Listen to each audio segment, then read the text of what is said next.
Alright, welcome back, guys. Hey there, Levy. How's it going, Mr. Cody? Hey there, Jojo. Thank you for the lurk, dude. I appreciate it. And yeah, that's the voice, Levy. That's my problem. I hope you're having a nice day so far. And have fun watching the movie.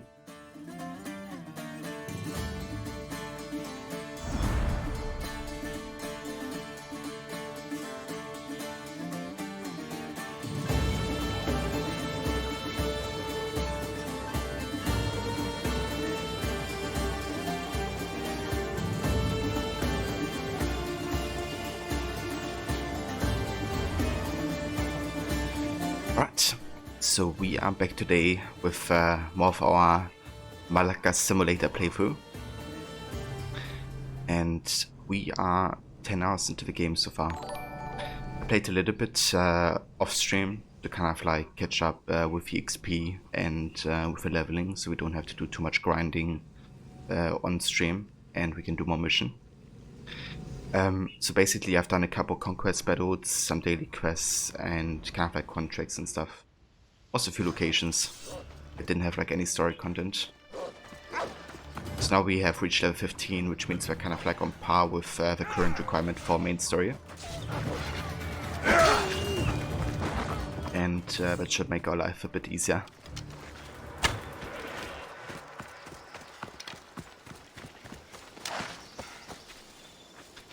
Thank you guys for contributing to the beat making session with motions like Osiris.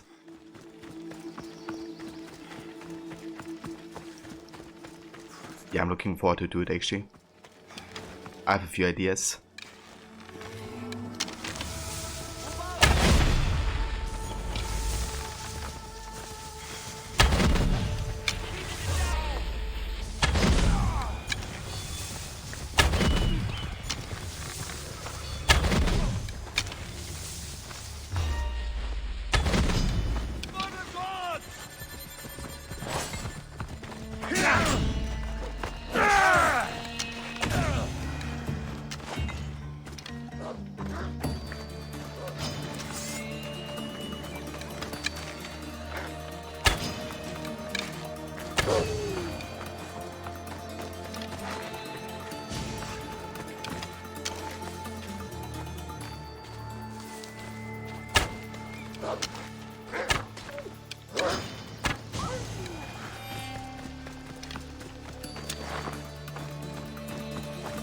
You already finished your movie. You're just going to get a good workout in. The weather is garbage. Ah, I gotcha.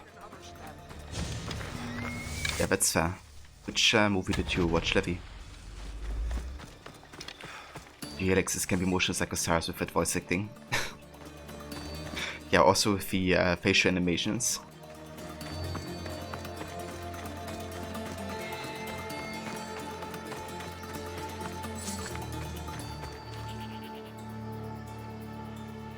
That's dying position though.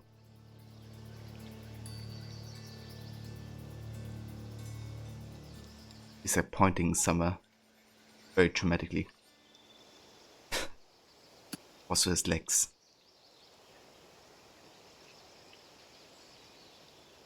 That doesn't look comfortable. Must be pretty bad on the back, to be honest.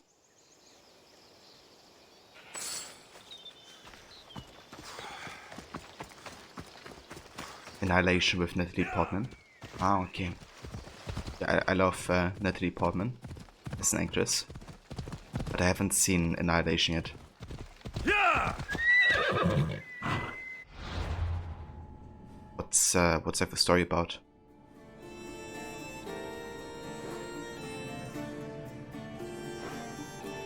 Alright, so do we have any quests? The next main quest is to go to Athens. Down there. Could actually go ahead and fight Asteria now. the cultist.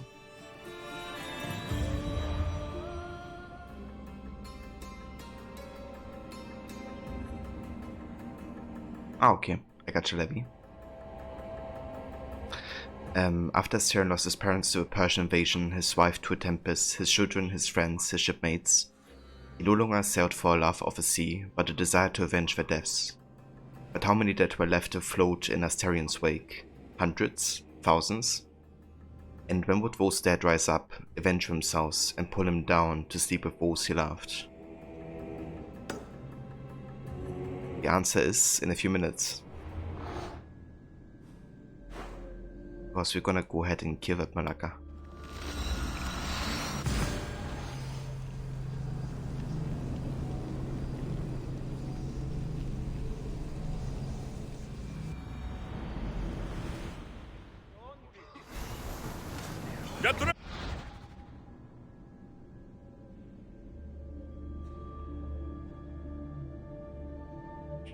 Okay. You're not sure what the story exactly is about, I guess. But okay, weird stuff is happening. And people are appearing out of nowhere. Yeah, maybe I just have to give it a watch at some point.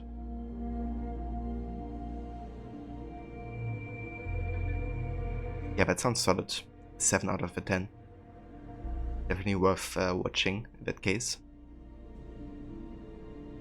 I think anything above a 4 is considerable to watch.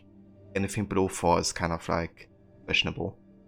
Unless you're really into like watching trash movies, I guess. But yeah.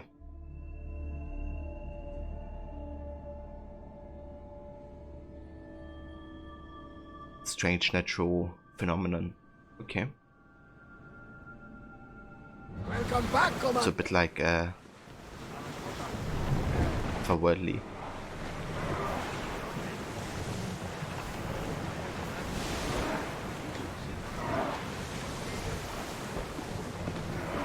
Sails down! Ship the oars!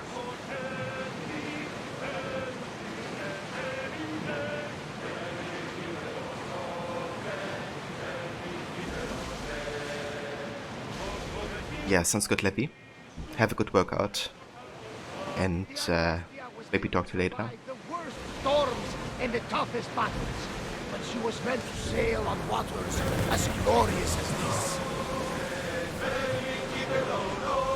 Lower sail!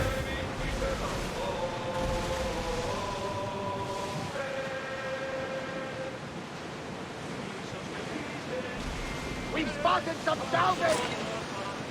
Sails up! Everyone to battle position! Heading this way! Steady your aim! Spears then! Someone get that fire out! We'll use fire this time! Too still! Get out of range of the fire! Get them! We took that one! Archers to the front! Reloading! We didn't hit! They are going to hit us! Back! We're ready! Bows ready! Try another volley! Get ready! Commander, they are heading right at us!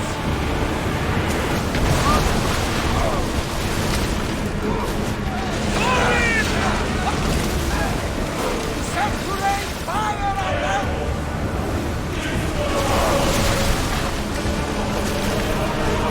Get the fire!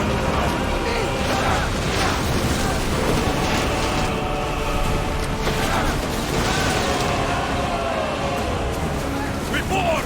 Follow my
Ready your bow!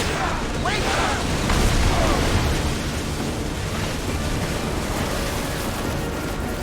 Awesome! Ready to shoot! We take the ship!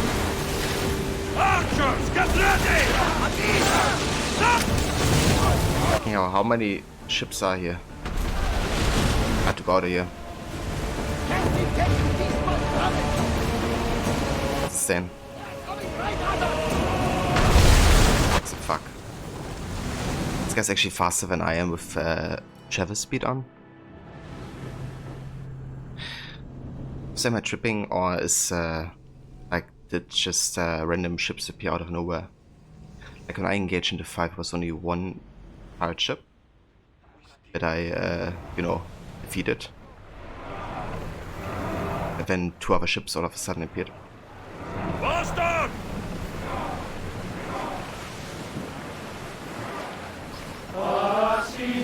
Report!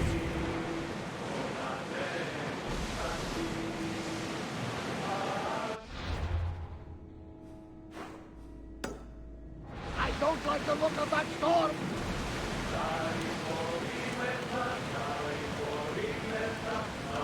Can I sucks out for like certain upgrades on you bow with a ship? Like we die so easily at this point because I still haven't gotten loads of upgrades for a ship.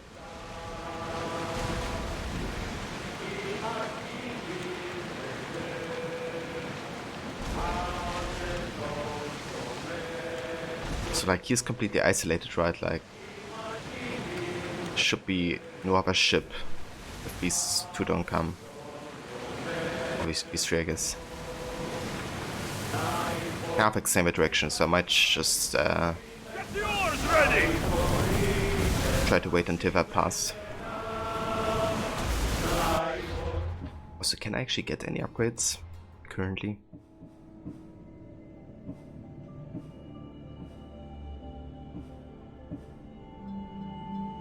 The raw stamina, but that's not really that important.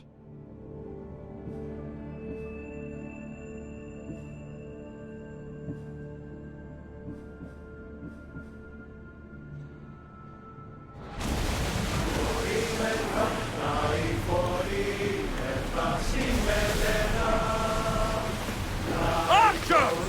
Ready!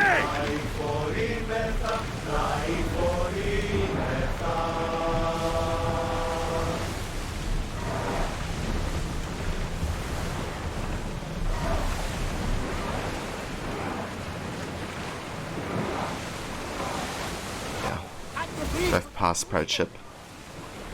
I need you here. Archers, we need you! It's a beautiful vessel. Should we stay this close?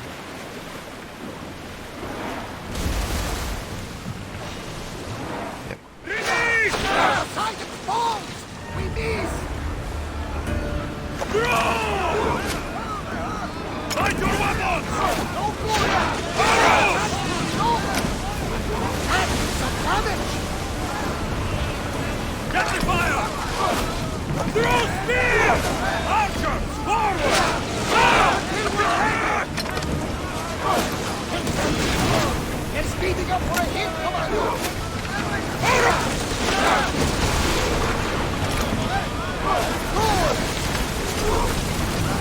Let's make them burn! Ah! I need archers! With me! Let's board the bilge rats! Let's get him.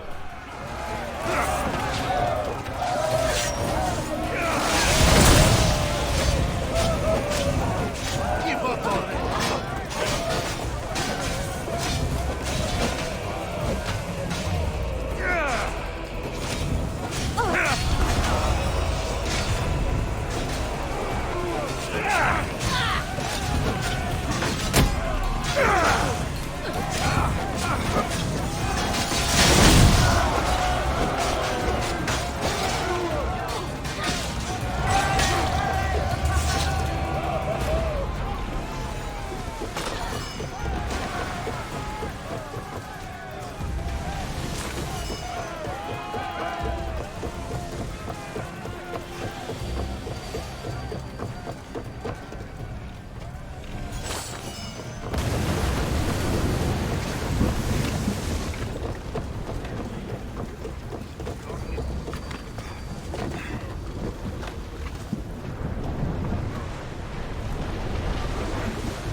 Right. Gotten that guy taken care of. That's nice. Oars in! Let's have a quick look if we actually have a quest that states we have to kill Spartan ships, because there's like some small ones. Athenian state leaders. Spartan state leaders.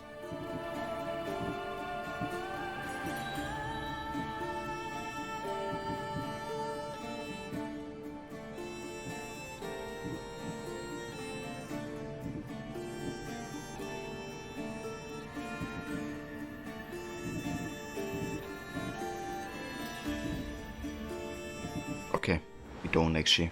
Rowers in position! So we're not gonna fight these guys then. Alright, so we have taken care of another cultist, which is Asterion. And we got another clue for the next one. However, since this is not like a story-focused playthrough, I'm not gonna be reading up everything. However, I will be reading up the biography before I kill them. I'm gonna be doing that.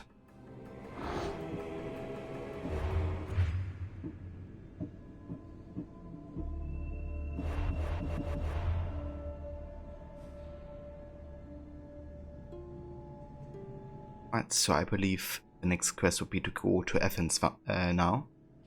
So let's go ahead and silver. Forward! Arrows at the ready! I'll miss! Spears now! Brace yourself for impact!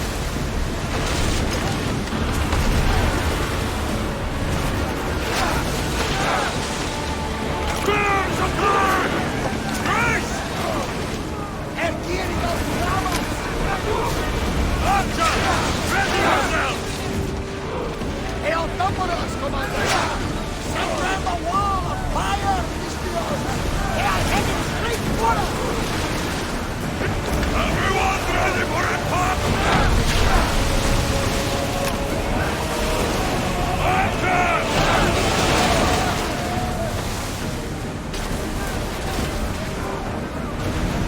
Boarding party! On me! Let's send them to Poseidon!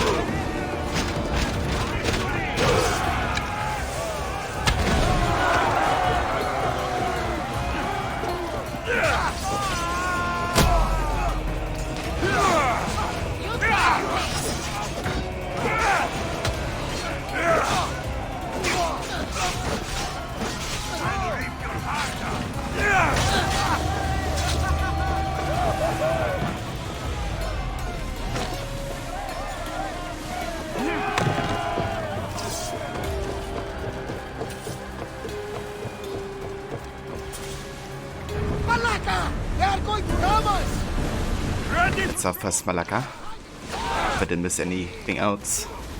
Attack! Ready yourself for impact! We should keep them sounding!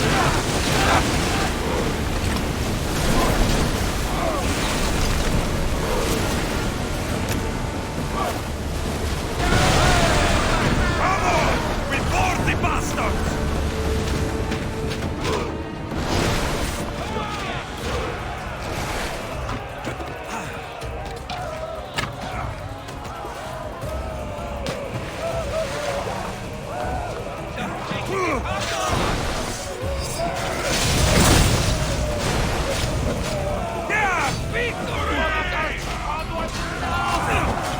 That's the second Malaka.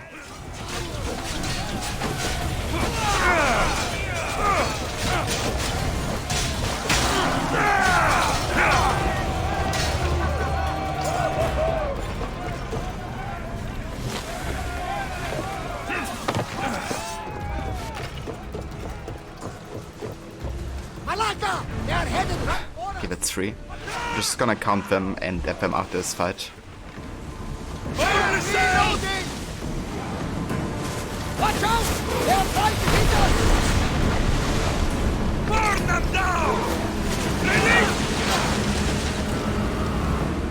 Archers, get ready! Spears!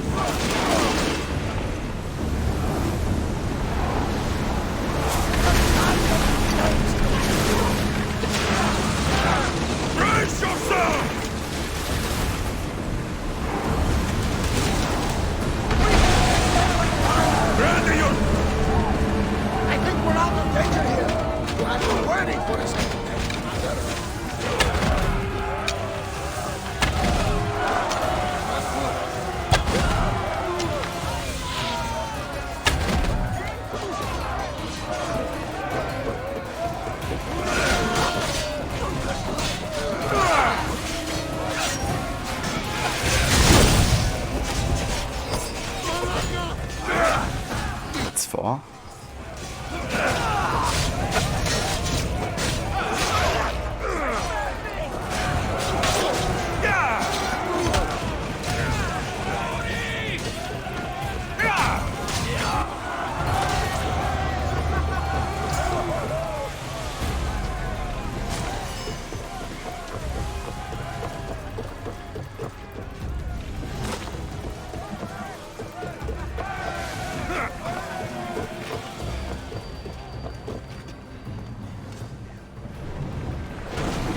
Increase speed!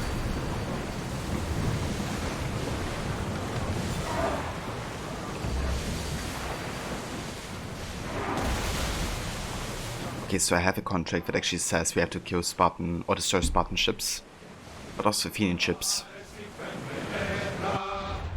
Fair enough. Alright. Let me go ahead and check something here. We actually unlocked another weapon slot, that's kinda good. Increasing our warrior damage further. Swift daggers are quite solid actually. Of the perfect bonuses, but you know, warrior damage and fire damage. Damage on animals doesn't hurt. Yeah, go for these. Second-handed. We also now got the Artemis bow, which is kind of worse than what we have currently. Like DPS wise it's better, bonus wise it's worse.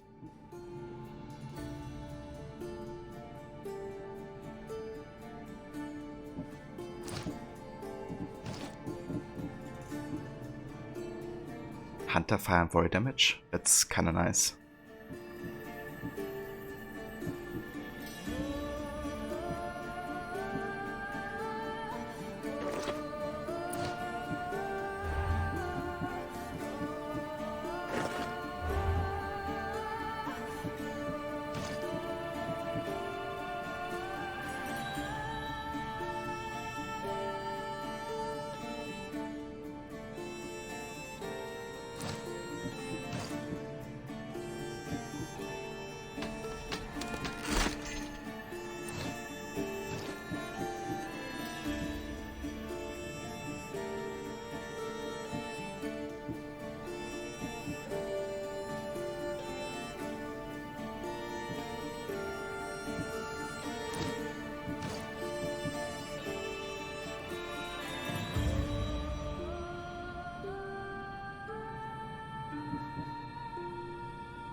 I kind of like the build of Ares more right now because the crit damage by full health is quite nice.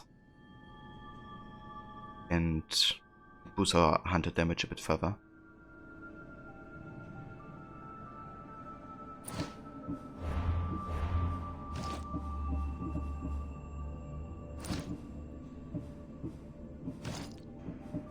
Yeah, we just have to upgrade some stuff soon. Once we get to level 16, I think we're gonna do it.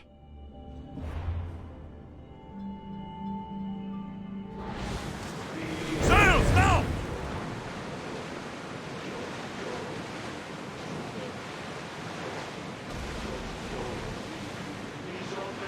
We are pulling up to that salvage!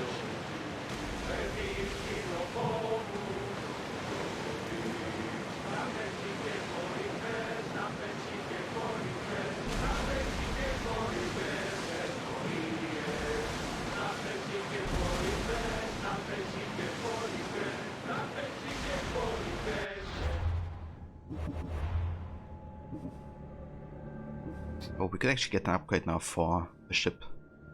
We could upgrade the health further. Get another lieutenant as well. I think that would be worth to get, to be honest. Increasing our ship health further and armor, and getting another lieutenant would mean getting, you know, more additional bonuses. Yeah, let's do that. And we still have enough resources to get another upgrade. Maybe the fire brazier?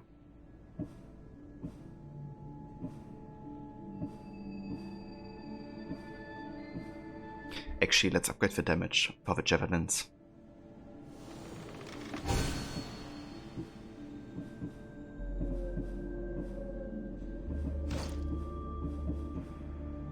me go ahead and assign Bike as the 4th lieutenant. Yours! Set them alight, these peons! So let me go ahead and actually add few Malakas now, before I forget it.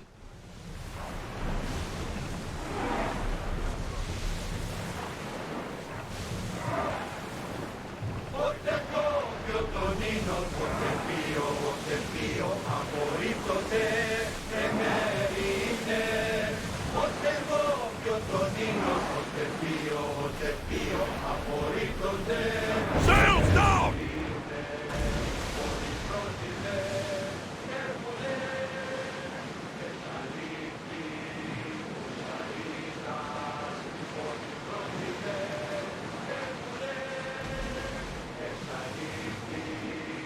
Start throwing! Archers, forward! More speed! I need archers! Get those arrows lit! Malaka! They are heading toward us! 5, that's 1. I'm just gonna cover through bandits now because there's sets so damn often. Ready! Ready arrows! Commander! Think we can handle this? Speed up! Hit them!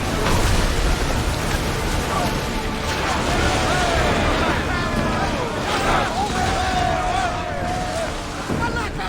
They're on us! That's 2. Fire to the arrows! Barnabas is gonna have his own counter soon.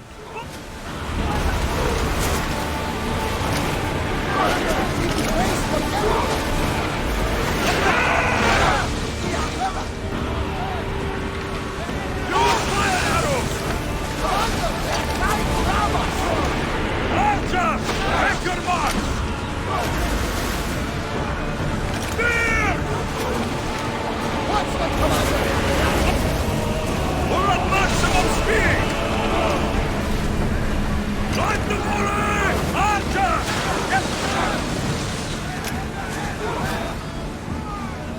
They're trying to ram us!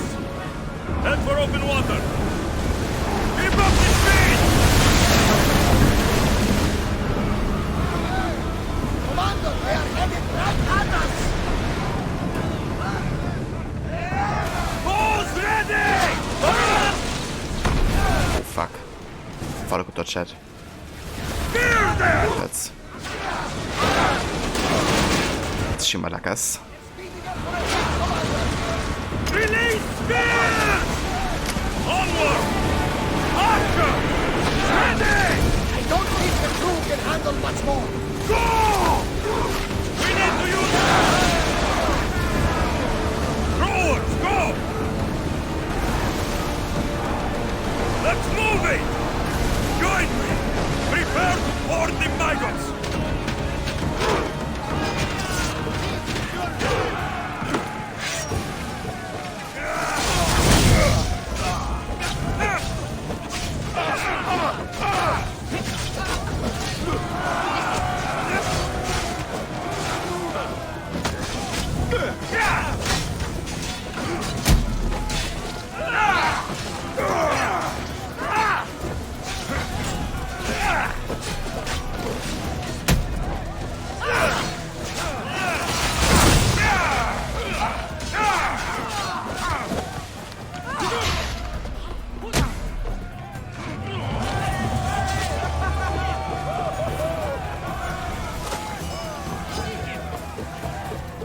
High precision göre. High precision getter. If I'm the best suit. Welcome mate. How's it going? How's the rest of Dark Souls?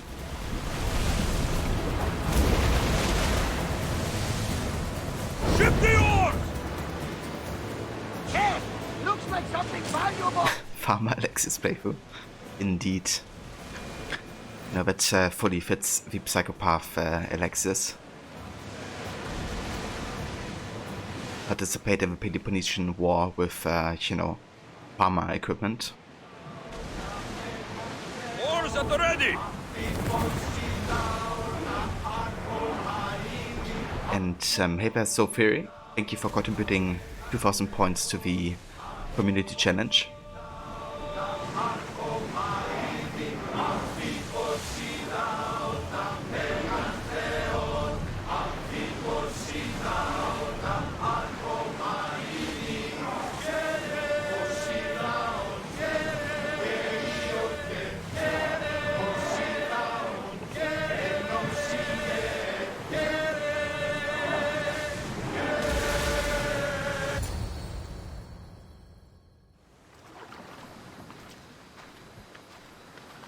When you're ready, meet me at the Pnyx in Athens.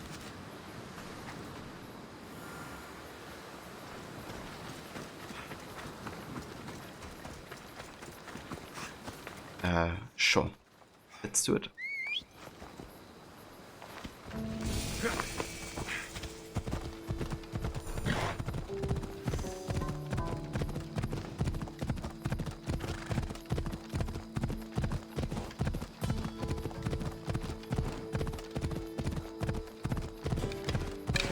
Ella! Yeah!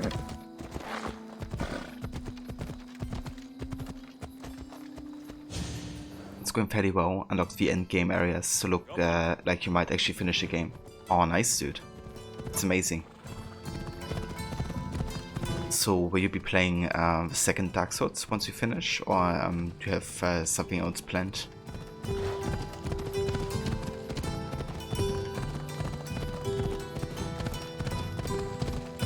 Athens. Let's see what this city has in store for me. Come on. I know what it has in store for us. Socrates and Alcibiades.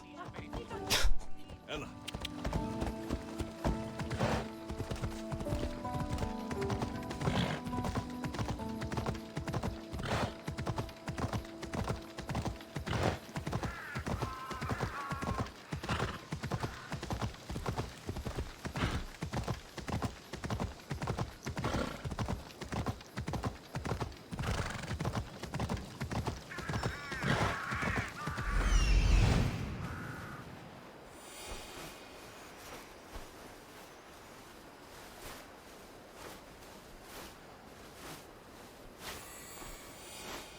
Here we are.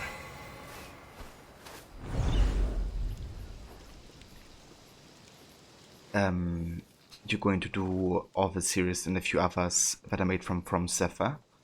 Still playing Valhalla and AC2 as well. Nice, dude. Looking forward to see you play AC2, dude. That game is just so good. They'll be watching for me. I need to be careful.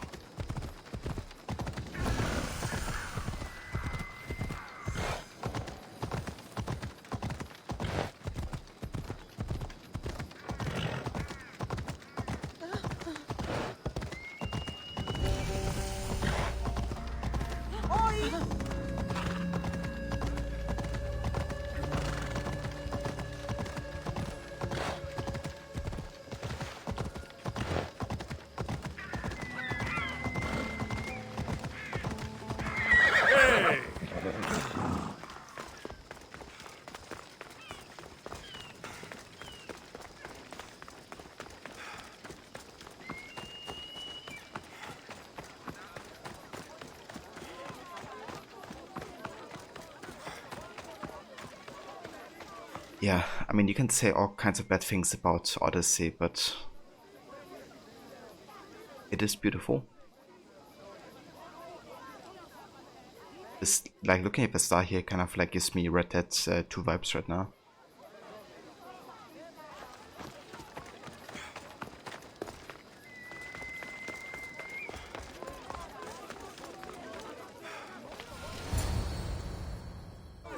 The Spartans may draw near to our walls, but we must come together now for the glory of Athens! Glory for you! Friends, please! Just because the Spartans are near our walls does not mean we can act like them!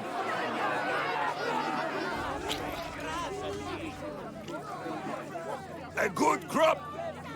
Shame the Spartans burned the fields where it grew.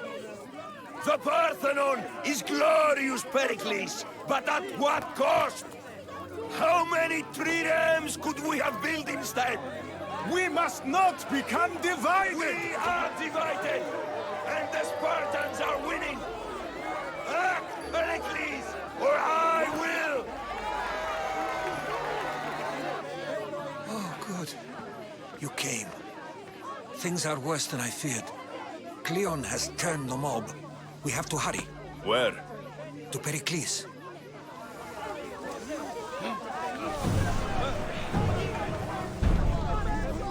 Exactly, I'm the best. Knows all about it.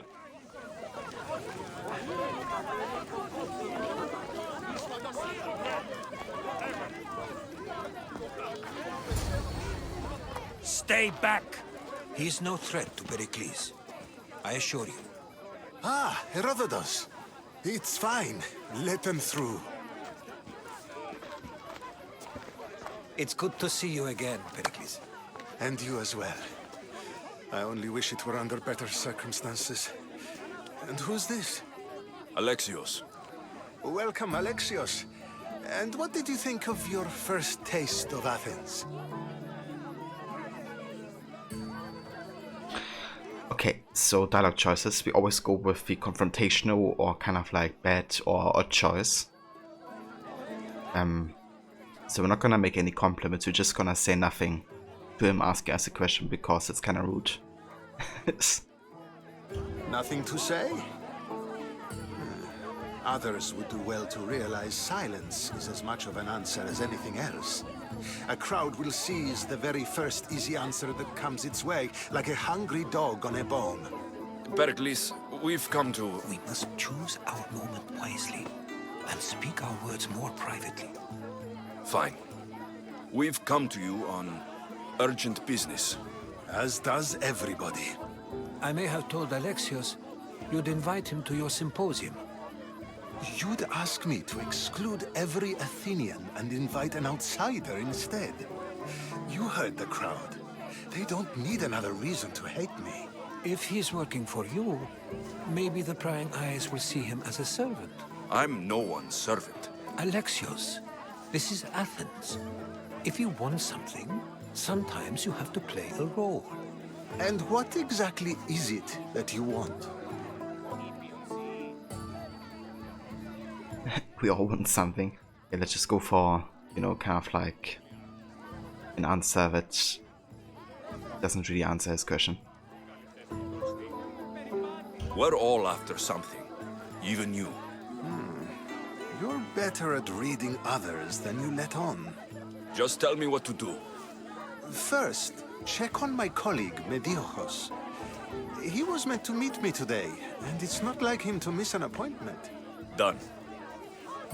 My friend, Phidias, needs to be taken out of Athens as soon as possible. Anything else? Yes. There's an ostracism vote taking place that could use your influence. You know, this is just Odyssey quest system in a nutshell.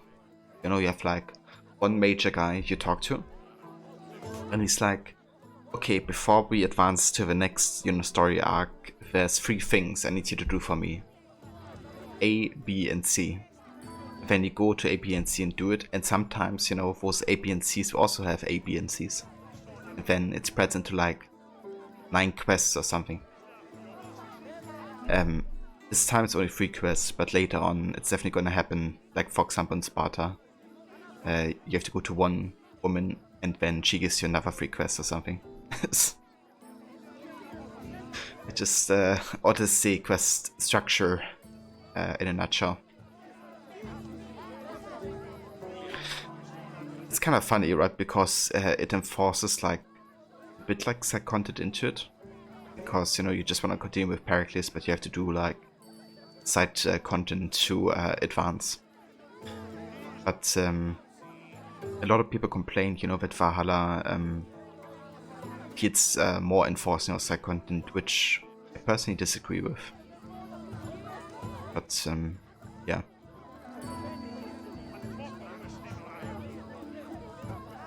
Love it or hate it? Yeah.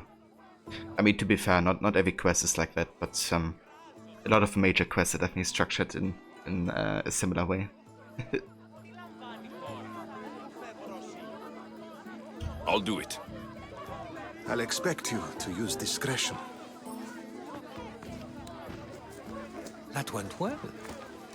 It isn't exactly an invitation, but the promise of one is just as good. Although I'm sure he'll still ask Aspasia if it's okay. So long as it comes.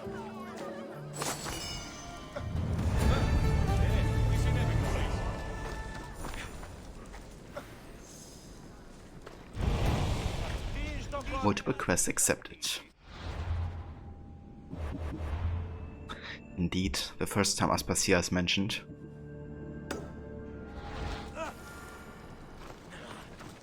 At Malacca.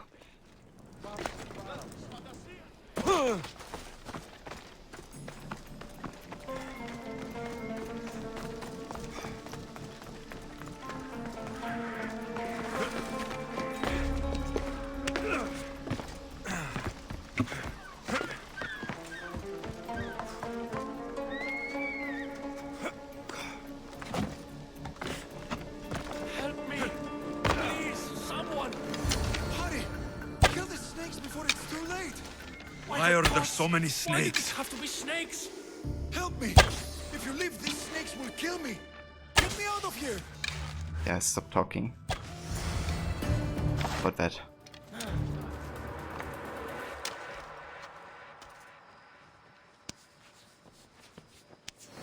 Blessed be the god that sent you here. I'd have been eaten alive if it weren't for you. I don't think they'd eat you. But they would have certainly killed me. So thank you. You owe me. You do. My life-saving services aren't free. Of course. Pericles sent me. He was worried about you. Do you often get tied up and surrounded by snakes? How can you joke about this? Thugs broke into my home, dragged me here, tied me up and surrounded me with these hideous creatures. They must be stopped. The snakes? The thugs! I mean, there's snakes as well, right? Also, calm down, dude. Otherwise, I'm gonna take more money off you. It's kind of funny, right? Like, so far in this questline, like also with Pericles, the negative choices actually have been kind of positive. Like, or had like positive outcomes.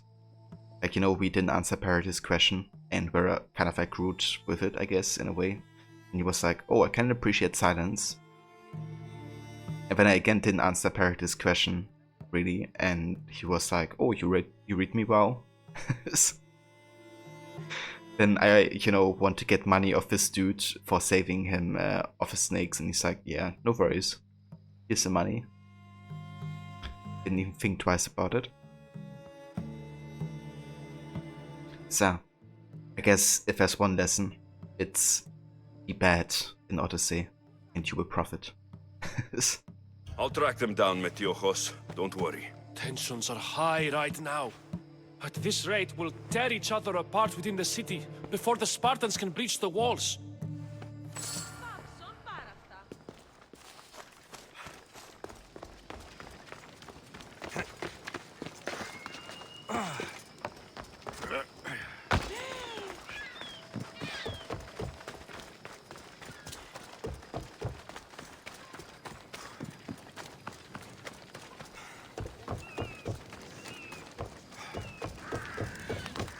Part of Athens I doubt Pericles is proud to talk about.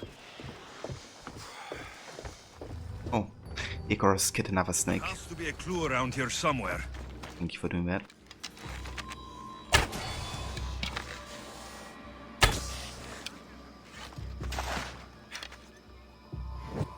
Snakes. Like the ones that were meant to kill Metiojos. Malacca snakes. Also, I just realized I missed adding Malaccas earlier. Now up to 35, because we had 3 earlier. Let me fix that.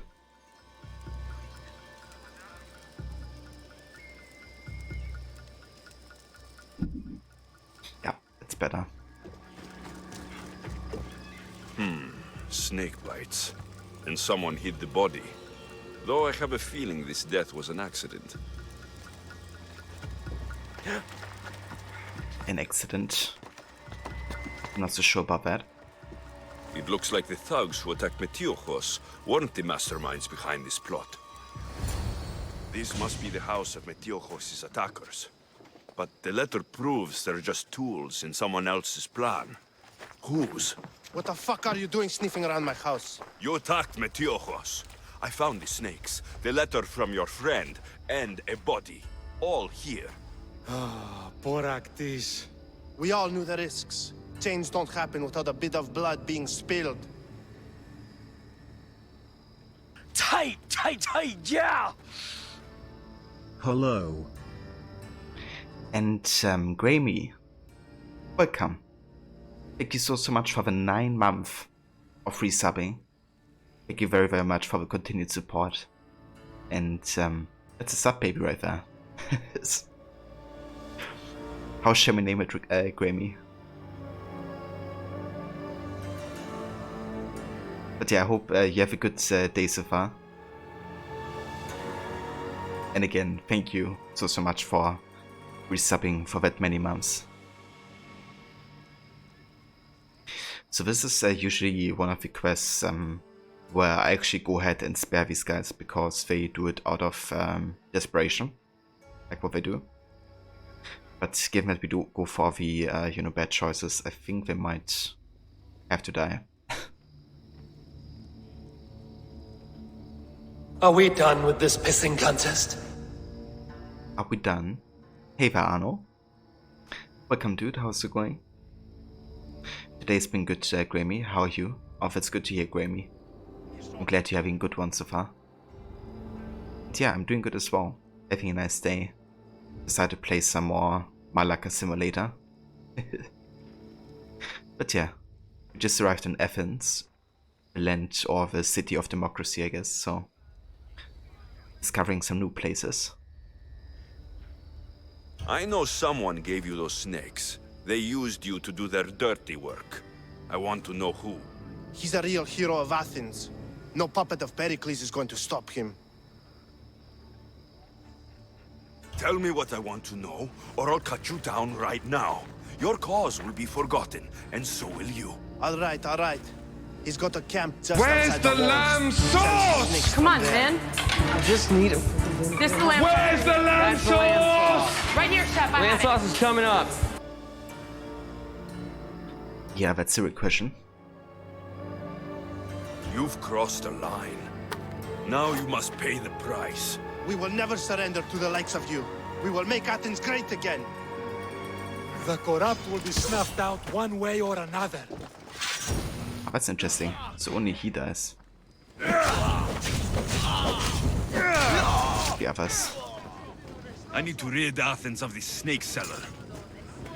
Okay, to be honest, that's not the worst outcome.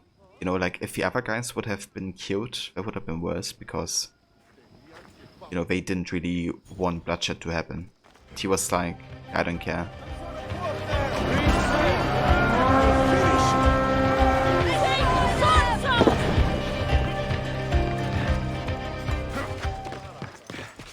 And Rod, welcome Senny. And welcome Raiders. Thank you so much for coming over with a raid, dude. I hope you had a good rest of the stream with Notices me here. Assassin's Creed Origins and Bike of SeaWorld. How's it going, dude? How was the rest of it? And hey there, Sprocket. Welcome, thank you for joining with a raid. Oh, there's Mercenary. Level 14.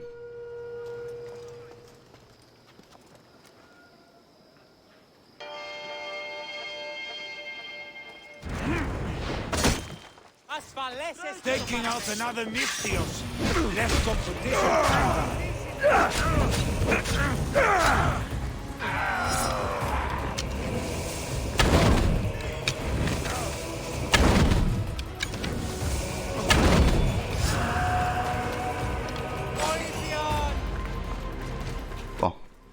that does it. And hey there, Maxi. Welcome, mate. Thank you for the shout out there to Rod. Yeah, for anybody that didn't just come for raid there, if you haven't checked out Rod before, and you're a big fan of Assassin's Creed, then definitely check out his channel. He's currently playing through Origins, doing an underpowered challenge, so basically not allowing himself to get certain skills and stuff. And yeah, he's like a huge fan of the series. Plays through the games each year, and we'll also be playing through Odyssey and Valhalla soon. So yeah, definitely check him out for that content. But he's also playing other games like you know, Tomb Raider, big fan of that, Batman, also Red Dead Redemption and GTA, and yeah, lots of others to catch. So definitely check it out if you haven't yet. And also go ahead and check out Mixi, who's also another great streamer. He's just been doing his birthday stream yesterday, doing like a 12-hour plus stream with lots of people joining and community games and all that fun stuff. He also plays games like Persona, for example, which he has done recently. But also played the AC games and is a fan of those, so definitely check out Maxi's channel as well if you haven't yet.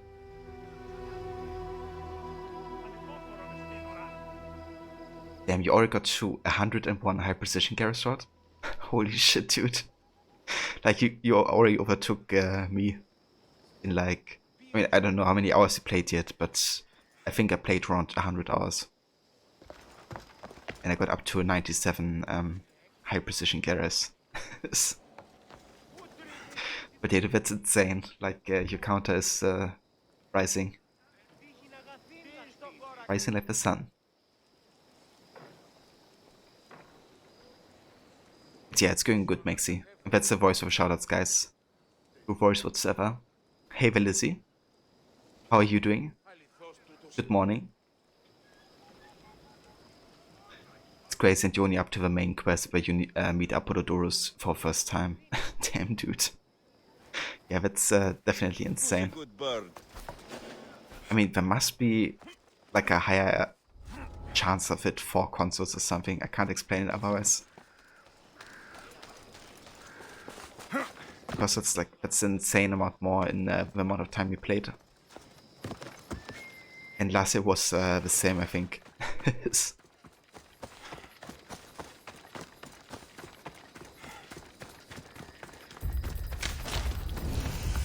Or maybe, you know, you just have a higher precision.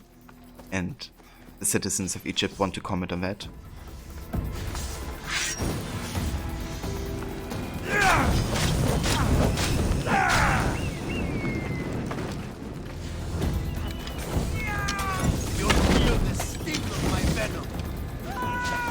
Fucking snakes.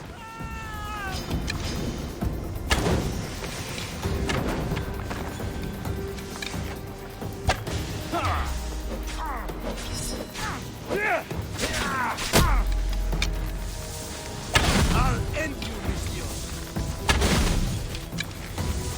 You can't stop me.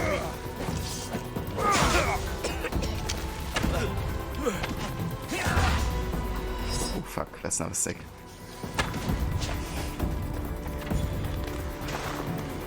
That's him.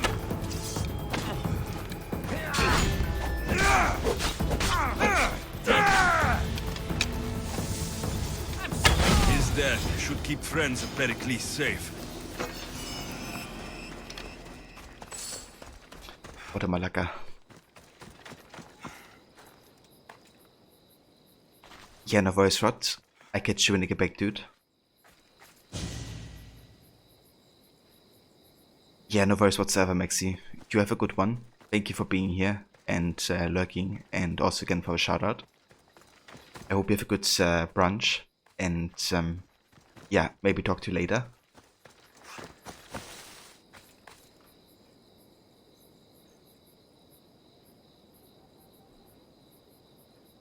Ah, okay, Lizzie.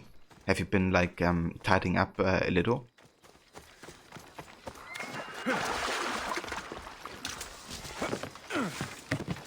But yeah, I hope it fits nice with, you know, having more space on the ground now. Yeah, best enough a mercenary. Don't need to fight that guy.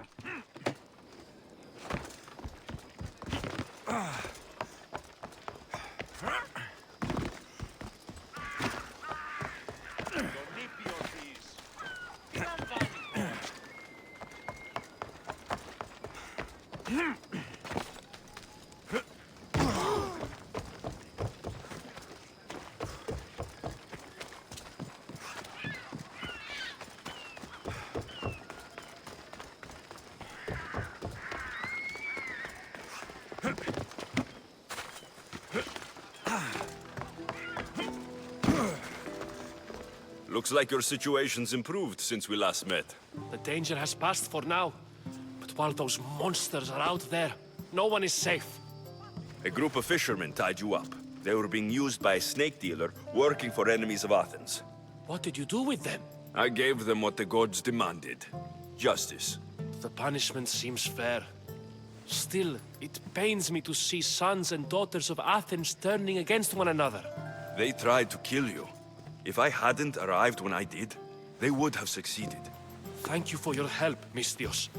I'll be sure to mention it to Pericles.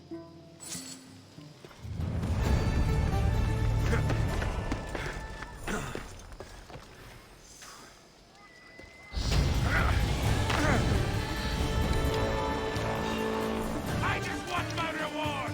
Come on!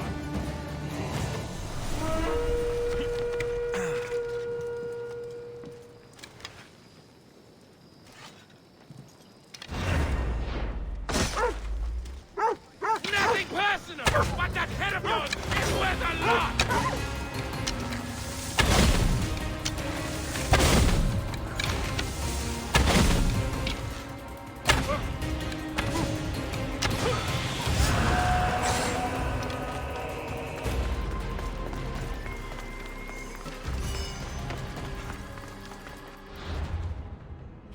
Right, where's the next quest? Let's see. We have to meet Phidias at his workshop. Sure thing.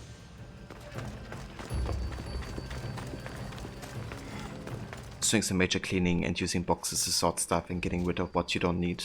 Ah, I gotcha. That's a good plan, to kind of like, you know, free yourself of some stuff that you don't really use anymore or wear anymore or stuff.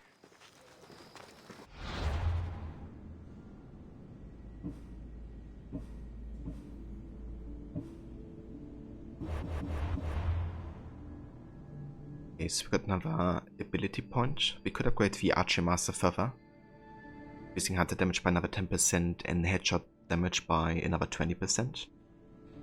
Also slow down time while aiming with a bow in midair. That's quite nice. However, we also unlocked a second ability wheel now, so we could kind of like invest into that as well. Actually, we just got to level 16, which means we can get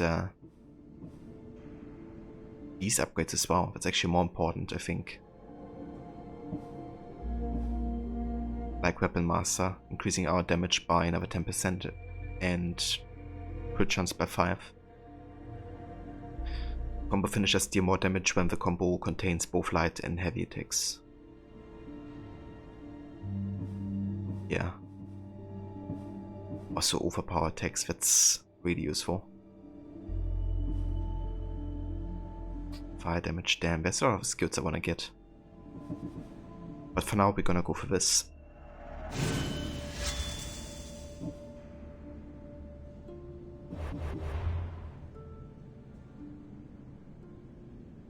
Oh yeah, definitely Lizzie. Travels a lot better with, you know, light package.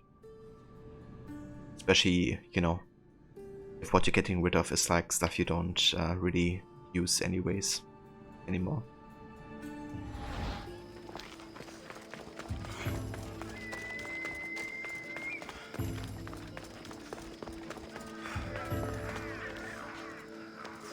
Okay, so I think this guy is kind of like guarding a place and I can't get in unless I sneak past him.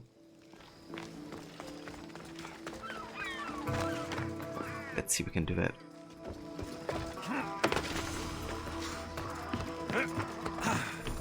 So, if you're curious, right, like, this is a no stealth kill challenge. However, I can still... Okay, never mind. Go any further. It still happens. However, you know, I can still, like, you know, sneak around if I want to. I just can't kill people stealthily. Stand aside. This is important. So is keeping people out. Maybe you can see Phidias after his trial, if the people spare his life.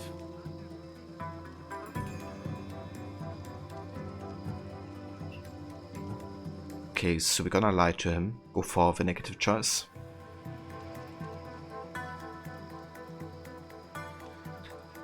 Welcome back, Rod. Indeed, yeah.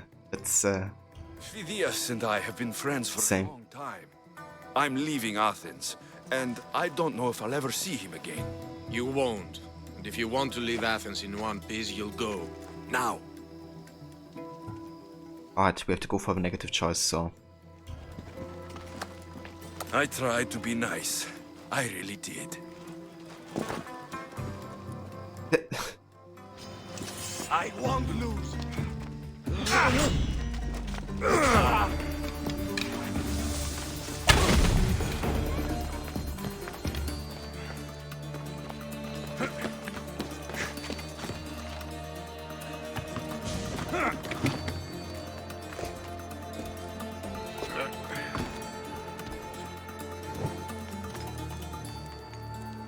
Psycho in the Sunhead. That's the one. No, they have to remember Alexius, so the Sunhead is serving that purpose. And our deeds as well.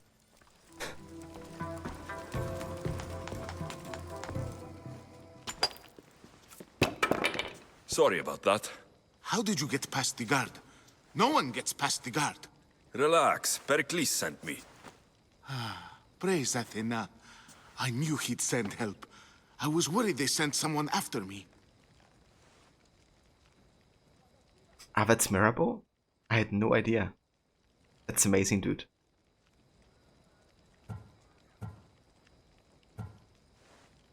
They? Who?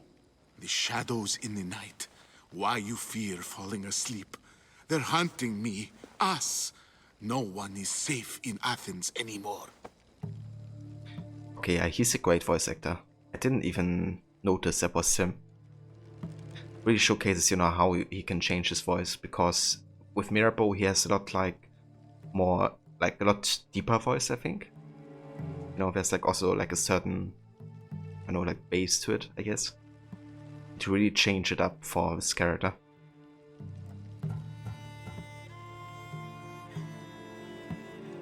But yeah, you can still recognize, you know, it's the same. I just wouldn't have if you didn't tell me. He really is, and don't blame me, dude, because you don't know, until recently he voices a radio show host in Deus Ex Human Revolution and Mankind Divided. Ah, I gotcha. So that's when you looked up his IMDb, I guess. Yeah, fair enough. I mean, there's so many voice actors to learn more about. The Cult of Cosmos. You know about them. Of course I know about the cult. Here, look at this. These are instructions. On how to kill me.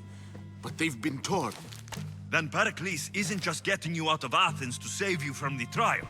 He's saving you from being murdered. I don't know who to trust. I'm just an artist. I just wanted to create. Please, what am I to do? First, you need to pull yourself together. You're on trial. The people are against you. And now I find that the cult want to kill you. I said pull yourself together. Yes, of course. All right, we need to go. Do you have any idea where I can take you? South of Athens, there's an island called Seriphos. My friend Theras lives there. When I discovered the plot against me, I sent word to him. If anyone can help us, he can. Good. Any clues he has of the cultist identities, I want them. Yes, anything. A guard. I'll distract them while you sneak out. Meet me tonight to set sail for Seriphos. Don't show your face until you see me at the docks. I understand. You didn't think you could attack one of us and get away with it, did you? Come on and fight!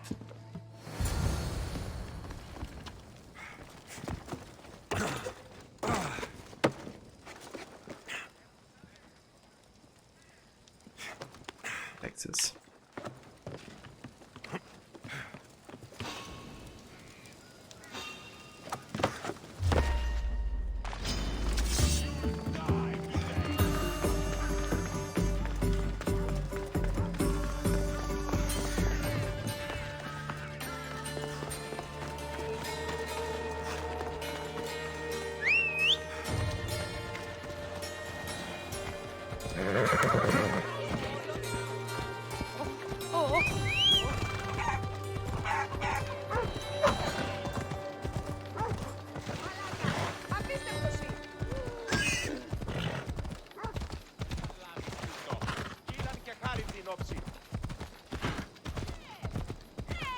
Hey!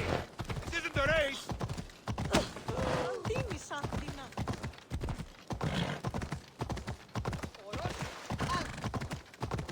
Hey, malacas!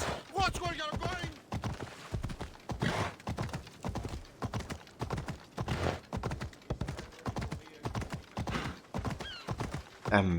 Looks like he's been in 4 so AC titles. Actually, more like almost all of the titles. Just checked. Oh damn! High security here. But that's like a proper veteran then.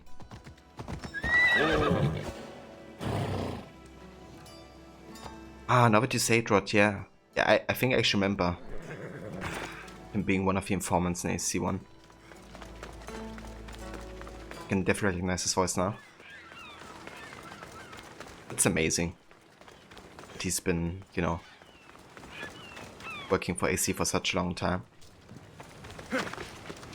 Always warms my heart when I see people, you know, that worked on AC1 still being at Ubisoft and working for the series. Unfortunately, there's been less and less, especially in the past year. Like lots of people leaving. But it's good to see there's still like a few left. Yeah, exactly, Rod. And also to be like so diverse, right? Like there's so many examples of voice actors just doing so many different types of roles and characters. Like for example, the guy who voices Marquis de Sade. Good. You made it. I was beginning to worry. I told you I'd get you out of Athens. So you did. Because he also voices Bartolomeo, right? And then I think Shakulu as well. Like all of his characters being like vastly different from each other. In character and voice. Wasting time will only get us into trouble. Let's head to Seriphos while we still can.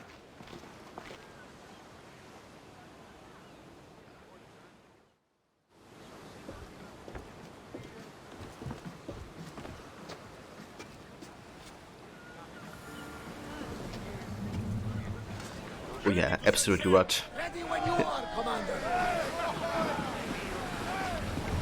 But yeah, you definitely made me a lot more aware of like voice actors and, you know, who actually worked on certain characters.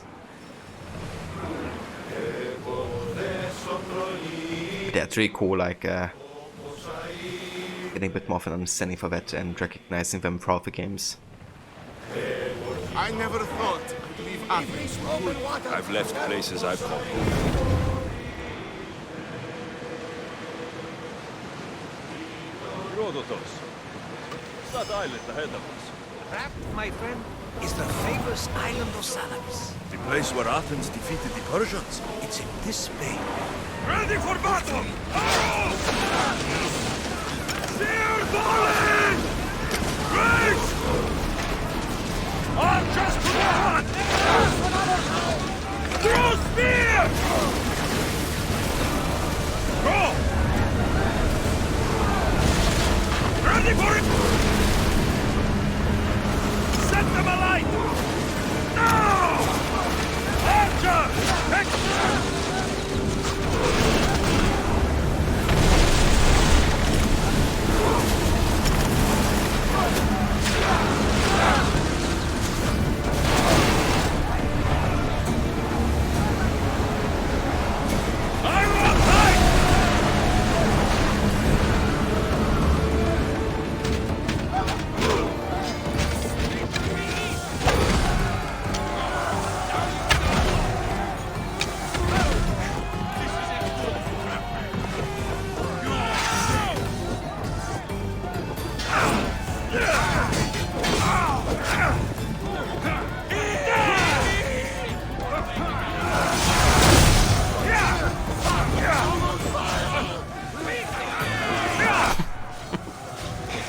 when you go into water, I guess.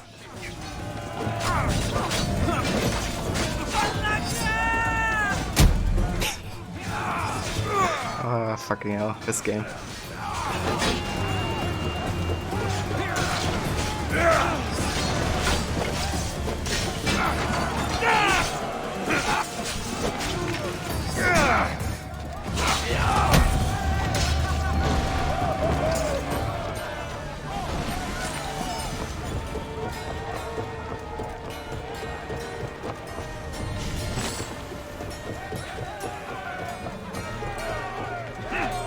Also, thanks for keeping track of what's Malaka's rod.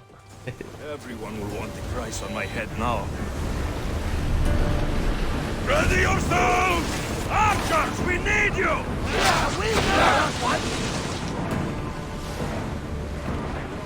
They're gearing up to ram us! Loose still! Line them up! Here they come!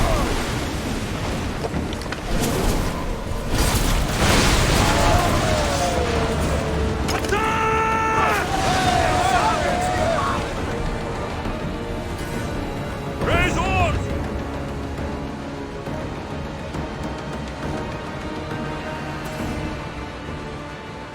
There's some debris in the water. Yeah, dude. Like earlier, I had some. Some say there is an entrance to the underworld at the bottom. And what? You enter by diving in it? That's the spirit!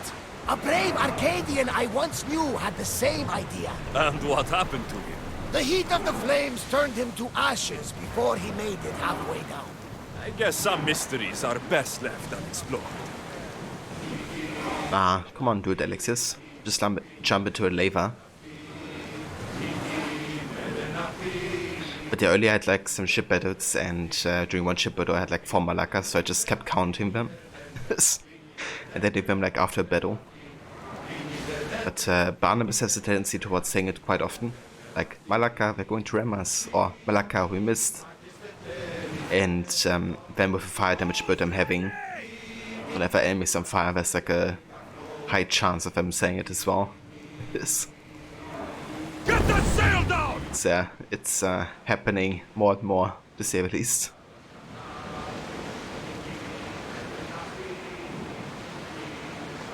You have to do it with your Unity hard challenge with missions countryside.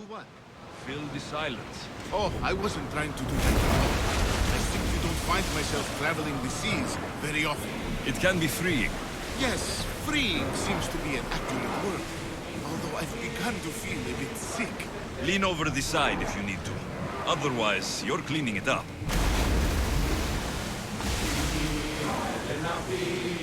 Keep count of how many rule breaks happened as you were killing enemies trying to get things done. Yeah, that's would be a bit tricky to kind of like keep on going in a mission and, you know, add the counters by doing it. Ship your oars! It's a better count them. Is your stomach turning as much as mine is? You'll get used to it. We'll reach Seriphos before long.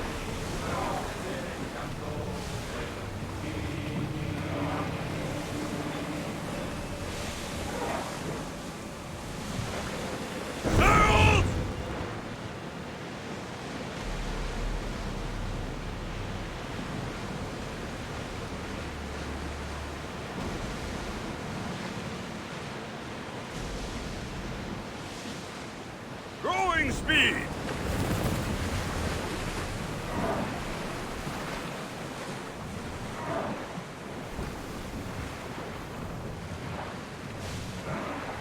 Make ready for mooring!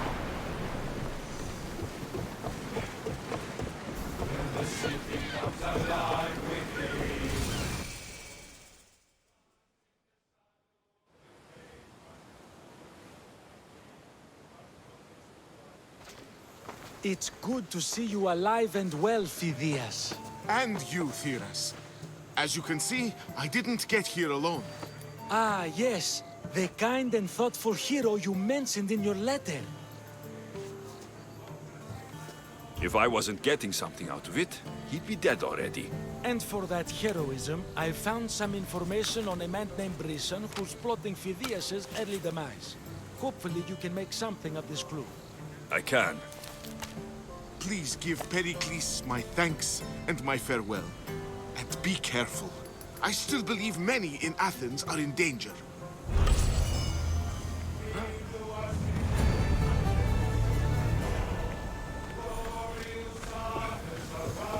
Basically, I say I did this for myself, and he would be dead if I didn't get anything out of it, and they're like, oh, you're so nice and you're a hero. It's literally like the same answer you would get for, you know, being like empathetic and good.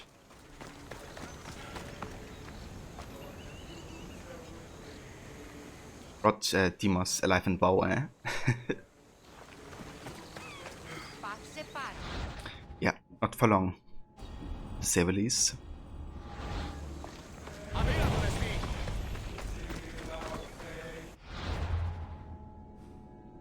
Like, they completely ignored what I said, basically.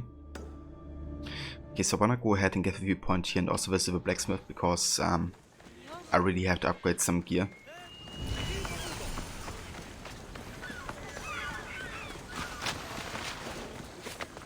This area will be well defended.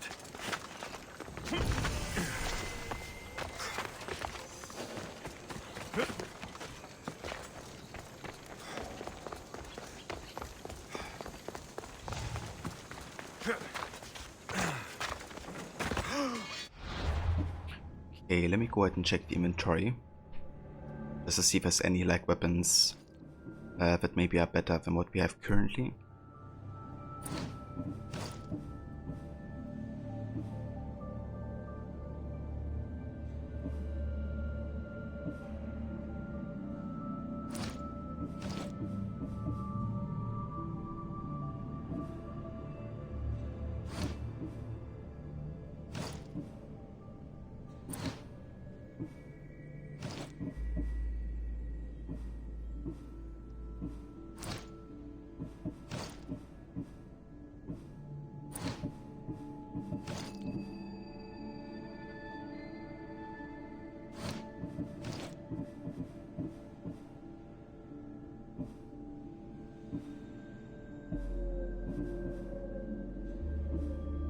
Okay, not really.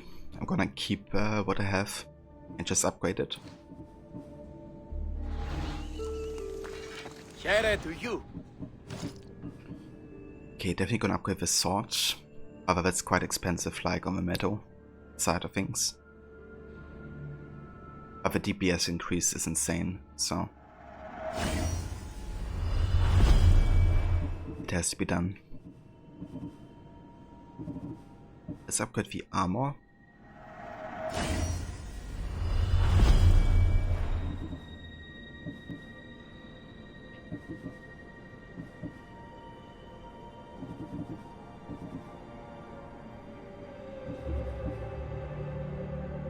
Let's upgrade the boots because it's not quite as expensive.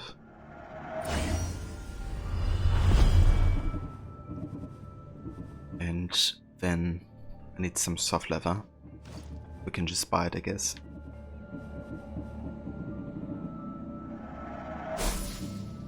I could also buy some metal. Then sell the other items we have.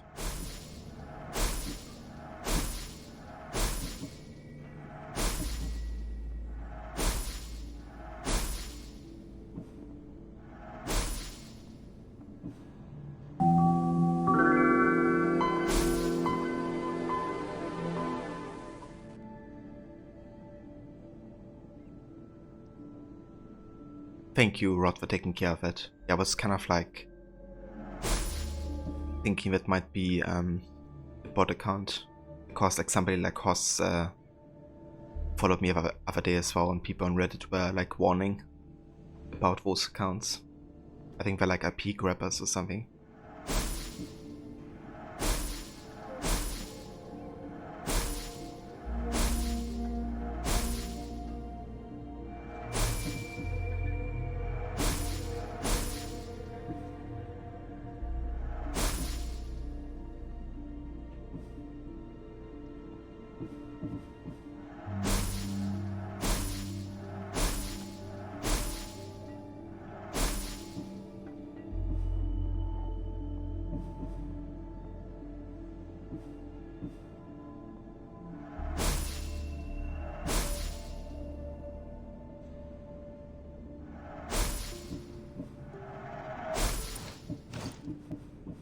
Alright, what else do we have? The bow. Definitely want to upgrade that for sure. Upgrading is so damn expensive in this game. Like you have to grind so much. Like I can't even upgrade everything right, even though I did quite some grinding since last time.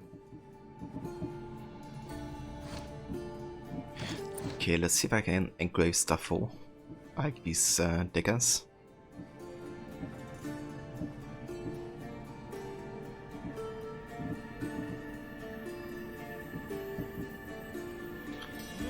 Let's give us some crit damage.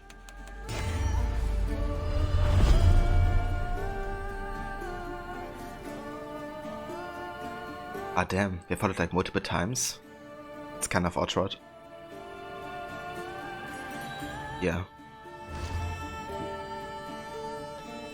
And hey Barath, welcome dude. How's it going?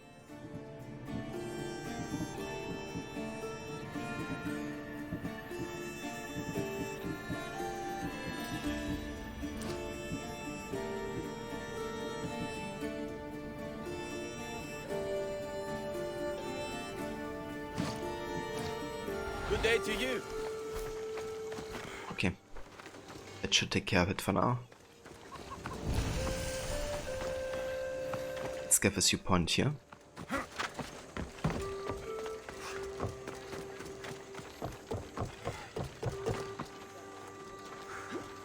You're double checking which stranger mission read the one are the only one for John. And so far it seems that the only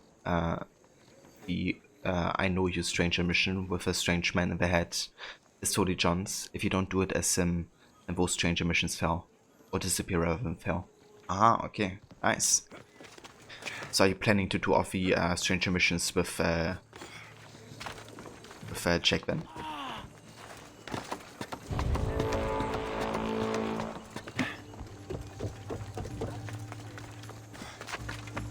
It's going pretty good, just came to see how you get down in some AC. Yeah, fair enough, dude. Yeah, we're doing alright. We're doing an interesting challenge with Odyssey. Basically, we can only kill people in combat and not with stealth kits. And in addition to that, I'm playing a Psycholexios, so I'm basically going for all the negative choices and kill people in like quest whenever I can. So it's been interesting and fun.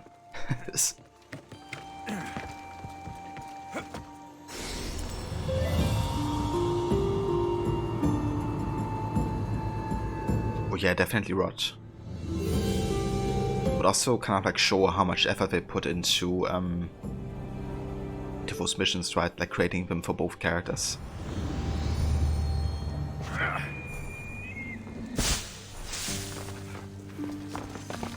Something only such a small percentage to actually see,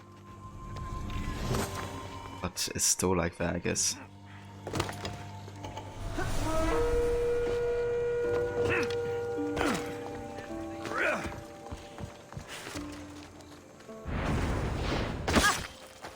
I'll think of you when I spend a drachmi from your bounty.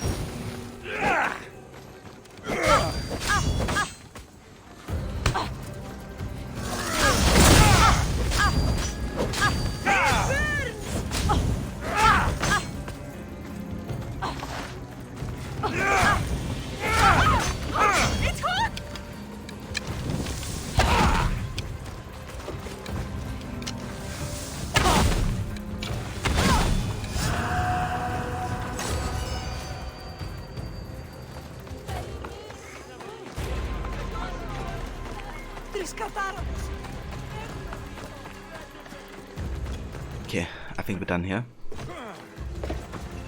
Time to go back to the ship. And hey there, Doug.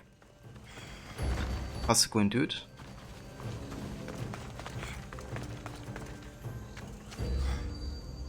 Like doing the majority of stranger missions read it 2 in the epilogue recently. It was cool and added a different feel to the conversations as well. Yeah. I would love to do it actually at some point.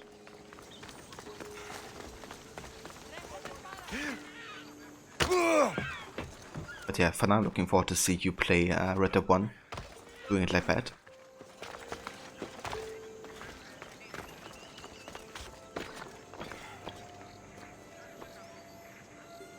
Could I survive a max bounty? We've been there and I think I survived, but I also died a couple times. So I would say yes and no. I guess it kind of also depends how high level the last bounty hunter is gonna be, right? Because if I like hugely overleveled, then the chance to die is very, very high. But yeah, I think currently we're doing fine. I think we would survive 5 star encounter, I guess.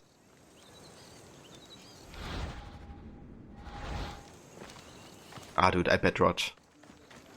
It hasn't been that long since I played Red Dead 1 and 2, but I still, you know, am ready to replay them, essentially.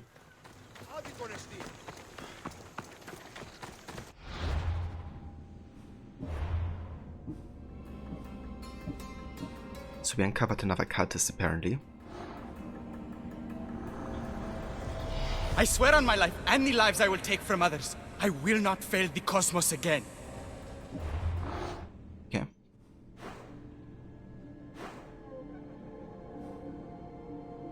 This guy's a bit high level.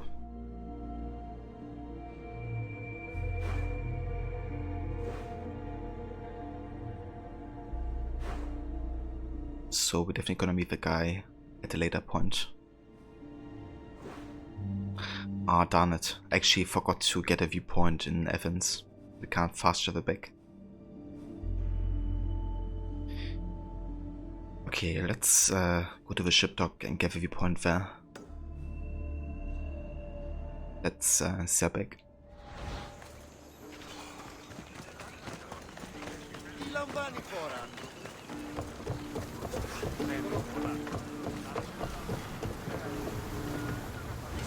Get ready to leave! The helm's all yours, Commander!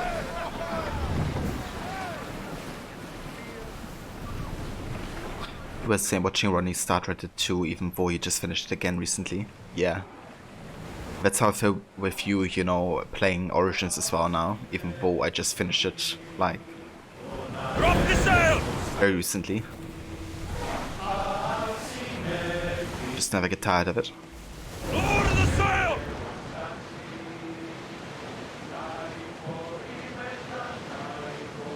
Oh, nice, Lizzie. What kind of tattoo are you going for?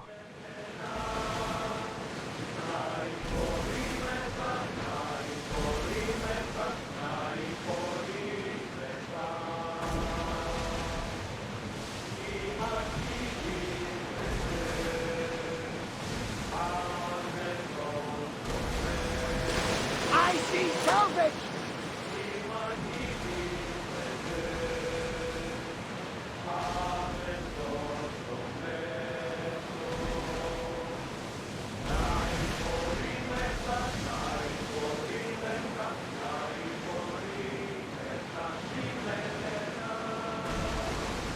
First enemy character. Okay. Like your first enemy character in terms of like one that you painted yourself, or like the first enemy character that you have like loved or enjoyed?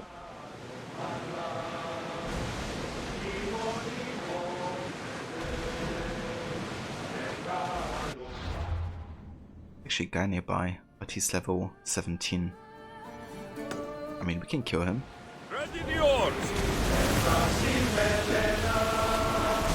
Definitely high up in the level.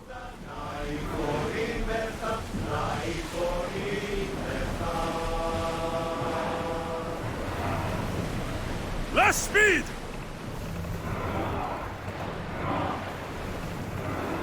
What do I... Commander's left Command, okay.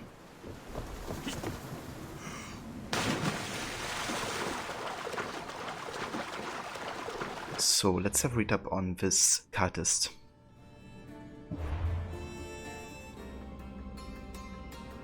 Okitos the Great. Brutal, brutish, horrible. These were the kindest words ever used to describe Okitos the Great. The truth was that he was much, much worse. How fitting then that he was tasked with training young mercenaries to become guards and soldiers for Cosmos. Those who did not meet his standards and baseness made fine sacrifices instead.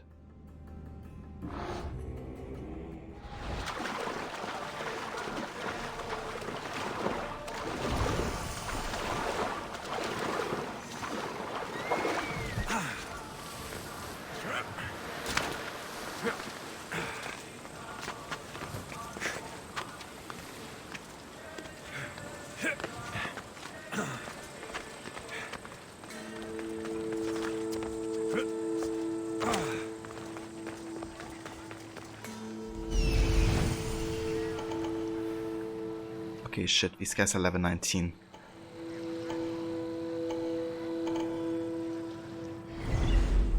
And I would like to lure this guy out of here. Because I don't want to fight people who are like, you know, it's high above our level.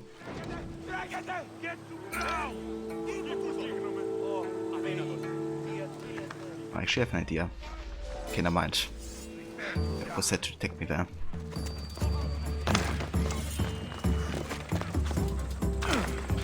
Let me escape real quick.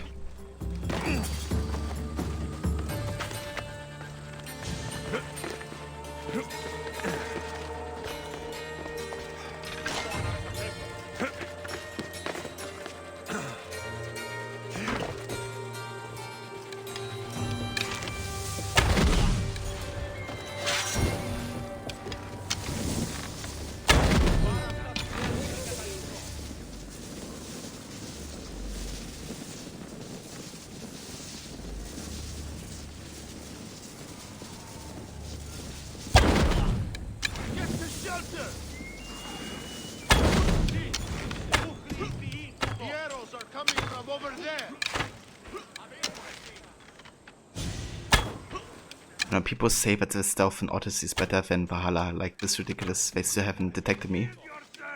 They're just blind as heck. But yeah, in Odyssey is better stealth.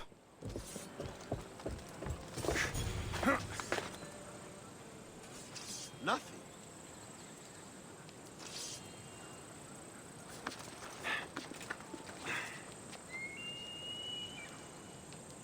Okay, let's just do it. Fuck it.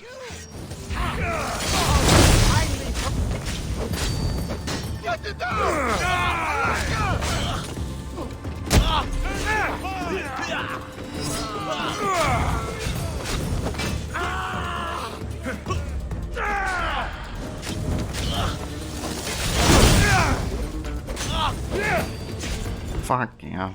What's the damage?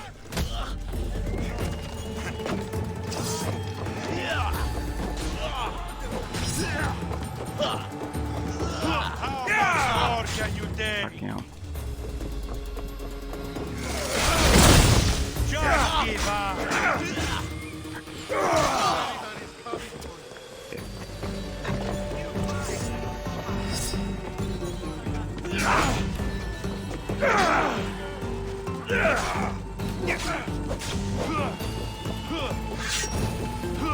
Where are the citizens coming from? Why is like a citizen up here trying to kill me? That's ridiculous.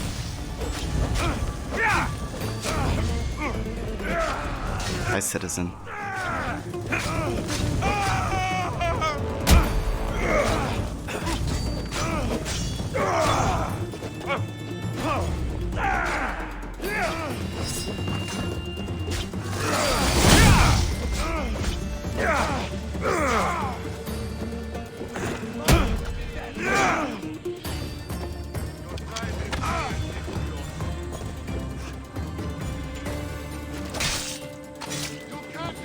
You won't be making trouble anymore.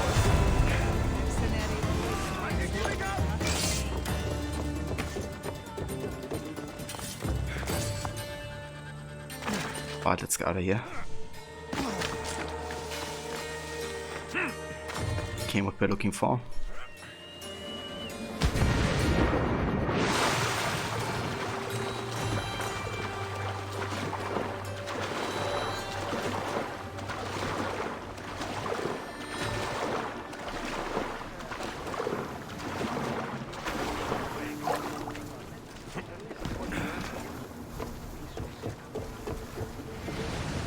now, Commander! More oars! Yeah, considering the level difference, I'm happy with how it went. But the damage ratio is definitely something. Okay, we got another clue for this. The sage beats a maze, apparently.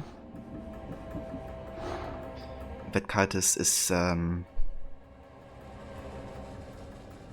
we have to kill the leader of Boeotia to find out more about this. Okay. Time to sail back to Athens now. Sailing speed! It shouldn't hurt too much, thankfully. Both will just take a while to get done. Oh, I see. But that's good that it doesn't, you know, isn't going to be too unpleasant to get done.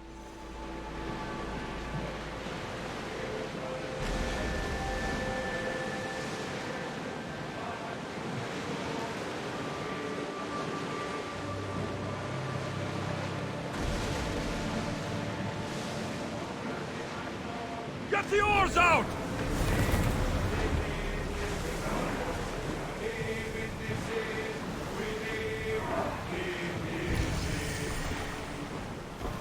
Ready for docking!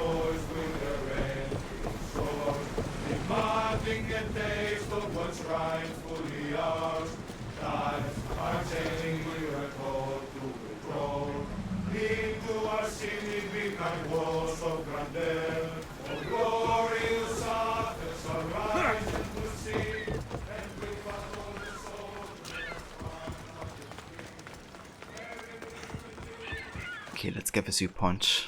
Just so we have like another way to get fastly into Athens.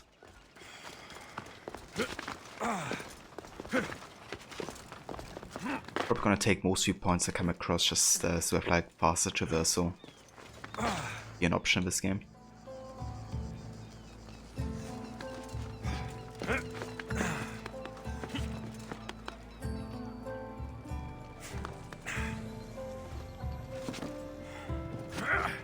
Oh, come on, Axis.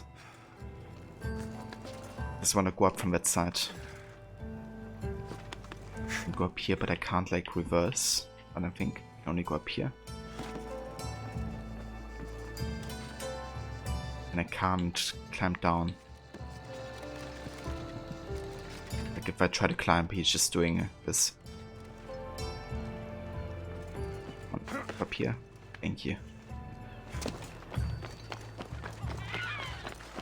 Kind of curious they took out the reverse your direction while hanging, because that's actually a thing in Origins, right? You can like press direction down, then he would basically switch 180 of a direction.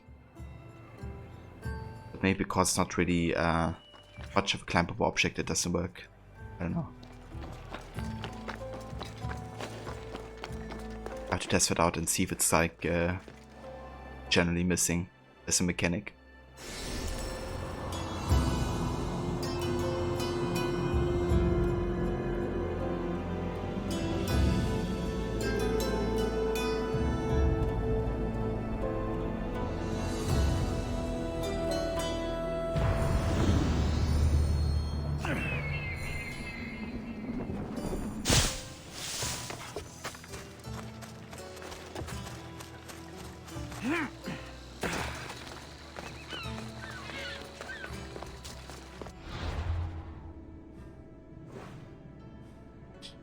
Right, let's go ahead and check out the message board to see if there's any passive quests we can accept.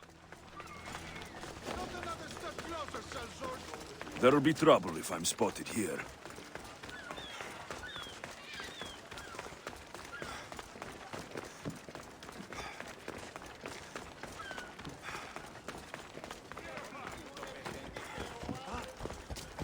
Step aside, now! What would you like?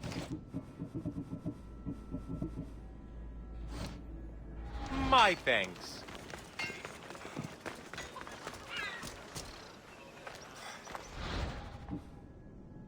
Oh yeah. As a quest and then a bounty on a mercenary. Always take that because the chance that a mercenary is gonna seek you out eventually is definitely there. I'm just gonna focus on contracts and passive quests that kind of like, you know, are be done anyways. And the bounties and mercenaries are very likely to be done. And so are, you know, all the passive quests really. So you might as well just take the extra XP reward to get it.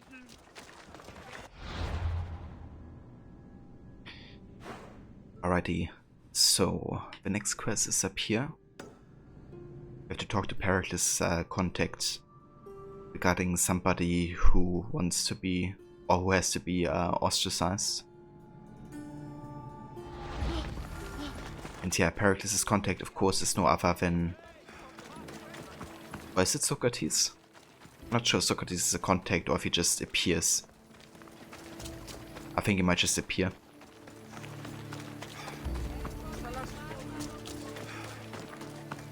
Luckily they will have stuff like water and ice pops. Yeah, that's nice, Lizzie. Especially if the whole process is taking like, you know, a bit longer.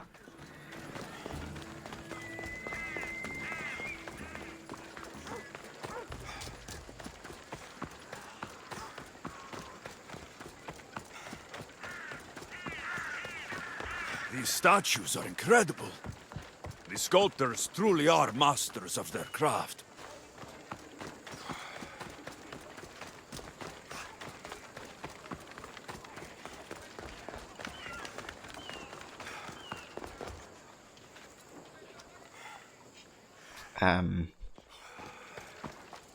Yeah, masters of their craft. Somebody got killed by a statue.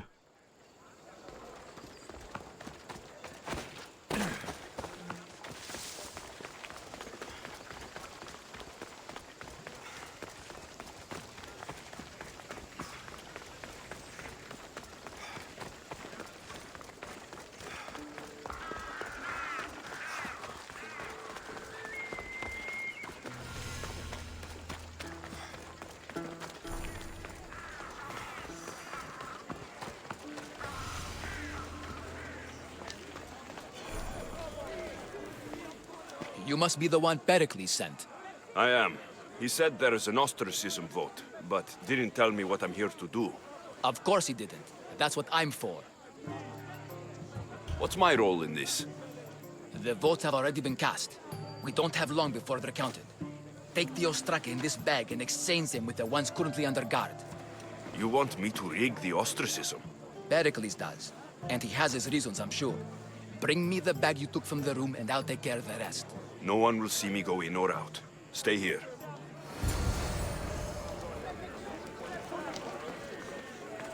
Welcome back, Levy. Goods from all over the Greek world. You wouldn't think the city was besieged by an army of Spartans. Yeah, because there's like no siege happening in game. The game's kind of like making fun of itself at this point. It's like, oh, the city is completely peaceful. You wouldn't think there's like a war happening and, you know, Athens is sieged. Yeah, that's because, you know, it's not happening in the game. But yeah, it's going good, Levy. We are almost up to 40 Malakas so far, so doing good progress with that.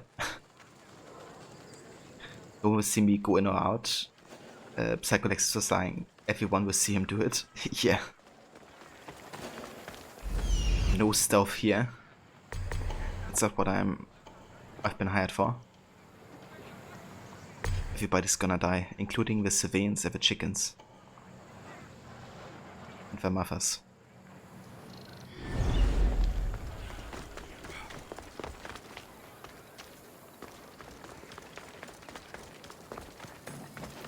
Keep your distance, mister.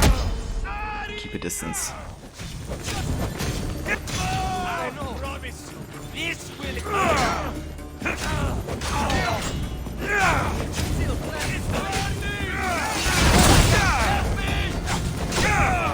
It was Malaka, even though it was kind of like hidden behind other sounds.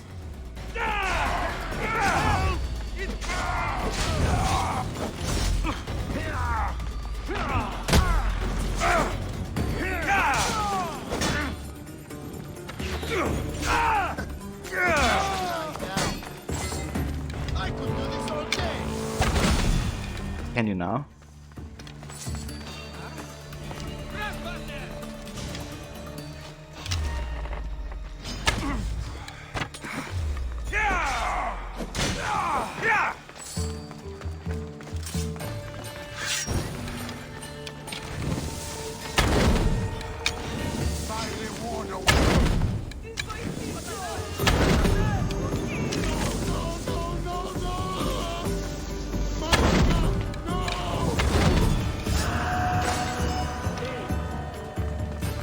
That's another one.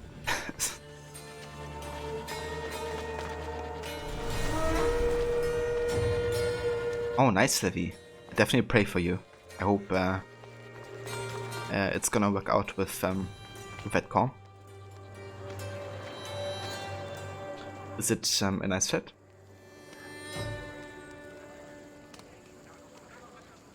This will be your second book after Malakas in the Wild. It's be called The Hidden Malaka. Oh yeah. So many Malakas, so little time. Indeed, Lizzie. Indeed.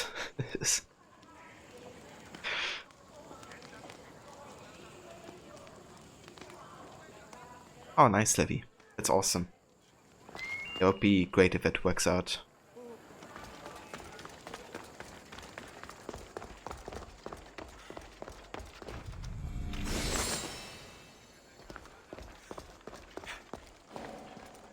Yeah. Yeah, I mean, if it's affordable and, you know, kind of like optimal with where it's located, then I would say definitely go for it.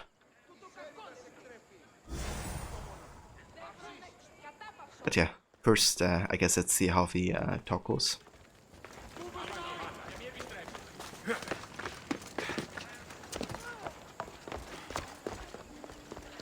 That should do it. I should let Pericles' contact know.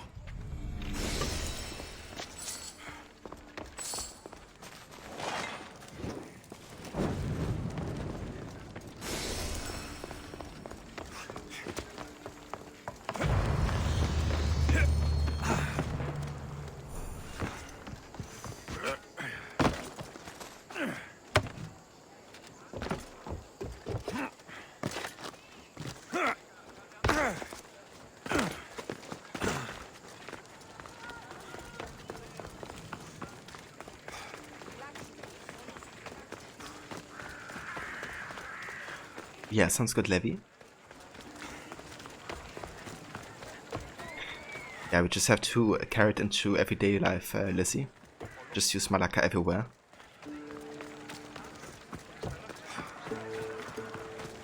Even better when Finest quality merchant. the other party doesn't know what it means. Just like, what are you about?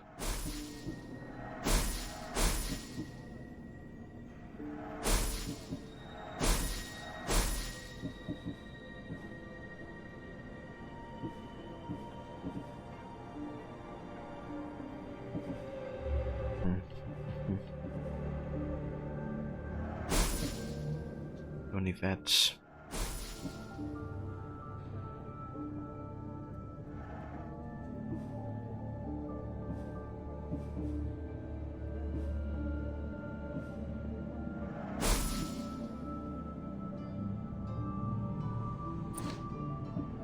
Thanks for stopping by.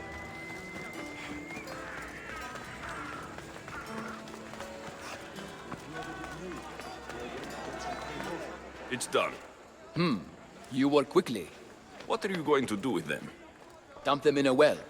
Ah, it looks like the official has arrived. I apologize for the delay. There was evidence someone attempted to tamper with the votes. Don't worry. The Ostraka are all accounted for. The votes were counted, and Anaxagoras is to be ostracized.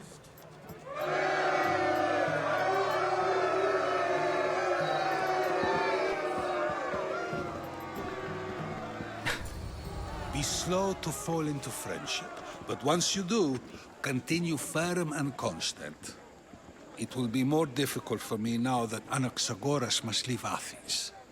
We were quite close, although he and Pericles were much closer.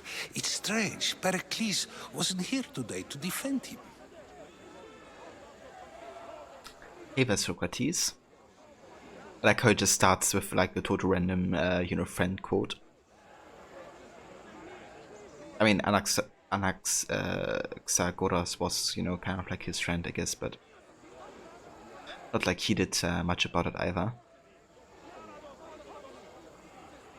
If not, you can always resort to a third non-fiction book, Malacca 10 Tips on How to Deal with Malaccas in the Daily Life. Oh yeah. I mean, that sounds very useful to have, Levi. I think you find a market there. You just have to sell to people who hate Odyssey. Who are you? Ask anyone and they'll tell you Socrates. But a name gives you nothing. Our actions determine who we are, and every action has its pleasures and its price. With that said, then, who do you claim to be?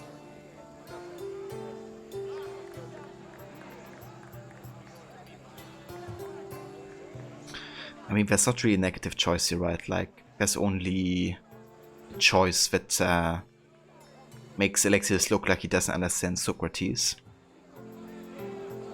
But it's not like we're dumb, right? Like,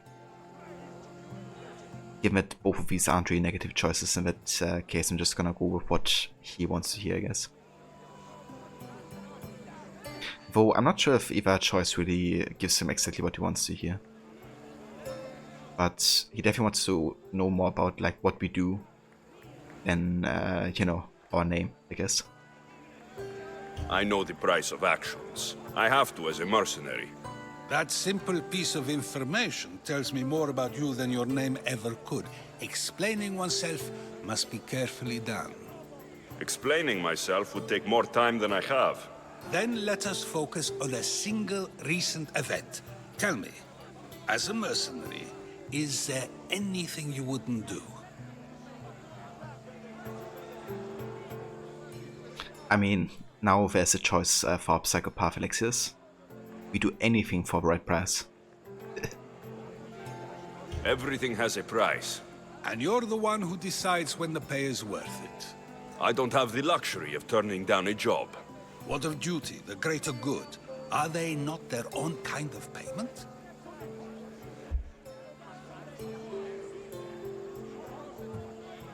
They're not enough payment.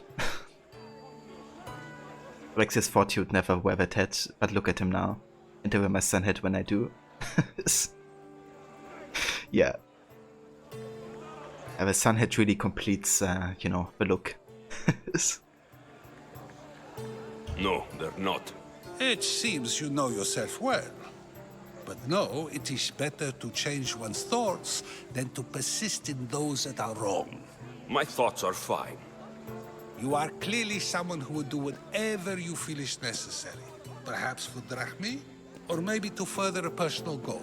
That describes a lot of people. I suppose I'm curious why you did it. How could I not be when you're the reason my friend is being forced to leave the only home he's ever known?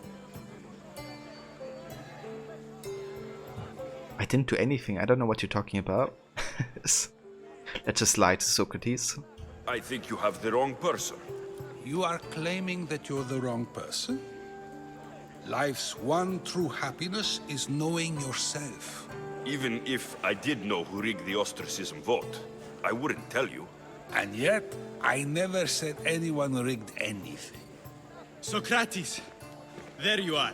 Here I am. You're late. They're all waiting for you. I wish to see Anaxagoras' fate, and so I have. Tell them I'm on my way. Well, it seemed our conversation is at its end. Although I hope it isn't the final one we have. I wouldn't know. That's everything Pericles wanted. Time to return to him and find out what these Athenians know about my mother. It's kind of funny how Socrates is like, I didn't even talk about, the vote being rigged. That just all comes from you. But it wasn't Alexius who first said it, right? It was like the actual announcer who ostracized Anaxagoras, who said that the votes had been rigged. So that information was already there. It's not like Socrates got it out of Alexius. So yeah, that wasn't very thought through.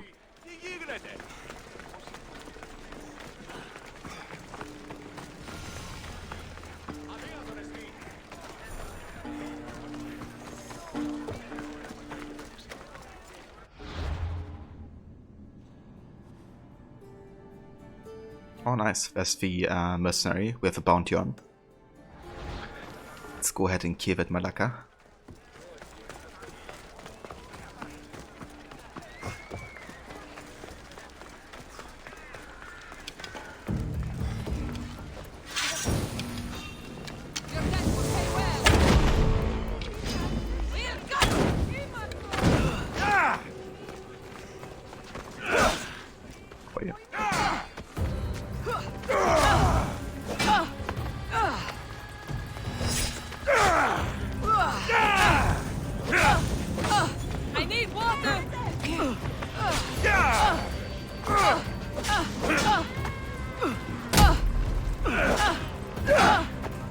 Annoying shit.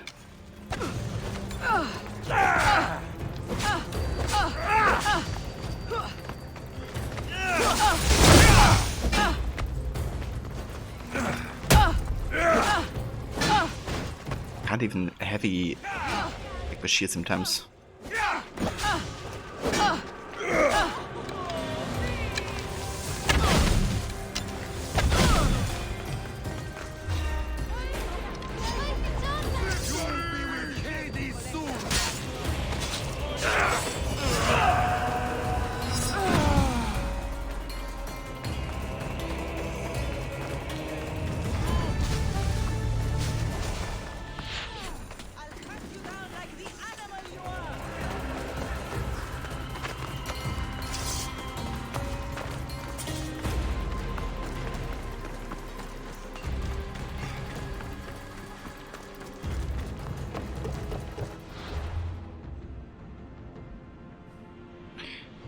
Righty then.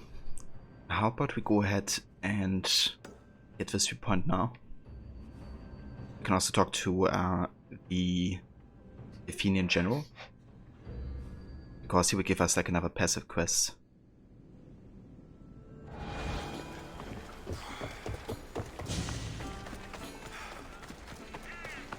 Yeah, let's go to the Acropolis. She's very repetitive.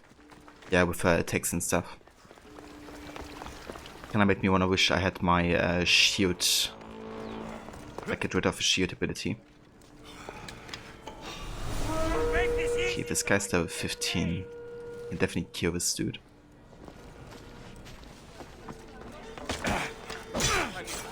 I'll make it up of killing you! Let me just go ahead and go somewhere where there isn't like a ton of civilians standing around.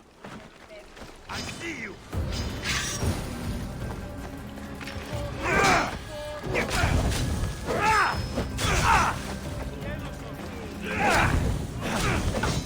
Somebody get water!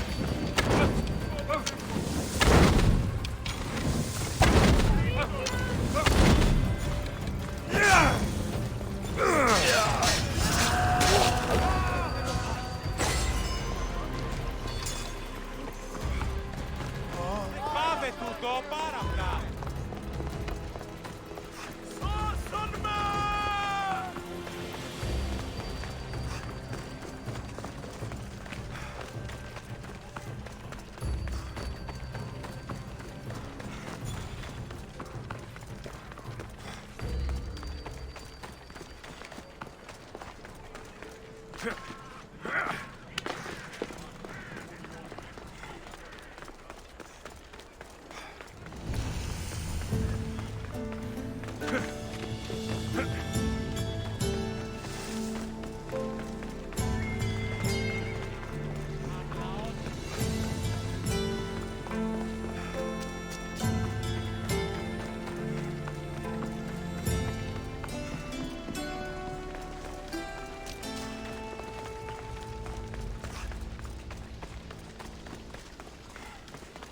A very levy.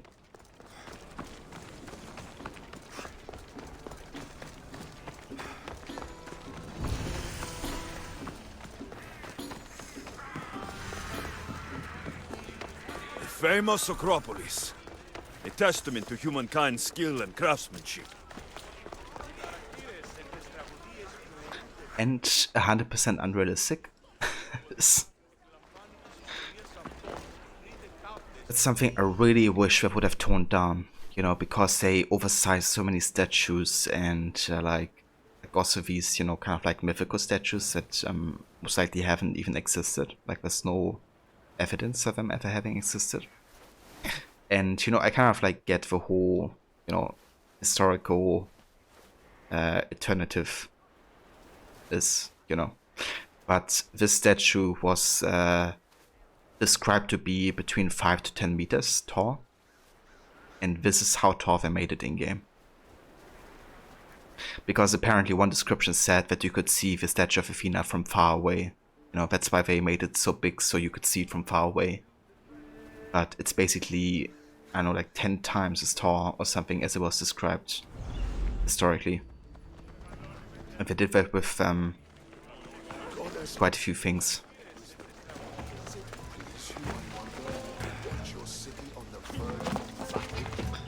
I kind of really view that a bit like I really see it as an issue, because, you know, some people actually go ahead and think like, oh yeah, this is, you know, kind of like accurate to history and Athens, to how it was back then, and they, you know, even maybe think like this is how it really looked like, but it really wasn't.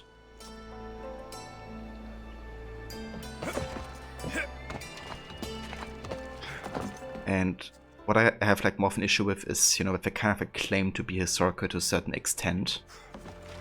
Like, you know, there's like even a historical accuracy tip in the loading screen. But I don't know.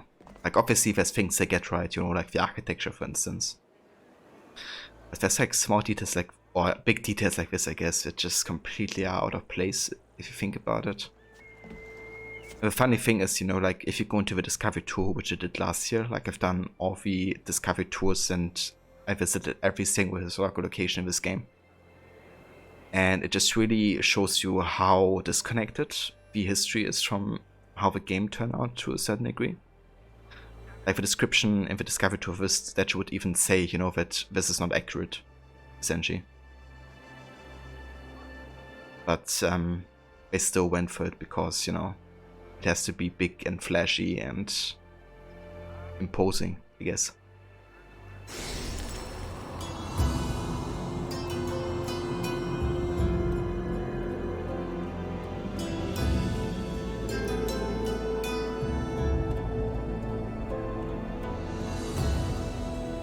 The papyrus says it was written by Themistocles, the Athenian general.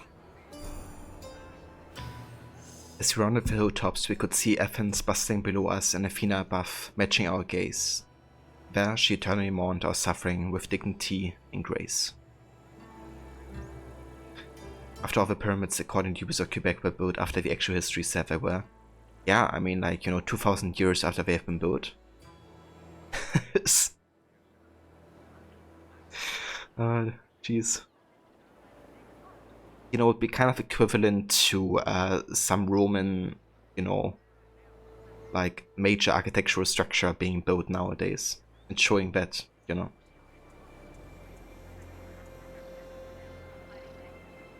Like imagine, you know, having like the Romans built kind of like a Colosseum or something in the year 2000 in an AC game. That's the equivalent to that.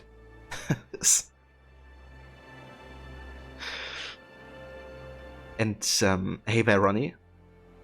How's it going, dude? Good day to you. You heard they built something called the Great Wall of China recently? Yeah. I heard of that as well. I still have to see it, but must be like, you know, a masterpiece of architecture. Yeah, exactly, Ronnie. You know, that's definitely something to think about. And something that Odyssey completely, you know, neglected, I guess. If that's the case, like how far ancient Egypt is actually away from even Origins, right? Like Origins, yeah, I know. It's kind of funny to see how a lot of people, you know, are saying Origins is ancient Egypt, though, you know, it's clearly not. And I don't blame, like, you know, like regular players of not knowing or like assuming that, but it seems like Ubisoft Quebec is thinking the same, you know, when they created that cutscene in Legacy of First Blade. Like, yeah, you know, like, it was ancient Egypt, right? And, I mean, the pyramids, who knows when they have been built.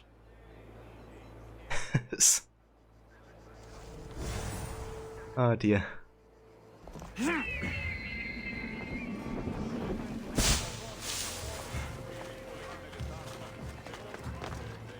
Here. I might have a job for you. If you're as good a fighter as I've heard. You've heard of me? Don't let it go to your head. I hear about everything that happens in this city, Mystios. With flattery like that, how could I possibly turn you down? I'm not trying to flatter you. I'm trying to hire you. I need some Spartan military targets removed. Are you walk the Great Wall of China? Nice, Ronnie. So, how was it? And how far did you like walk? Oh yeah, the Sunhead. We were kind of lucky to get that in the second stream. I think you may have the wrong idea about me. General, Demosthenes. I'm not a murderer, if that's what you expected. I expected you as someone who wants to get paid. Was I wrong? No, not completely. Fine. What do you want? My spies tell me the Spartans are mobilizing. What I want you to do is hamstring them. Get into their forts and remove the commanders in charge. I guess that makes sense. I'm thrilled you approve. You'll need to bring me the seals of the commanders you kill as proof. You'll be amply rewarded. Those don't seem like standard Athenian tactics. They're not. But it will work, and that's what matters. We've already lost too many Athenians to those savages using traditional warfare.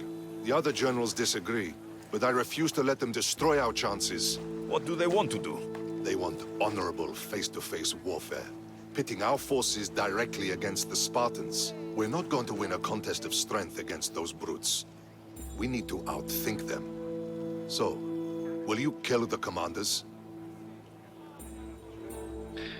I like how Alexis was like, you know, why would I kill anybody? I'm not doing that. And then he's like, fine, let's just do it. Let's get it over with. You have a choice where what you say doesn't really matter, right? Like, you can kind of like deny that you want to kill people, but Alexis is still like, you know, okay, whatever. Might as well do it. Alright, I'll take the job. Good. I might not have approval to deploy our men to do this, but I'm not about to let that stop me. You've told me enough. I'll get your seals for you, General. Alright, so that's like more of a passive quest again. Nice. So I believe we can go to the Symposium now. And meet the thinking people of Athens.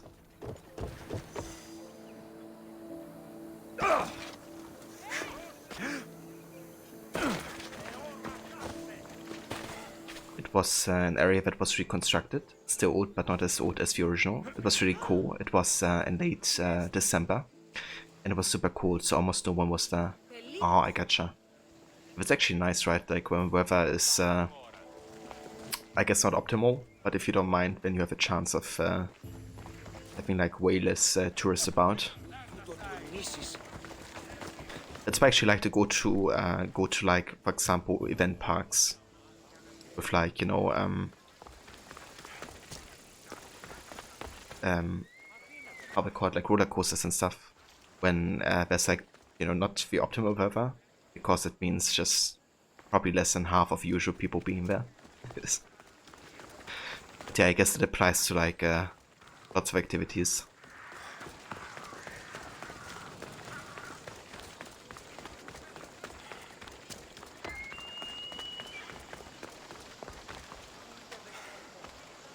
And being so cold, there was very little moisture in the air, so it felt like you could see forever.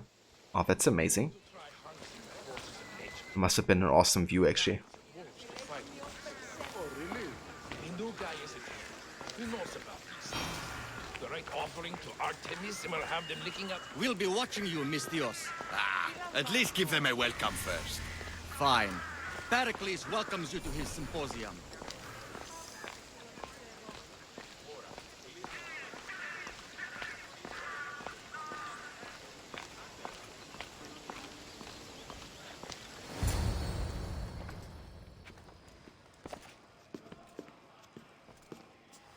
Alexios, it's you! Phoebe? You said you weren't coming back to Kefalonia, so I decided to leave too. I said I wouldn't be coming back, but I don't remember saying you should leave. Well, here I am. Another choice where what you do doesn't matter. You know, because either way she's gonna land here, even though she says that she did it because you said that you're not coming back. Or Alexis said that he's not coming back. So that's her reason in this, you know, choice that I did in Kefalonia. But when you say that she should stay there, you know, then she will still have like another reason of getting here. Because that's the thing, right? Like, despite the choice system, they want the story to go a certain way. Like, Phoebe has to be here, no matter what. And it just showcases, you know, that maybe less choices would have been better. Because the reason that she stays here just doesn't apply in the other choice. And it kind of like breaks, I guess, you know, like both choices really. Like, that's why I think the choice system in The Witcher is so much better, because stuff like this just doesn't happen that often. Like, there's still choices obviously where things kind of have to happen in a certain way. But like with very small quests even, you know, there's like very different outcomes, and the choices actually do have an impact.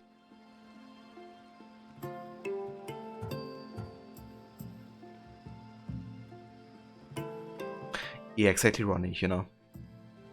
That's why I think Valhalla does it better, because Valhalla doesn't claim to be all about choice, right? And Valhalla also doesn't throw choices at you at every turn.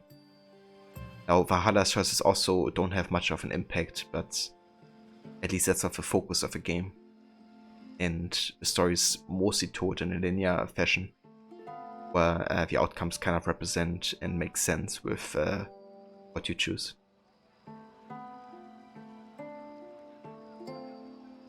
Death to choices. Yeah, I mean, I would love for them to just be completely dropped. Because it just really messes with the narrative. And yes, you may, Levi. I can't believe you're here. Me either. I can't believe we both made it to Athens. It's so much different from Kefalonia. But what are you doing here? I'm here to get you ready. I have to make sure you leave all your weapons and change into these clothes. So, you somehow work here? For Pericles? No, for Aspasia. I think I'm ready to go in. You can't! Not like that, anyway. The Athenians like it best when you try to fit in. But don't worry, I have just the outfit for you. I won't change my sunlight clothes. Not gonna happen. There's no way I'm wearing that. But if you don't... I mean it, Phoebe. You have to leave your weapons here, though. Fine. I'm going to the Symposium with a freaking sun hat. I love it. Don't say I didn't warn you. Is that everything? You're all ready to go in. Don't worry. You've done scarier things than this. I'm struggling to think of any right now. Are you sure I can't keep just one weapon with me? No weapons. Now hurry and go in. Oh, and don't leave without saying bye. Bye.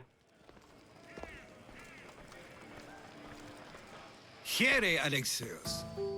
The mighty mercenary and traveler has finally made his grand entrance. Only slightly late, too. Herodotus. Athenians have no problem letting me know when I'm not welcome. It's a relief to see your friendly face. Don't let the company here tonight intimidate you. I won't. Pericles is no king. He needs these guests to love him so that the people love him. and they, in turn, need Pericles. You're no different from any of them.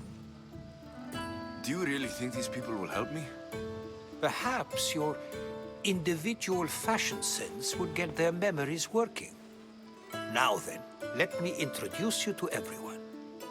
They may not look it, but this group holds the way to the future on the tip of their opinionated tongues. Sophocles and Euripides, for example. Two of the most celebrated playwrights to date. No one can throw stones as far as they can. They appear to be locked in some kind of intellectual struggle, as is their way. He's a writer of comedies, of all things. Comedies, Euripides.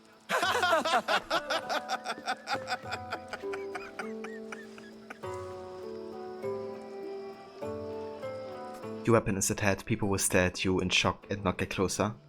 That, and there's some deadly blades in the head. Just like that villain in, or that bad guy in one of the Bond movies, one of the older ones, who used this cylinder head to kill people. I think he had like kind of like a sharp blade in the head, then like threw it against his enemies. I'm sure Alexis also has that in his straw head, you know.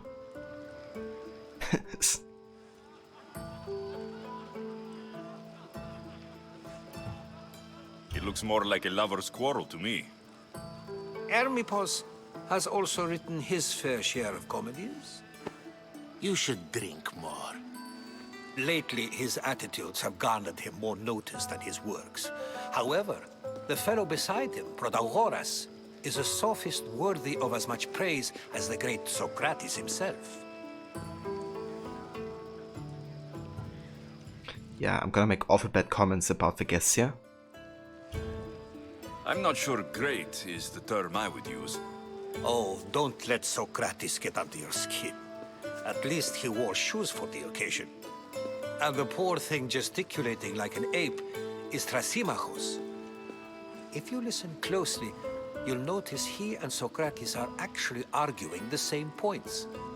But the wind from his wild gestures deafens him to critique. That isn't at all what I mean. Where is Pericles? Oh, he never attends his own parties. Which reminds me, there's something I need to get his help with.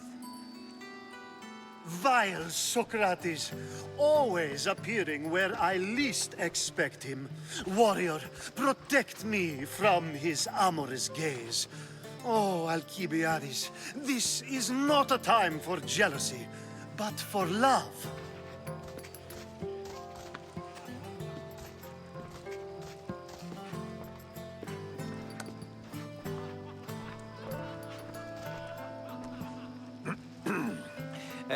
Let's not use Alcibiades as an example. Be good, and don't drink too much. So, tell me, what does a Mystios like you think of a party like this? It's bullshit. I hope that's, yeah, that's not an answer, unfortunately. This is going to be a long night. Parties should be about vomiting up blood, not vomiting up poetry. These people are so clean. If these guests aren't to your own unique tastes, then just focus on why you came here in the first place. Thank you, Herodotus. Now, if you'll excuse me, Pericles is here somewhere, and I need to prepare him. If he's alone, I'll tell him what your sister said. Yeah, you should get going. I had enough of you, Herodotus. Loverboy made his appearance. Indeed, Alcibiades. Yes. Unique tastes. Indeed. Yeah. Okay, Herodotus, you can keep on going. I got this. Agreed. Pericles needs to know. I'll stay here and look for clues. I hope they know something about your mother. Me too. Exactly, Rod. You know, there's always something to do. And the unknown's on the horizon, so You should better keep on going. Amistios? Here? I suppose they've sent you to mock me for my fight with Euripides. You're a rich, arrogant ass. There's a war at the city walls. Suffering, starvation. And you're in here arguing because someone at the party isn't giving you the attention you need? That's no way to calm down someone who is obviously upset. No. It's not.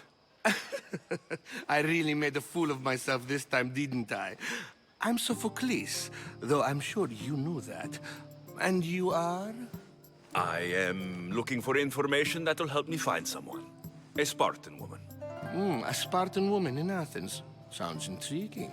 Though, if you expect me to notice someone other than myself, you expect too much. You could talk to Euripides. He's the second most worldly man here. That pediculous, xanthodontus exophthalmic Morosov. But he doesn't talk without a drink. I have no idea what that meant. No, you don't. How stupid was that dialogue though? You know, I'd go for the rich ass insult option. And Alex is actually making valid points about, you know, the siege happening. And he's like, you know, being more bothered about like really small problems. Then his answer is, well, that's not a way to calm me down. I'm clearly upset about this, you know, really small thing while this war is happening. And Alexis is like, yeah, never mind. You know what? Your problem is actually more important than this war. You're right. It's like, this doesn't even make sense. It's like Alexis is like bipolar or something. That would explain it. But yeah, he's officially not confirmed to be, so.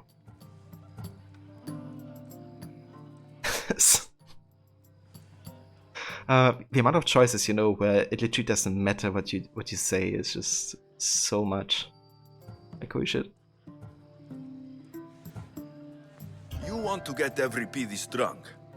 Are you hoping he's going to make an even bigger scene than you did? Ha! We both know that's not possible.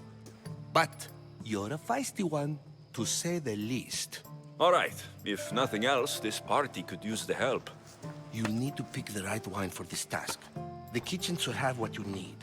Let me know when Euripides is done in, and I'll slip away unseen. Yeah, but logic, right? I'll get the wine. Wonderful. Now, if you want some friendly advice, Aristophanes cannot stand sweet wine. I've seen what it can do to him. Absolutely, horrifyingly delightful. It wouldn't be a party without someone losing their stomach. I'll let you know if your plan worked.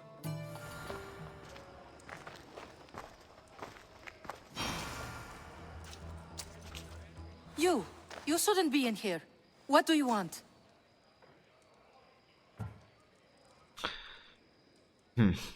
So usually I go for a sweet wine, right? Because that's what gets him drunk. But if we don't want to help that rich ass, I guess, then we can go for a dry wine and not make him go drunk. I've never gone for that, so I'm gonna see what happens if he doesn't get drunk on sweet wine. Who knows, maybe he still gets drunk. I mean, it's, you know, wine after all, and I guess it could be one of those choices that doesn't matter again. I've come to get your finest dry wine. Yes, take it. But get out of my kitchen. I'm very busy, you know.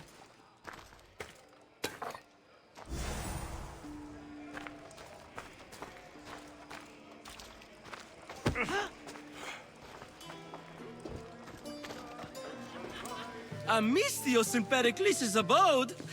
I never thought I'd see the day. You must have seen me doing my impression of Hermipos. I call it the dejected weasel. Tell me, what does it think?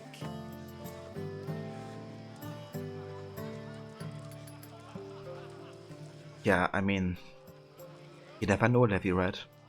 Like sweet or dry, maybe there's no alcohol in it. But yeah, sweet wine basically gets this dude like drunker, I guess.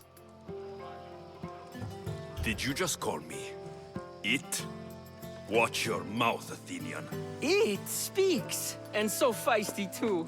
Sometimes I wonder if I'm doomed to be the only young and beautiful thing here. So, what do they call you? Alexios. I wouldn't peg you as an Alexios. But never mind. I'm Aristophanes, and this man is Euripides.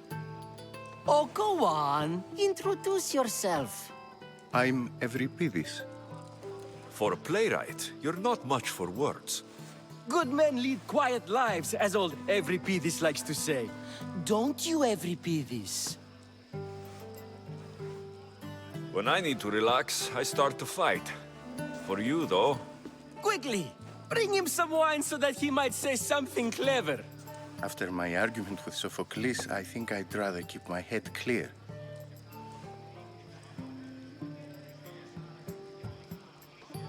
I'm here to serve you.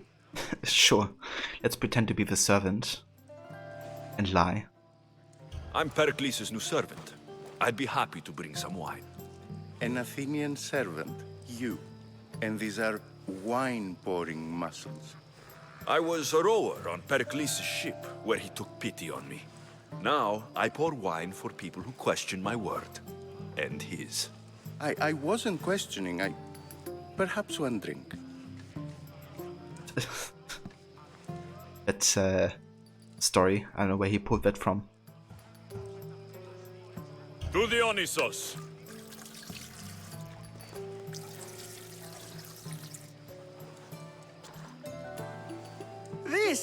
This is delicious! This is nectar of the gods. Another round! The head gave him secret powers of imagination, but he doesn't know it yet. Yeah, the head is like a piece of Eden in itself. It's kind of funny when Alexios kind of like pours in the wine, right? Like if he wouldn't wear the head, you would actually see his eyes like move up. Kind of like, you know, like he's watching Euripides. But with a sun head that doesn't get shown because it kind of like blocks off his eyes. But yeah, I don't mind because the eye animation is a bit weird that happens. It looks very robotic. How about some more?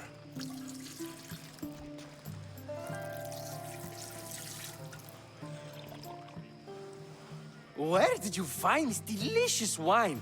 It must be Pericles' finest. You know what they say, good wine makes good friends. Okay, so he still gets just as drunk, it seems.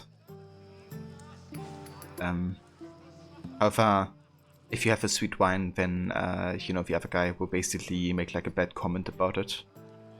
Whereas now they're both enjoying it. Ready for another?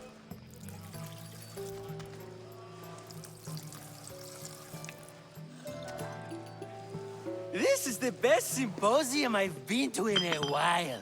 You know what? I like you. Who brought you here? I brought myself. I'm on the trail of a woman who fled Sparta a long time ago. Fled? Why? She lost 2 children. She had no choice. She fled to heal a broken heart. Euripides, write her into a play.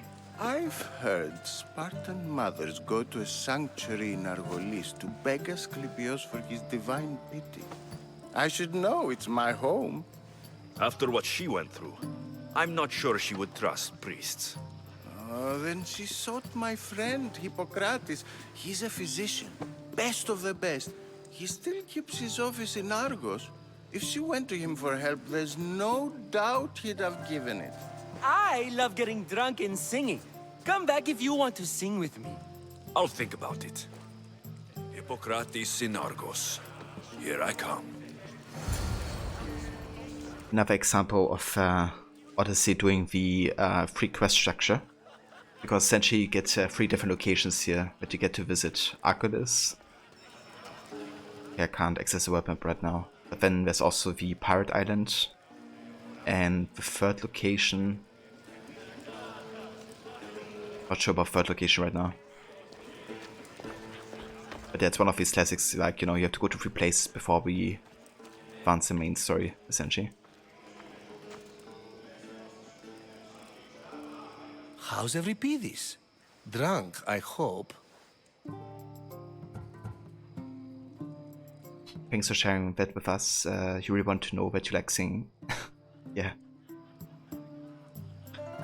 Yeah, the Pirate Island actually looks quite nice.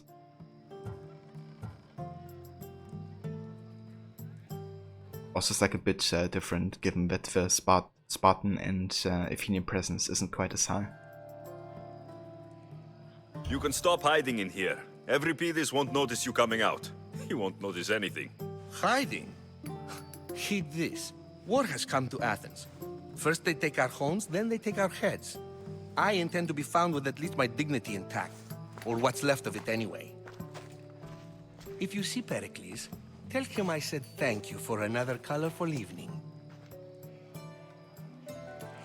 But yeah, bottom of the line didn't make much of a difference with the wine here again.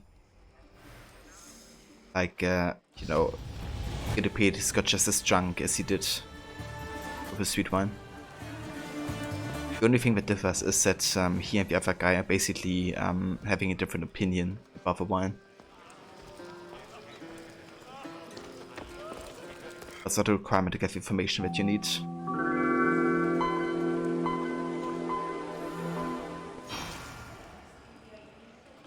And hey there, Belludrin.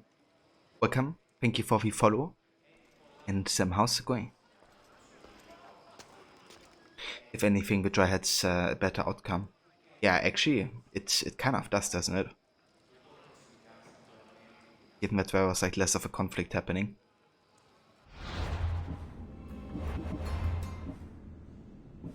Okay, so we have another skill point available.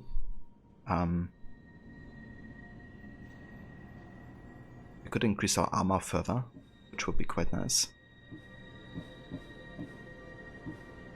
Or we could upgrade the damage further for Hunter. I think I'd do that for now. Increase Hunter damage by another 10%, headshot damage by another 20%, and we get the slow time while jumping from heights ability, which is quite nice.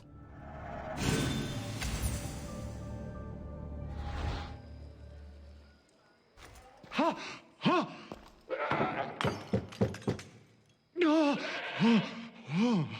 Someone's being hurt. Open this door, or I'll kick it in!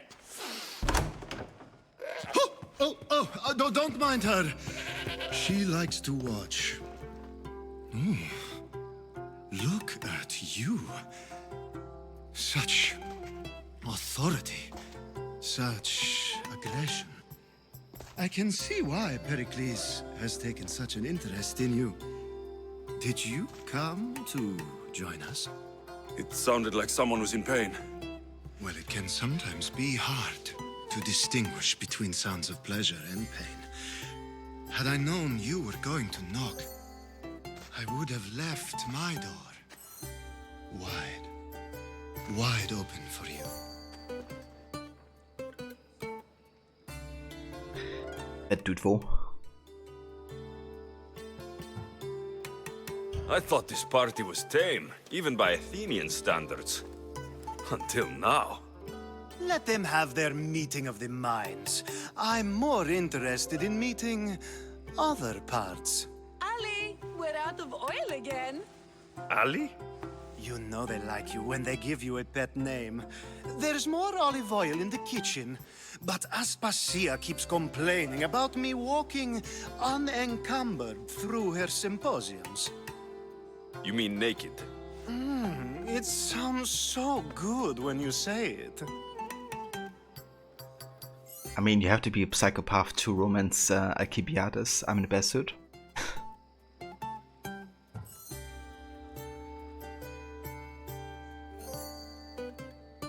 You have enough servants. Get them to do it. Shame. If you change your mind, I promise to pour the oil on you and lick it off.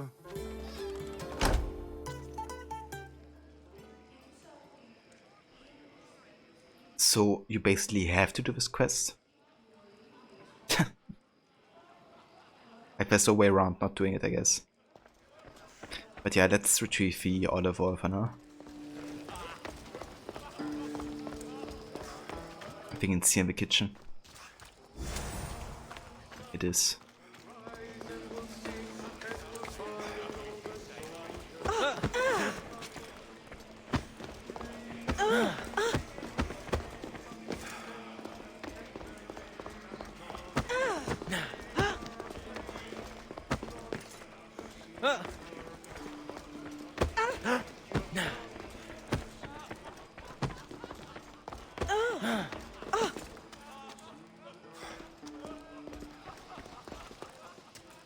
I would not want to do Eddie's quest. I was kind of like curious what would happen if I say I'm not gonna do it, because it's like kind of a negative option, right? And I try to go for, I guess, the negative options primarily. But I guess the symbol already gave away that it's just like going out of a dialogue, I guess, and not doing anything. So it wasn't like an actual option, I guess. But yeah, that was like my reasoning behind it. Just kind of like, you know, go for confrontation, I guess.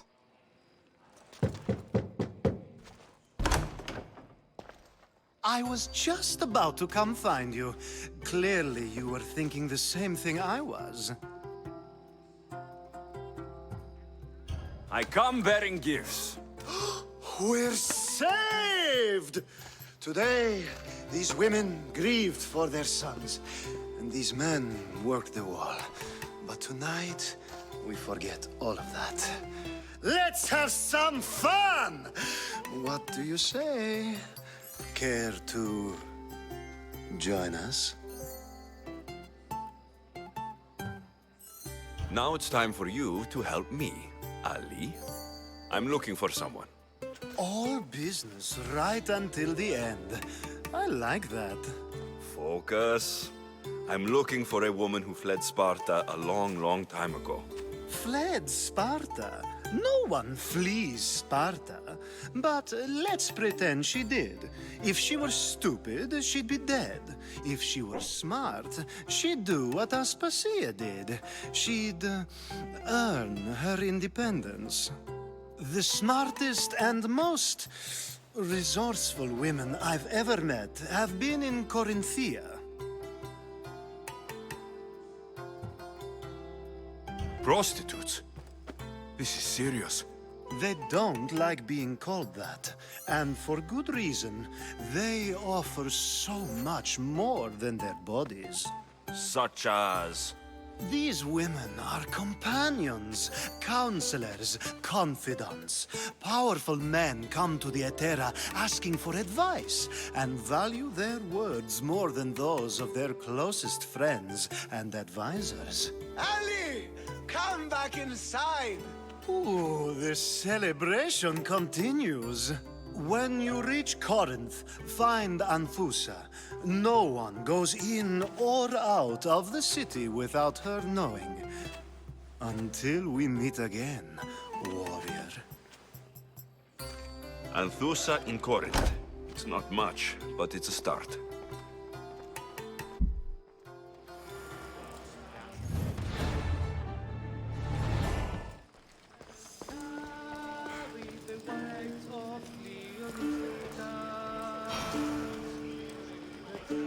And that finishes the Alcibiades quest. What a dude, though. I can still interact, though. I'm sorry, but I can't. It's too much, even for me. What's the fuck? Okay, let's talk to Socrates, shall we? I admit, I'm surprised to see you here, but everything has a price, as you said. I can't help but wonder what price you paid to gain entry to the Symposium. Keep wondering. You really intend to use this young destruction to avoid the point being argued? If you've been arguing this long and you haven't agreed yet, just give up. We're discussing the nature of rulers. Where better to do so than here? I'll ask you the same question I asked Thrasymachos. Would you agree that the act of ruling is an art? It is an art, as all worthy undertakings are. That is not up for argument. Yet, medicine is for the betterment of the patient, and not the physician. Carpentry improves the building, not the builder. Then, Is the art of ruling not for the betterment of the ruled rather than the ruler? Don't be absurd! This is a waste of time. Yeah, I mean, go for that, of course. This argument between you two is pointless. Perhaps. How do you define art? I'm not getting dragged into this. Very well. Answer this. Does the artist not give form and symmetry to her subject? Well, yes. Laws and justice do much the same for people, do they not? And is there any better way to communicate the story of a people than by revealing its customs and laws? If yes, then ruling, and thus justice, must be an art, as Thrasymachos says. If you say so. Aspasia.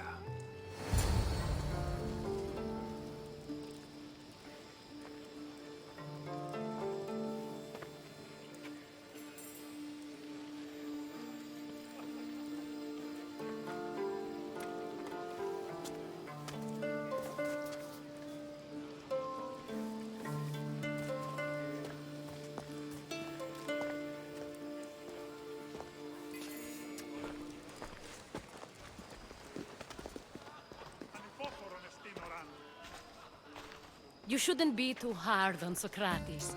He really has a brilliant mind, even if he comes off a little strong. He isn't always like that, is he? Ah, Phoebe. Pericles has retired to the balcony already, has he? His ability to sneak off and sulk is second to none. I can go get him, and Alexios can help. Everyone listens when he talks. That'll be fine. Run along. Alexios will be right behind you. Now, allow me to introduce myself. My name is Aspasia. I had to go to great lengths to cover up your work in Megaris. You know, she's like, go along and Alexis will be right behind you. Like, don't tell me what I'm gonna be doing or where I'm going to go.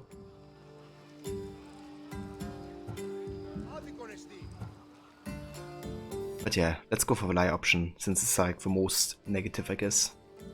You've been spying is also very confrontational, but let's go for the lie option. That had everyone recognize you, Alexius. Yeah, I mean, it's all for the purpose of being not stealthy, right? Like, you have to stand out. I have no idea what you're talking about. Oh, now. To convince someone in this house, even your eyes must tell a lie. Fine, it was me. But my actions were personal, not political. We do what we have to survive, and there's no shame in that, believe me. You make an interesting choice, Alexios, in not dressing to fit in. Fit in? Fancy clothes wouldn't help me fit in. Your Athenian chitons are strange to me. You never really get used to them. It seems we have the attention of the entire room without a single eye being fixed on us. If you'd like to talk, do it now, and do it discreetly. What can I tell you I'm looking for? I'm searching for a woman who fled Sparta with her child years ago. I was hoping you might help. What clues do you have to her whereabouts? A physician named Hippocrates may have seen her in Argos. He's a good man. If you find a woman named Agathi there, do let her know Aspasia sends her regards. What else? Alcibiades gave me the name of a woman in Corinth. I'm sure he did. My dear friend, Anthusa, is the only one I know who's enjoyed a life in Corinth through legitimate means. Mostly legitimate, anyway. That's all I have. There is another option. In a former life, when I needed something done or someone found, I contacted a friend. An admiral of a sort. What's his name? Her name is Xenia. When we last spoke, she was in chaos. A word of caution. When you go to her, be on your guard. Sea life makes a monster out of most people. Thank you, Aspasia. When you're done, return here. Together, we will find who you're looking for. Now do me a favor and get Pericles to come down here and greet his guests. Yeah, at this point you have to ask yourself, like, why would she even want Alexios to find who he is looking for? Like, what does she gain out of it, right? And yeah, obviously it's because she's the leader of the Guild of Cosmos.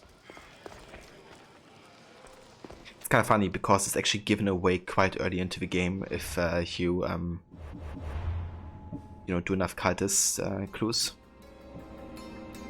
Yeah, once you get like one of the early sages in the game, it reveals that she's like deeply involved into Athenian politics. Or something like that. And you know, she's like literally the only woman in this game who's deeply connected to Athenian politics. So it's very, very obvious from the get-go that, you know, she could be it, I guess. But yeah, this is like another, I guess, thing that stands out, right? Like, what does she get from Alexios finding his mother? You have to ask yourself that question.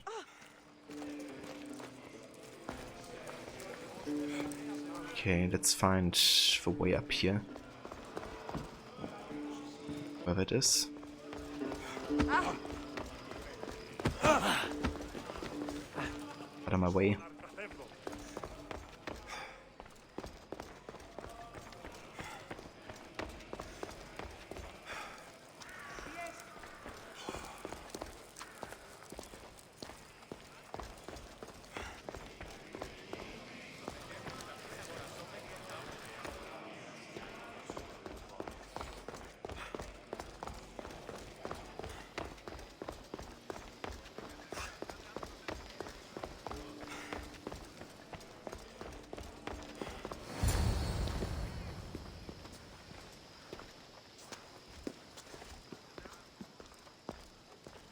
Alexios. I don't recall sending for you, Miss Theos. Phoebe shouldn't have let you in here. Stop hiding from your guests. Yeah, confrontational, all the way. You've been hiding from your guests long enough. Aspasia seems to think so too. She usually does. Technically, you're a guest. If you join Herodotus and me, that should be enough for her, don't you think? You really don't want to go downstairs, do you? When your days are spent speaking in front of crowds, you begin to crave these moments of silence. Or as silent as I let it be, at least. Your life is in danger. Yes, Herodotus was saying. This cult doesn't worry me. I have my life threatened by far worse people every day. My true concern is Athens. I fear for her future.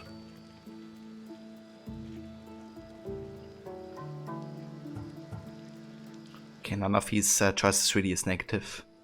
But I guess telling him what he should do, like, you know, he should do this, is slightly more negative than showing empathy, I guess. So let's go for this. The Spartans aren't your real concern, Pericles. The cult is coming, and they're bringing their strongest weapon. Listen to him, Pericles. The Spartans are immediate. A cult's threat is ambiguous. I'm related to one of the cult members, and I believe her when she says they're coming after you. Sound counsel to consider. I'll be sure to let my men know, regardless. Aspasia sent me to see what's taking you so long. Tell Aspasia I'll be right there. I suppose this is where our conversation ends. Thank you again for helping me. I hope my guests are able to help you in your search. Time will tell.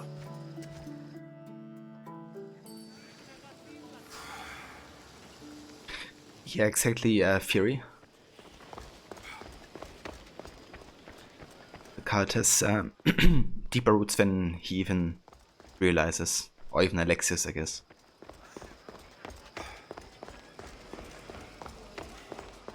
I still can't believe that you can actually spare our romance, you know, Aspasia at the ending. Considering that she's responsible for the death of, you know, Pericles later, and then Phoebe And lots of others, of course, leading the Kite of Cosmos.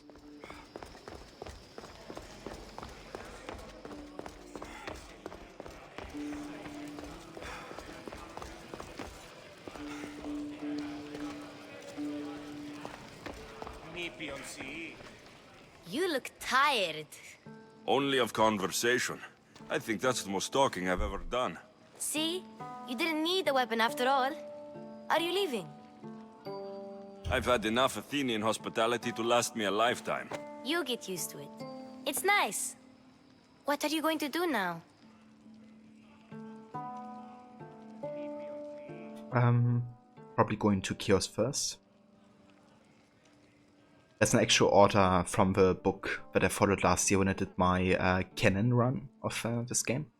I actually tried to I kind of like tried to do everything in the order of how it's been described in the book and going with the choices. But I actually don't remember everything of it. Like I did a list last year, but I think I threw it away when I was done. Because I plan to never do it again. Because it actually wasn't possible to line it exactly up with the book. But yeah, let's just say we go for Chaos first. That hard dialogue is, has some seriously awkward timing. Yeah, like, you know, in that scene, like, it's like a big confrontation with the leader of the cult. And you get the option to romance, you know, the killer, you know, of like, basically your younger sister. It's really is awkward. And hey, the feet. You must said to remember approximately which order these three were. Not exactly, to be honest, but I do know that there's a Reddit post essentially. Like if you Google Reddit AC Odyssey canon playthrough or canon choices, then I think the first search result should be that link or that thread where somebody basically showcases the order and which choices you have to make. There's somebody basically created a guide on which choice you have to make to be as canon as possible, which is what I did. But yeah, how's it going, Feet? Welcome again. There's a woman on the island of Chaos that I need to meet. I think I'll head there first. I've heard there are pirates there. I'll be sure to be careful. Good. Before you go, I heard something from Aspasia about Kefalonia. What is it? She said there was some sort of plague. You don't think... My friend, the blood fever. Don't think like that. Whatever happened on Kefalonia isn't our fault. I'll go myself and find out if this plague even happened, okay? Okay, thanks. I knew I could count on you. Okay, that's interesting. I actually haven't done the plague quest. Like, I didn't do it when I was in Kefalonia. There's still this comment about it. I kind of wonder if the plague still broke out. Because I guess it would, since they are still alive. Nope. I'm happy here. And this isn't Kefalonia. That means you'll be back. That's very true. Plus, I really like working for Aspasia. She says she has a mission for me. I'll see you soon, Phoebe. Bye, Alexios!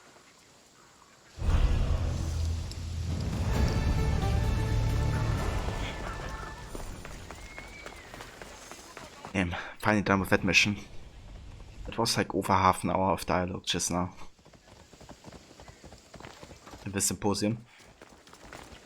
I think they really wanted to make it feel like, you know, one of these Witcher events, like Witcher 3 events, where you participate like in a wedding or something like that, and you know, there's like so many activities and people to talk to.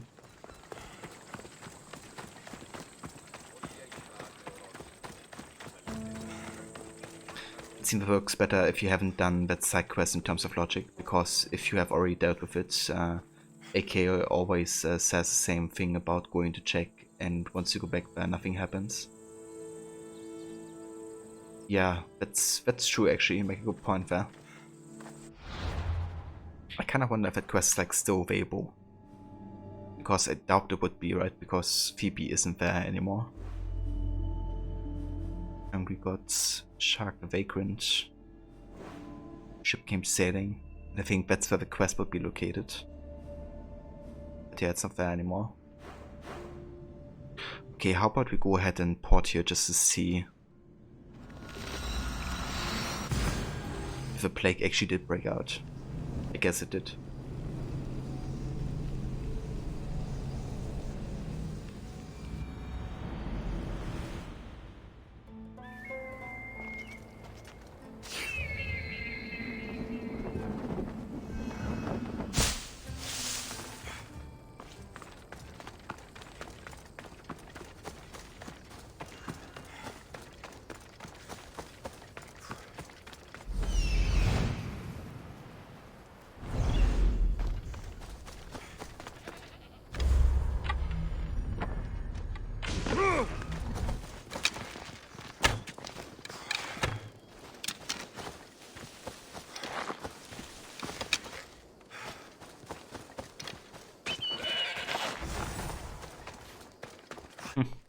We receive the obsidian eye back from Cyclops.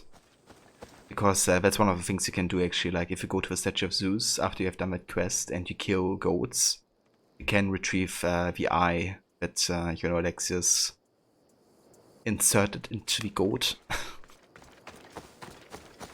And you even get an achievement for doing that.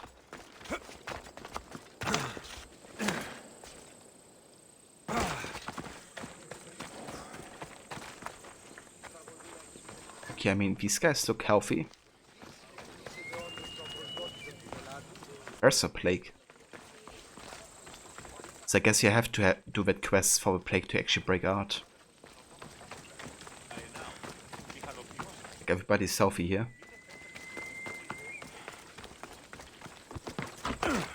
Okay, that's kinda stupid. Like, but there's a comment being made about the quest when we haven't done it. And apparently also about the plague, like Phoebe mentions the plague, but no, it's not fair. Everybody's healthy.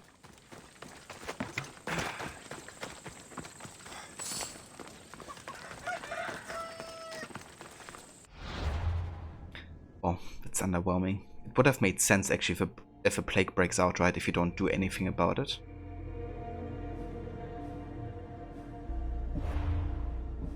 But whatever.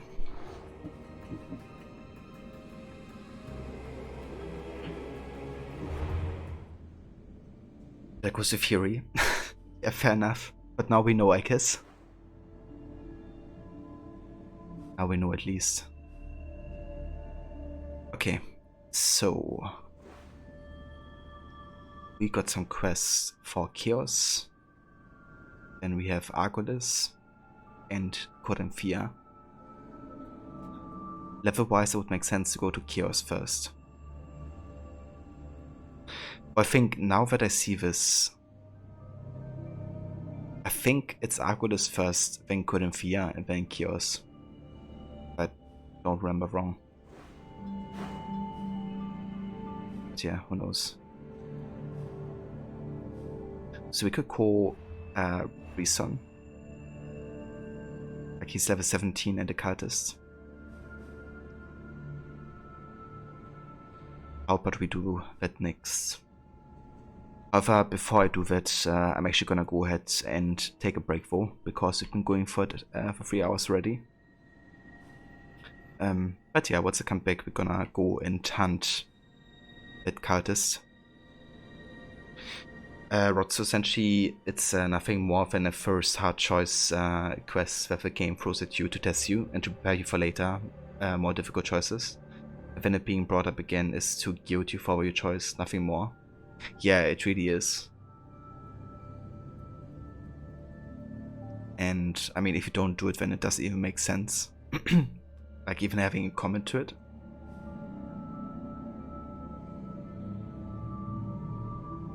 But yeah, it's definitely one of those choices, you know, where they want to make you feel like all of your choices have like a lasting impact.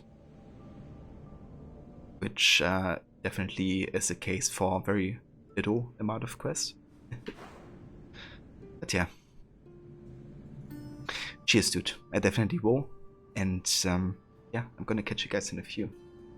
Actually, I want to quit the game because I would have to do that to not run into performance issues once I come back.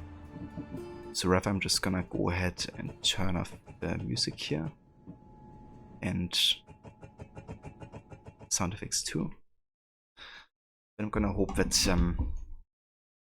the shortcuts or hotkeys still work that I set up. They do. Nice. Alright guys, so I'll be back in 5 to 10 minutes or so. Cheers, I'm the Bassett. I'll catch you in a few.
Right.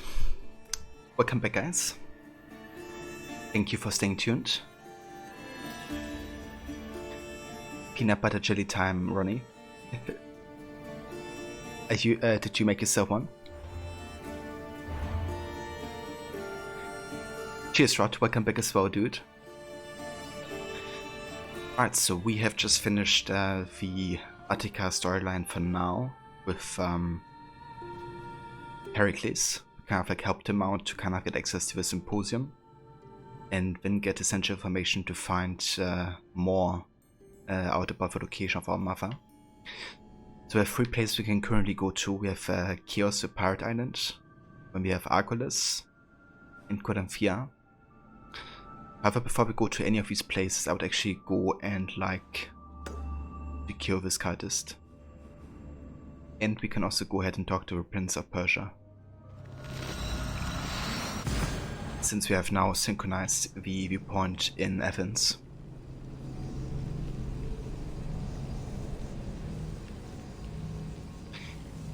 Yeah, so funny enough, I never had peanut butter and jelly sandwiches before. Like, I know of them, and I know that they're very popular in United States. But I never had it together.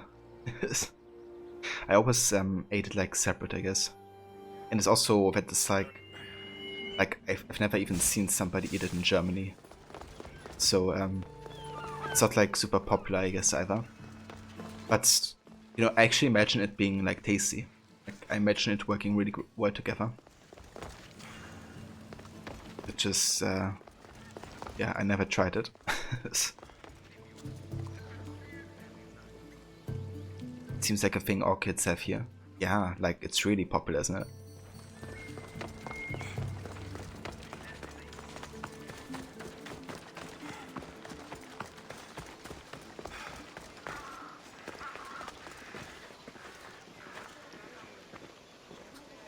And hey there, Demise. Welcome, dude. Indeed. How's it going? I hope you're having a nice day so far. We're gonna accept these passive quests here. And then we're gonna talk to a prince.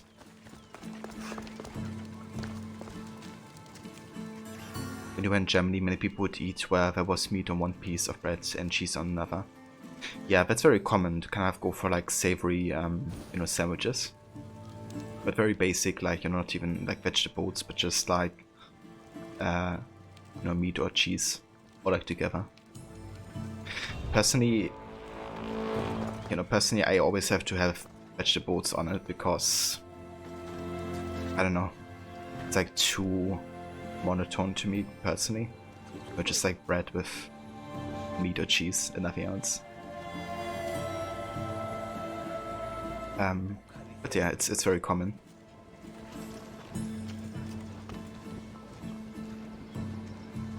Yeah, I mean, I guess it also depends, I guess, where you are in Germany. But it sounds accurate to, you know, where I grew up, I guess. And what people had in school there.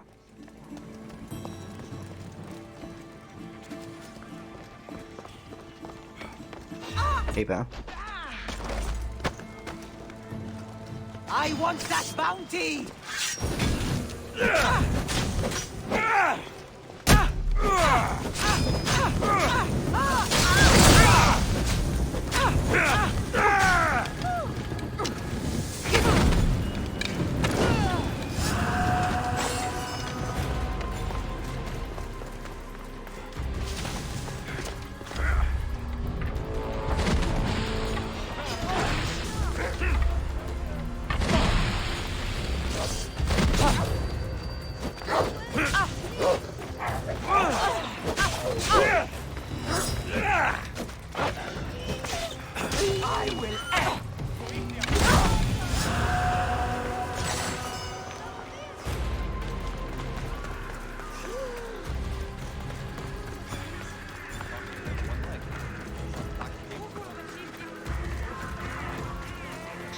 Yeah, that's just well, Ronnie.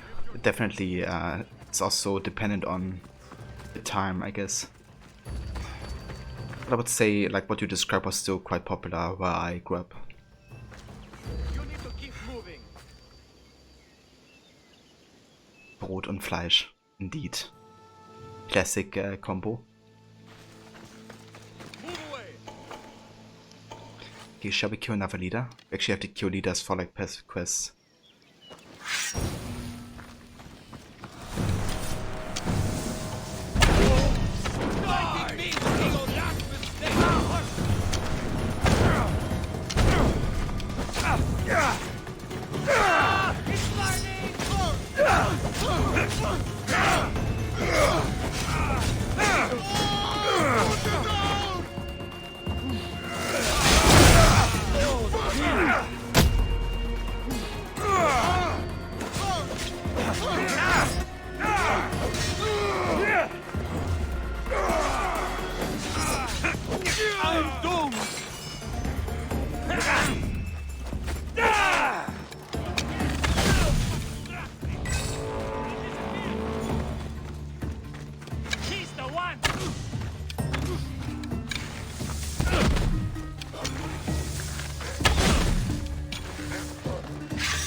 Level 24. Oof. Let's give it a go. I'm playing on hard difficulty, the mice.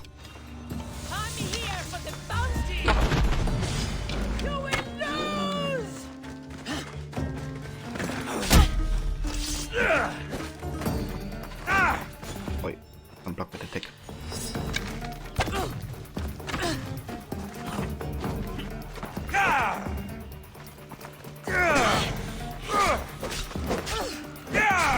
She's a damage sponge, a proper one. But she's also like 3 levels above me, so...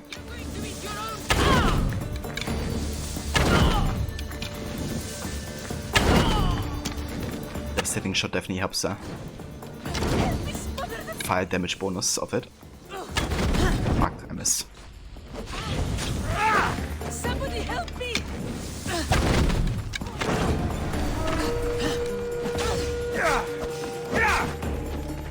You should have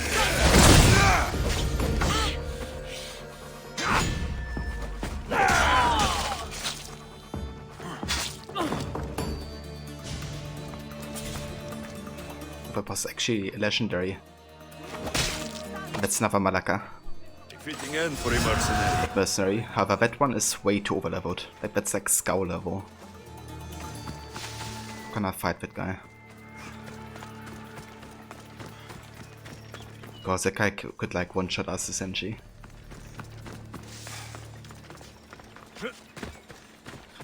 Yeah, we have a classic Sunhead, you know, to really fit the psychopath look that we are having. But it also has sunburn resistance, you know, that's pretty important. Like, you know, the sun is quite devastating in Greece. Like, just look at this. It's good to have some resistance against that. Counting Malaka, you heard amongst other noises. Had to clip them, listen a few times to figure it out. Oh jeez, dude, thank you for catching up on that. That one I actually missed, the one that you redeemed. I was also quite focused on the fight there.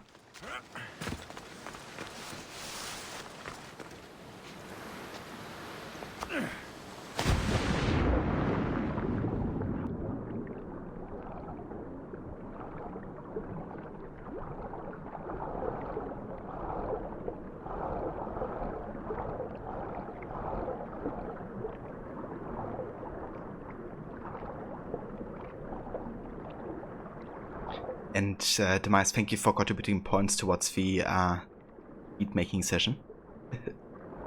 Rod, thank you too, dude. What's actually our current progress, I wonder? Here's the tomb of Osiris, motionless, motionless like Osiris, motionless, his limbs like Osiris. 14% it seems. Indeed. So for those unaware, currently there's like a community challenge going on that if it's reached within 30 days, I will be doing creating like a beat which uses this sound bit that just plays as like the main vocal sample. So it's gonna be a bit of a meme beat, so to say. But yeah, I'm looking forward to it. It's gonna be fun.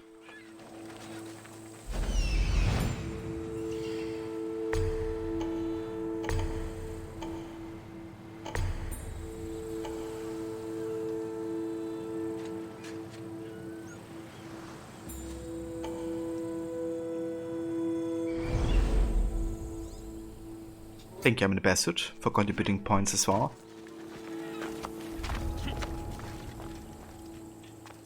Okay, that's a Cardis.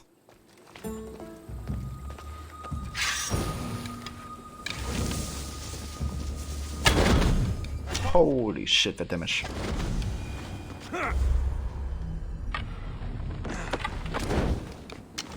Also, I just realized I broke my rule. Because I didn't expect him to actually die. Like the damage wasn't fully filled right the health bar, but I did the critical 2 times. Which means I actually broke the rule 2 times, I believe. I didn't get detected before they died, right? So. Or maybe the second guy detected me while the other guy was dying. I'm not sure. But I would say it counts 2 times.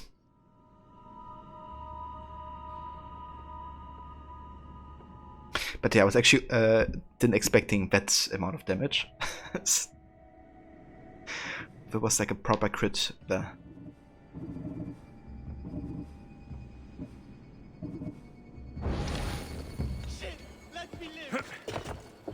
But yeah, thank you for doing that, Rod. Would you mind adding that another time?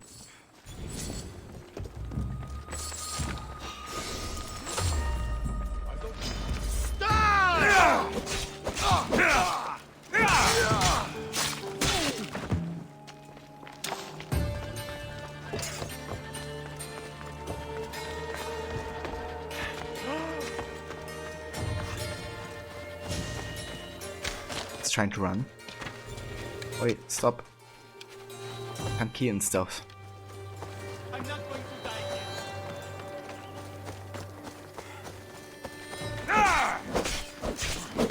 here. Okay, so that doesn't count as stealthy because I killed him with combat attacks.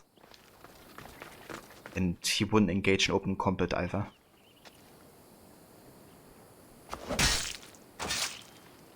You deserve worse.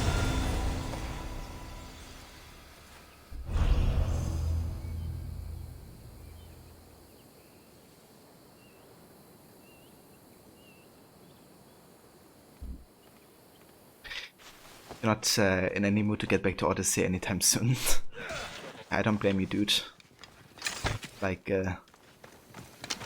considering you just recently did the Nightmare run. Well struck, Icaros.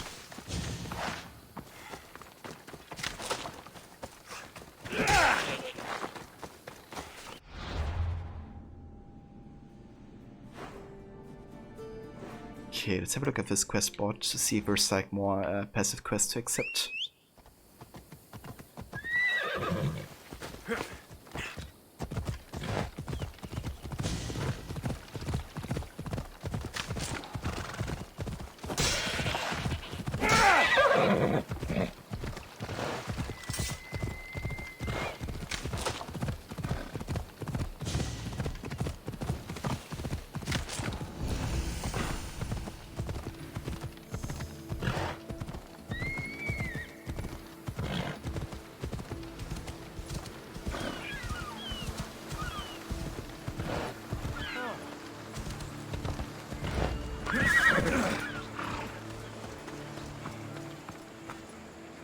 Yeah, the hat is amazing.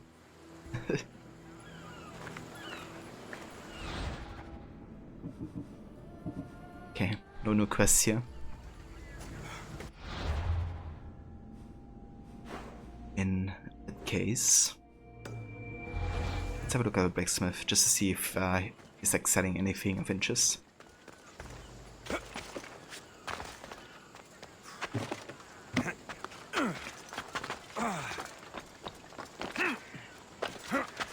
What the heck was that? It was Odyssey parkour in a nutshell.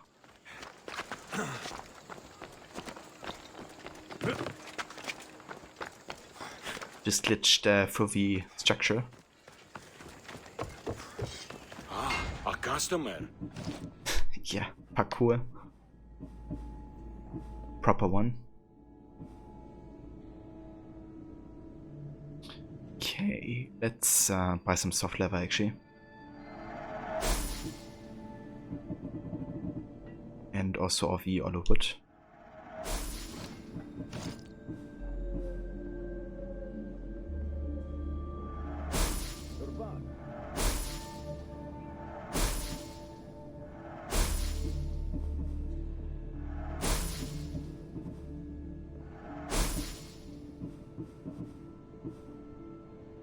Oh damn, we can sell the obsidian eye for 2,750. That's the one we looted from the goat when we got back to Catalonia to check on the plague. The Cyclops always took a liking to the finer things in life. What then was as extravagant as an obsidian eye? That Alexios shoved up a goat's ass at the start of the game. But yeah, that's some good money for that, for sure.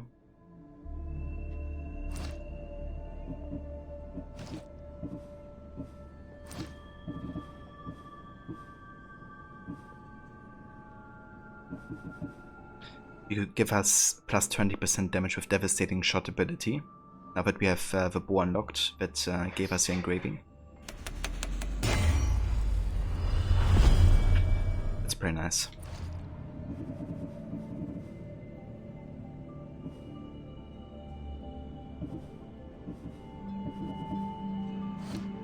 Come back anytime.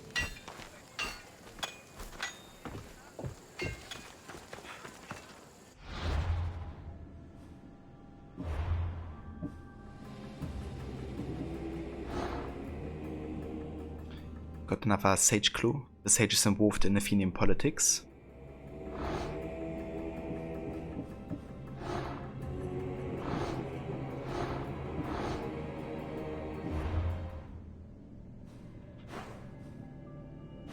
Right, so with that out of the way, I think we can make our way to Yosna, the pirate island.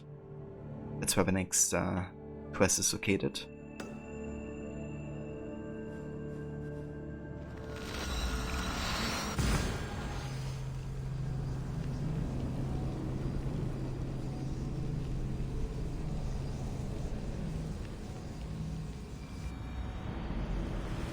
Message for you on the board. Came from the Delos Islands. One of the cultists is there, Alexios. His name is Protharkis. You reading my messages, Varnavas? I may have taken a peek. Did you find what you were looking for in Athens? A few clues, but this won't be easy. Well, it's a good start. All we can do now is trust the path the gods have laid out for us. I'm not the only one looking for my mother. The cult that wanted Nikolaos dead, they're also on my trail. Ah, they're no match for you. You got that right. I posted the quest on the ship's board. I have a good feeling about this one. Slow the rowers!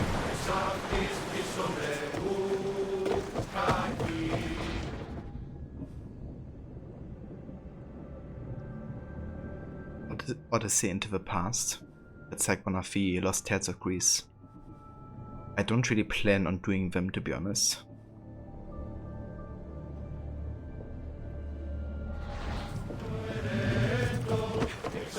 Unless we come across like a really good one, because there's at least one that's a bit more funny. Sails down!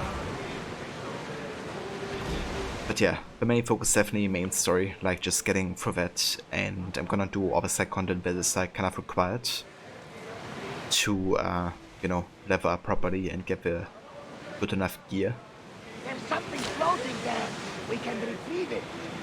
But won't really be going out of my way to, you know, do like oversight quests or something like that.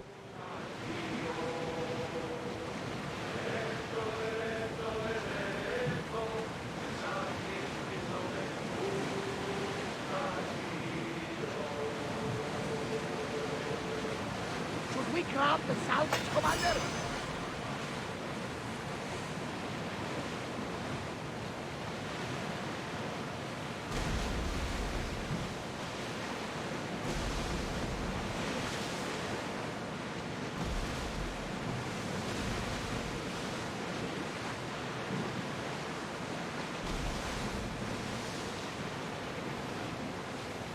Seas are treacherous around Chaos.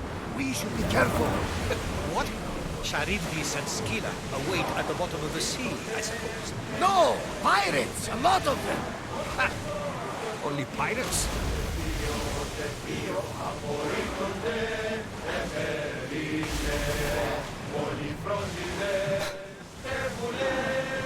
Yeah, Levi, what do you think about the singing of the shanties in this game?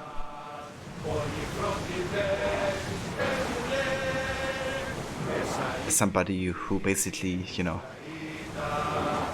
teached singing.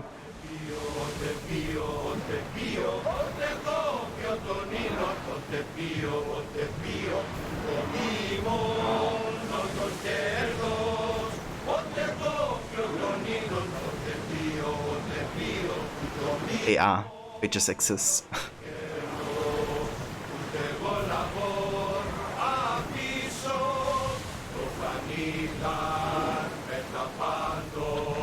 I don't know, I think they kind of lack passion. I don't know. To me they all sound like a bit generic, I guess. But I mean that's a game, bow game to me. Ready sails for docking!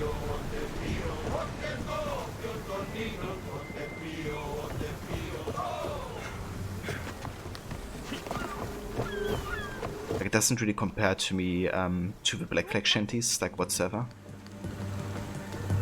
Would really feel like the energy about them. However, it's like difficult to compare as well, right? Because it's just vastly different. Perhaps the songs as well.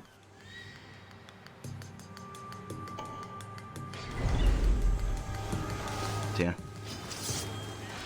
Oh yeah, I'm getting attacked by chickens. Look at this. That's what I'm good with. Getting on Chaos. Freaking chickens.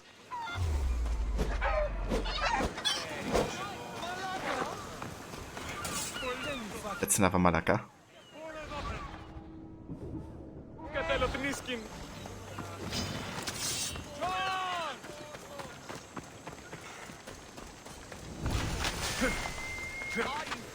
Also yelling a bit in the high notes, just dragging the chest voice up, make them slightly out of tune, that's all you have to say. Yeah, fair enough.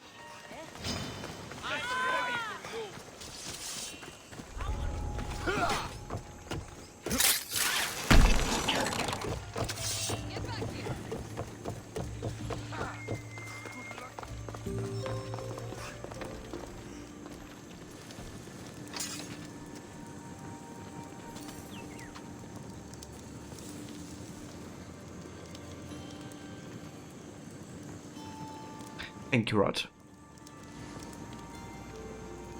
At least I don't shoot fire beams out of eyes like the ones in the Sims 4 Cottage Living. They protect the farm and set intruders on fire. Okay. That sounds dangerous. Some dangerous chickens.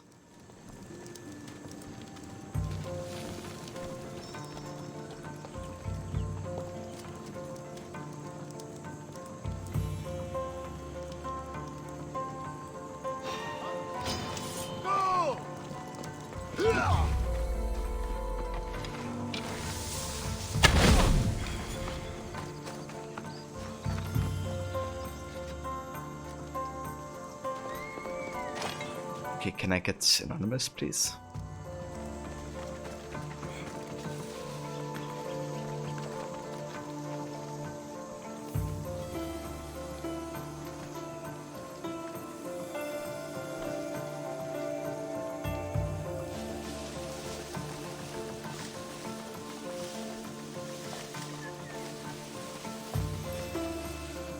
Hashtag Odyssey has better stuff than Valor. Very trendy on Reddit right now.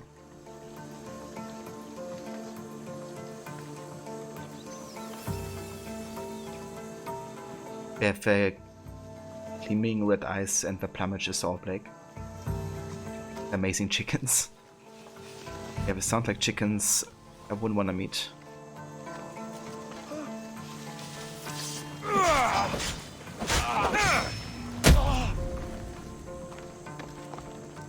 Weg, where did that guy fly?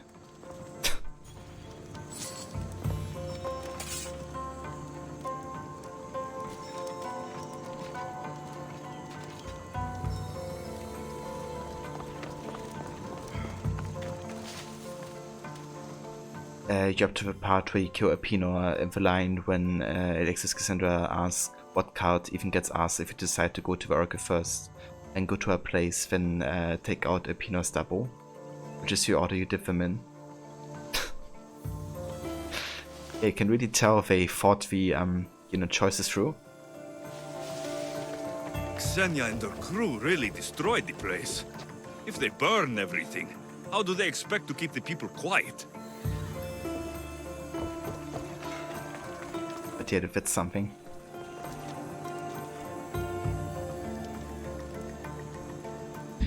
Do you know why you can't play campaign games in PS4 with your wireless keyboard and wireless mouse? Because you can play Call of Duty Warzone and Fortnite. It could be that maybe some games don't have a support for that. Maybe, you know, like with first-person shooters, I felt it was needed more. But yeah, I'm not sure myself, to be honest, because I haven't tried playing with keyboard and mouse on PS4 before. Maybe just, Google it. If, yeah, I mean, I have no idea, but I'm sure that you can find something if you Google it.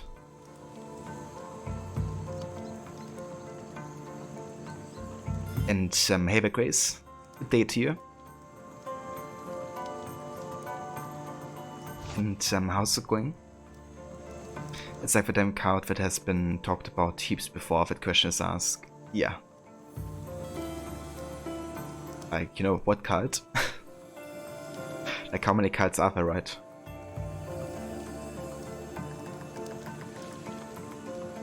Yeah, when in doubt, just go on the search engine, I guess.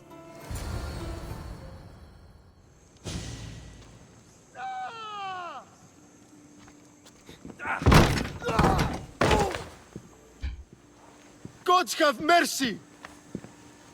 You want mercy? Ah! Those who trade in slaves anywhere on my island will be marked as slaves themselves, then hauled to Attica and fed to the system they tried to profit from. Get this scum out of my sight.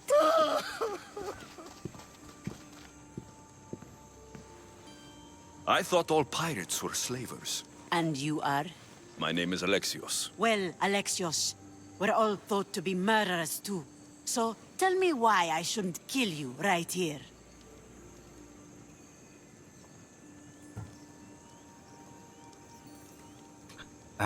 Okay, we're gonna go for the confrontation, of course. And that is to basically say that she wouldn't even be capable of killing us. I butchered several of your men to get here. What makes you think you'd fare any better? You are a bold one. I like that. But don't think your words frighten me, boy. There's a fine line between confidence and disrespect. Lucky for both of us, I didn't come looking for a fight. Then speak. I'm looking for a woman. She left Sparta when I was a child. I'll need more than that, Alexios. She has birthmarks on her arm that form the constellation Aquila. Now, that is something I can work with. Just who exactly is this woman?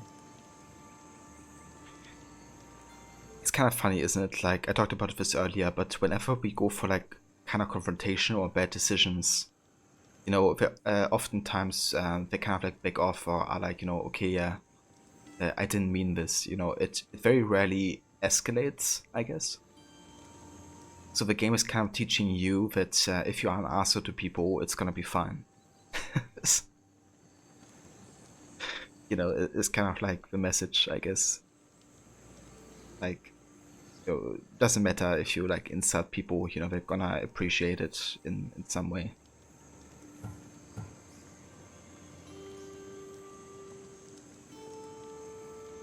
Doing pretty good. Had a nice refresher on Phasmophobia updates. And now scaring yourself stupid with Subnautica. It seems like you are in a proper scary mood, Grace. I haven't played Subnautica before, but I saw some pretty scary clips of it. I think if you would play that like in a really dark room and really like immersing yourself in it, like I would be scared to death.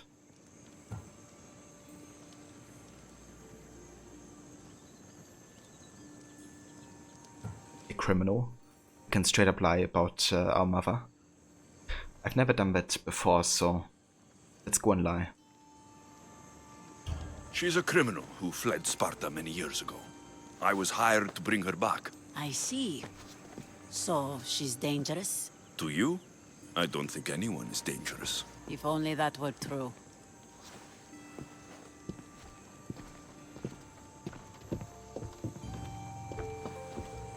Aspasia's the one who sent me to find you.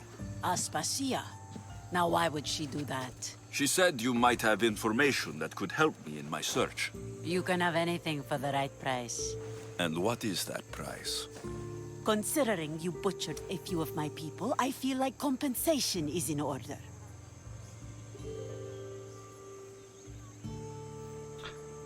What the fuck? 17,000? So that's the difference? Because I remember, if you are honest, it costs 5,000. So the difference between lying is not that she doesn't believe you or there's like a conflict story-wise happening, it's that the game punishes you with more grind. It's like, oh, you lied, now you have to spend more time grinding money. 17,000 at this point, like I never had so much money. And it's like, yeah, that's your ticket, you know, to advancing the main story. This is bullshit. And I think that counts as a rent.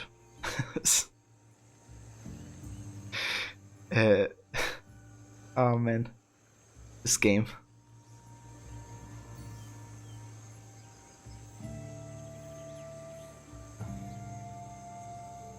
I don't have that much money. I don't have that kind of drachmi. I find that surprising, given your profession. What proof do I have that you'll even find her? I already know Merini. How do you know that name? That's not all I know. Getting that much drachmi won't be easy. You have a ship and a crew? That's enough to find work here in Coresia.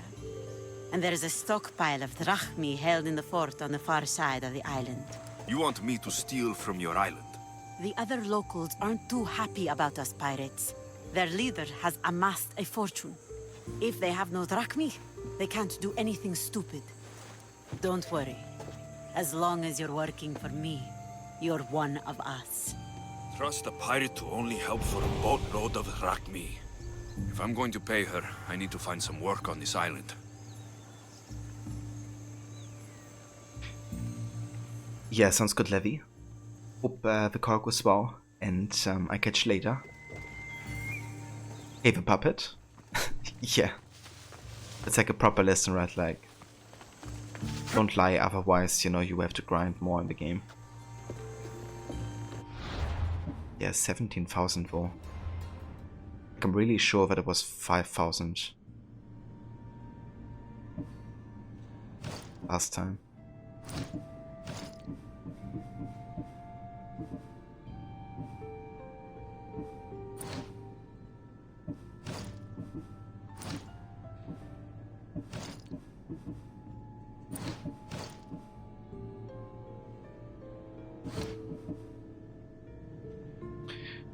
Right, so I guess we're gonna go do some grinding.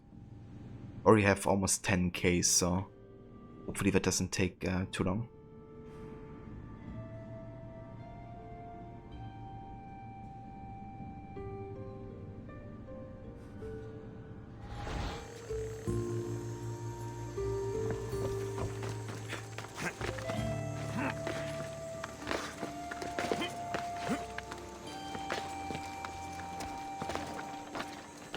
It should be much easier to travel the island now that everyone won't try to kill me on sight.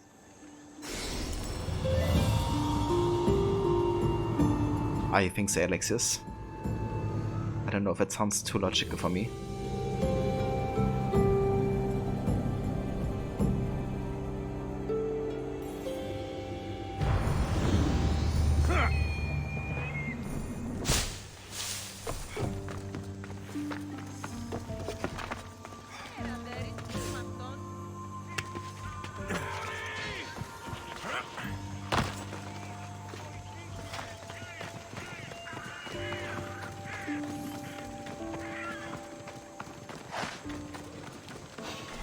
Oh, hey, Van.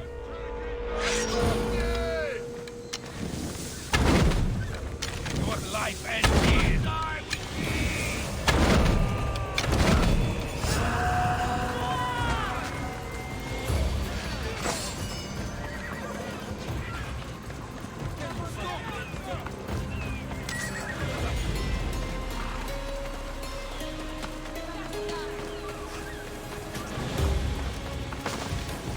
Wanna flip this out?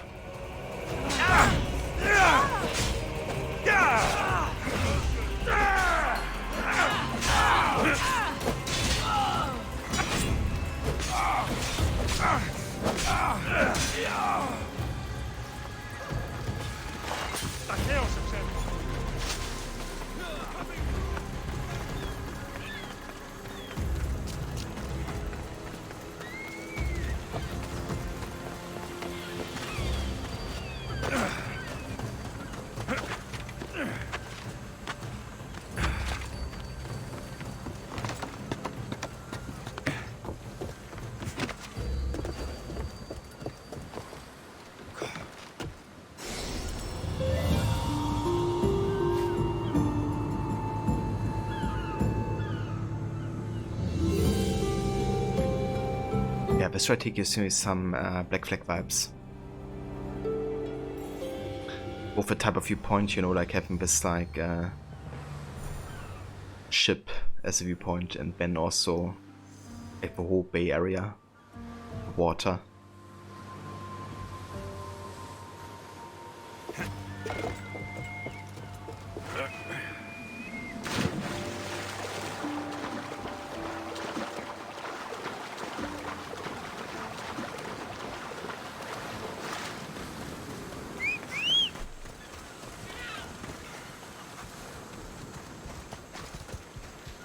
Let's go.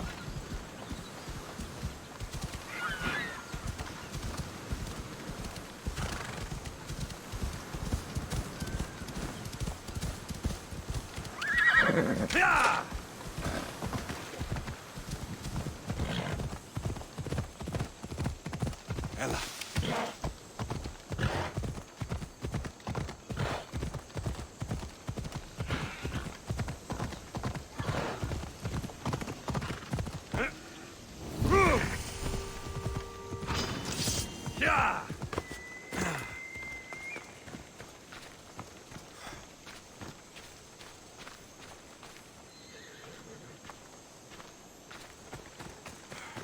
Interesting.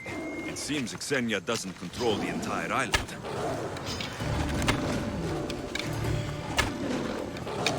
What's that line doing?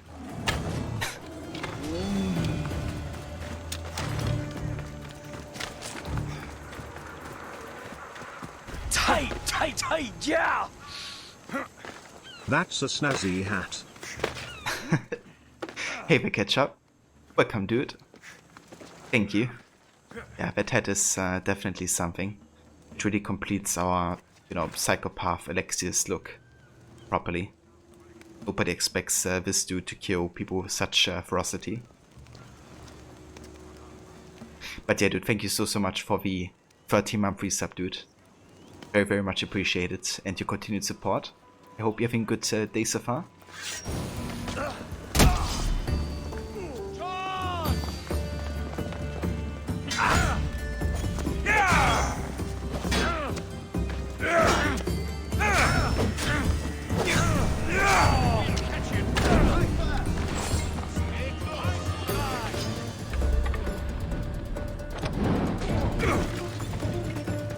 Oh shit, level 20. These guys are over leveled as heck.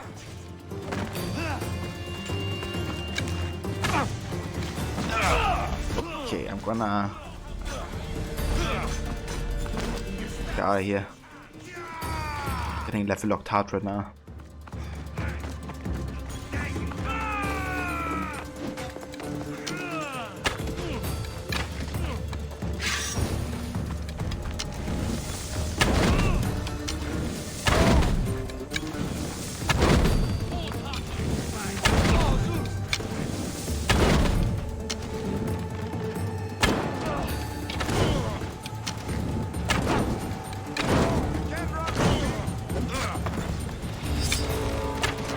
Mercenary spell.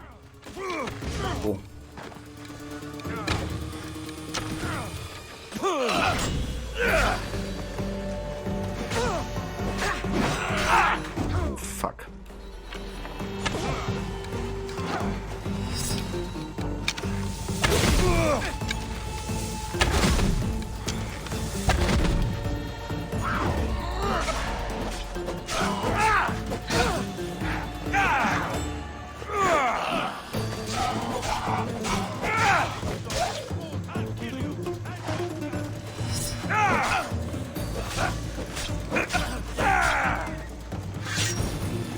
Looks like a mean mofo.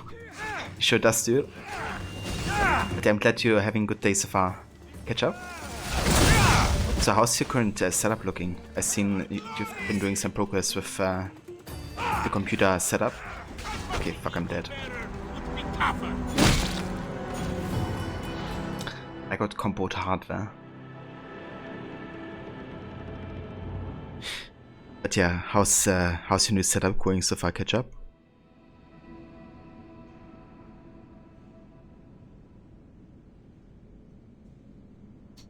Okay, that's 10 deaths at this point.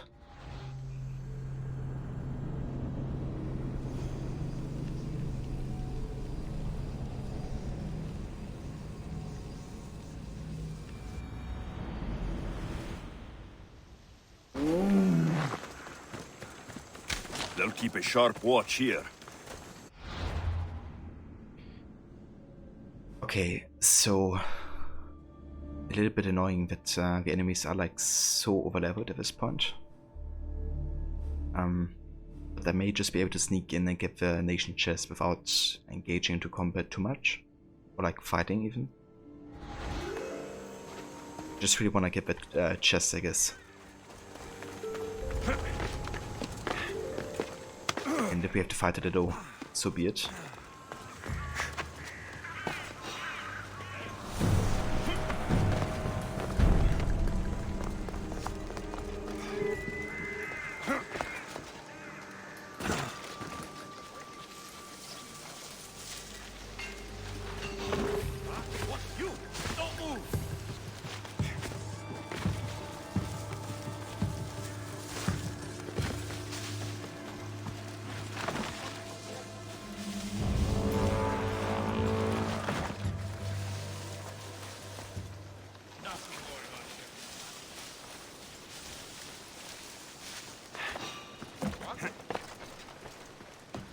That was odd. What was that?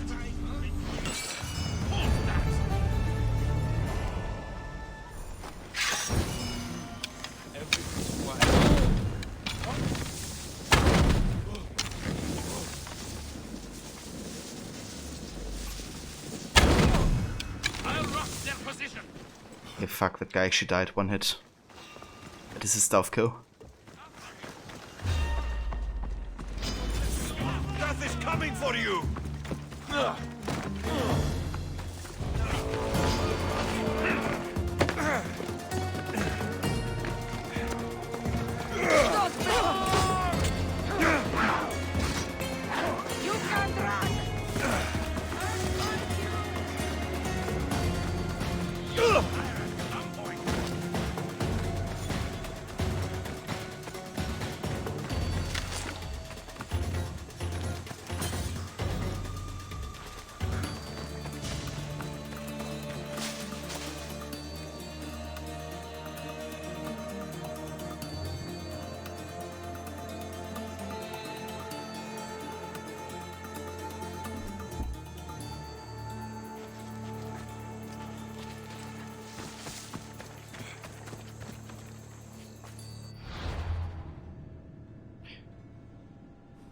Right, so that is taken care of. We have 12.6k currently.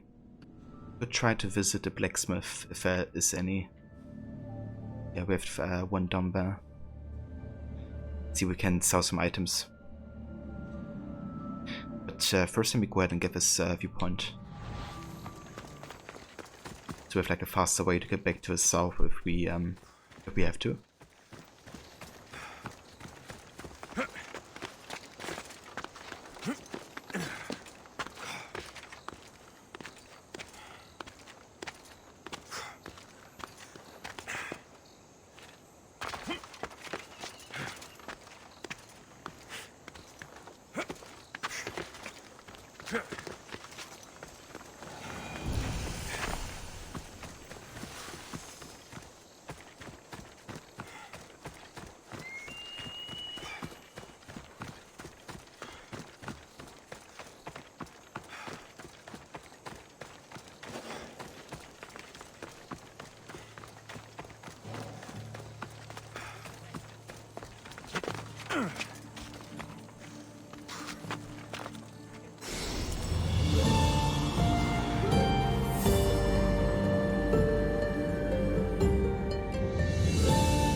Is it actually like a haystack or something? Isn't. Classic Odyssey viewpoint. No haystack for you.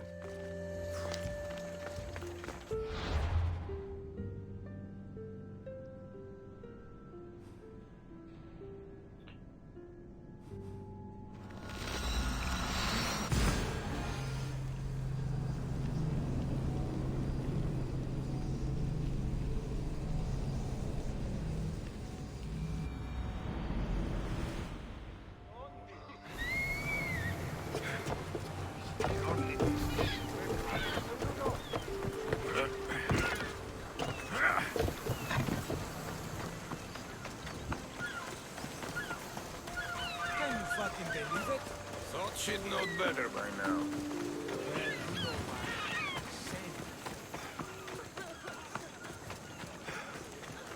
Can I help you? Yes, we have to sell some stuff.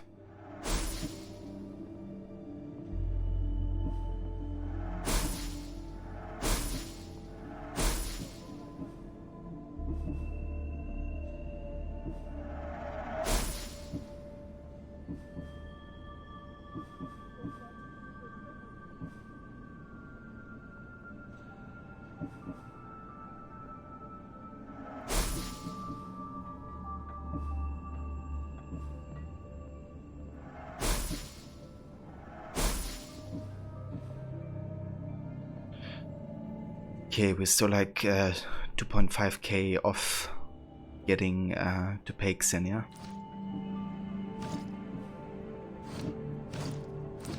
Enough. Good day to you. Okay, so I think what I'm actually gonna do is I'm gonna do the effing war tactic.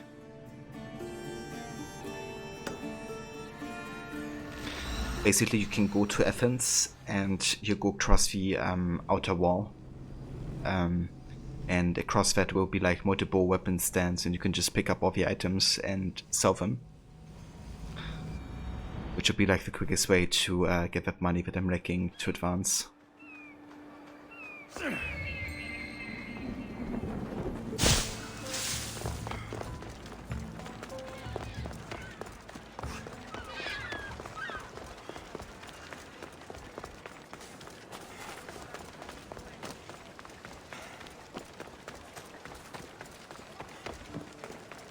Well, I think we also have a Conquest Battle available, don't we?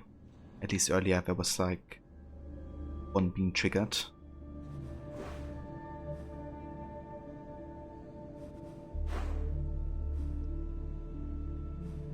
Yeah, we have one available here in Males. I mean, that could also be quite resourceful, actually. But let me grab a couple items first, since we're here anyway.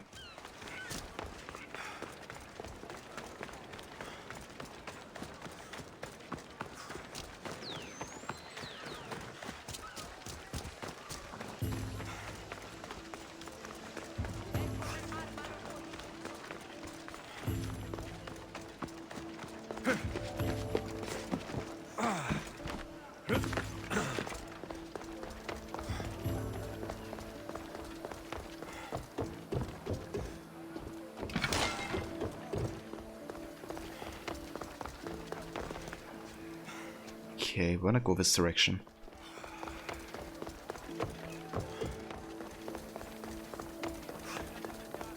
So I basically just walk across the entire wall of Athens, and in these like towers you will find these resource kind of like places, but then also like weapon stands. You can get some pretty good items actually for that, or just, you know, like resources and stuff to sell rather quickly.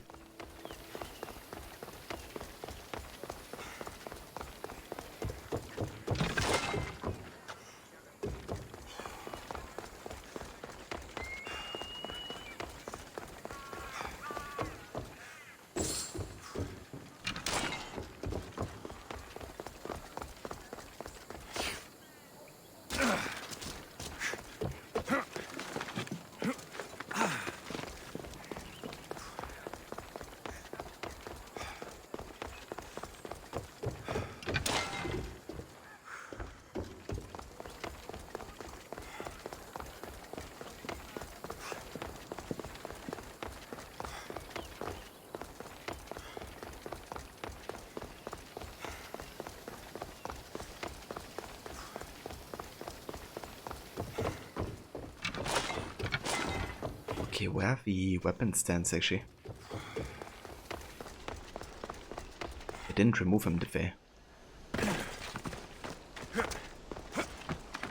Just like imagining user Quebec actually going back to patch the game to remove them, so it's like not easier to farm them or something. Yeah, never mind. There they are. That's what I'm looking for.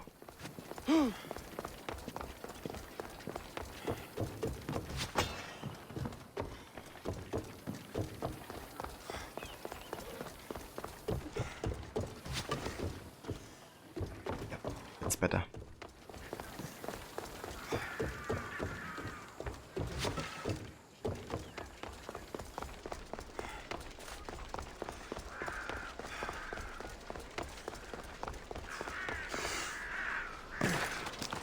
So as you see, like, we just collected 4 items like really quickly, and they probably sell for like $600 total or something. Which is already quite a bit of money for, you know, that short amount of time spent to get it.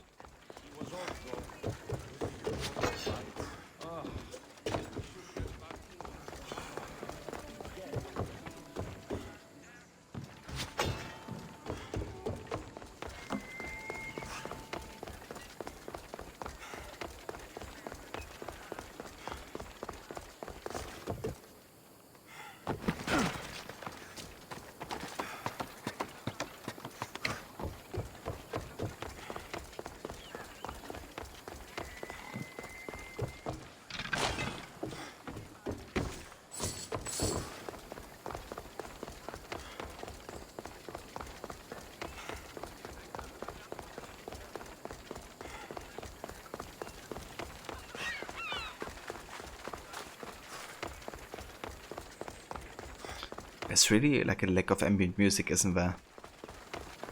Right now.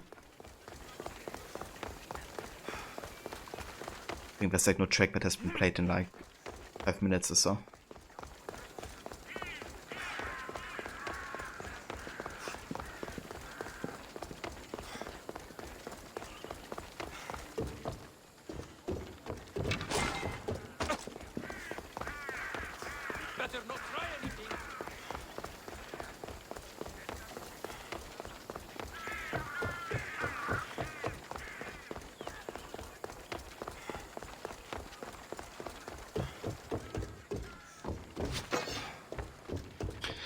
So another thing, of course, to maximize your items looted would be to also like kill all of these soldiers.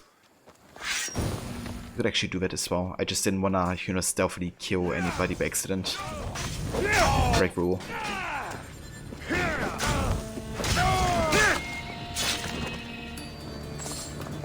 Yeah, that of course gives you also like a decent bit of extra items. You make like a round.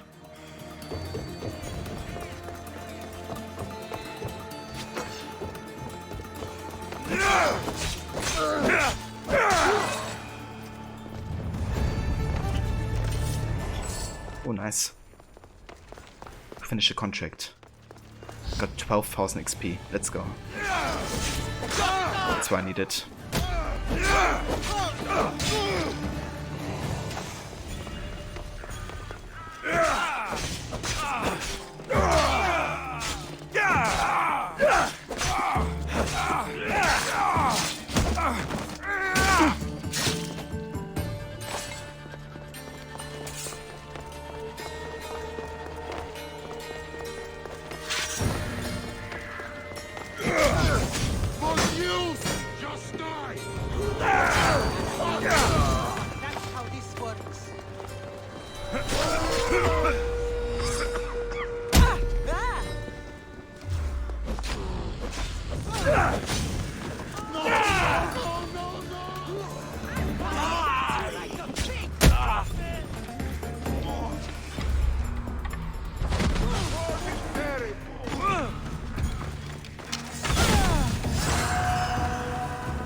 Okay, I think we've gotten enough items and money now.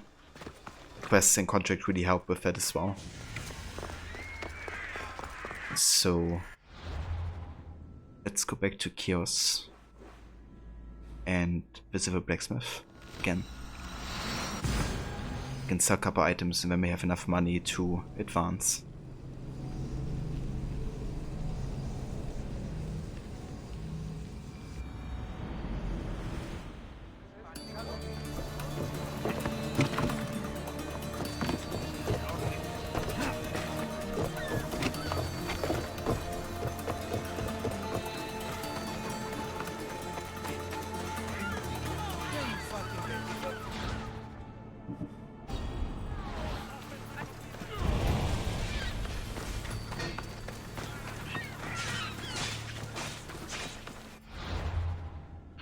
We just got another ability point.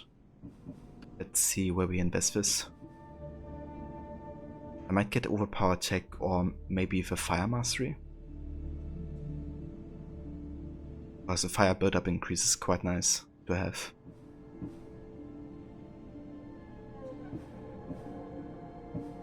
Let's go for the overpowered tech for now.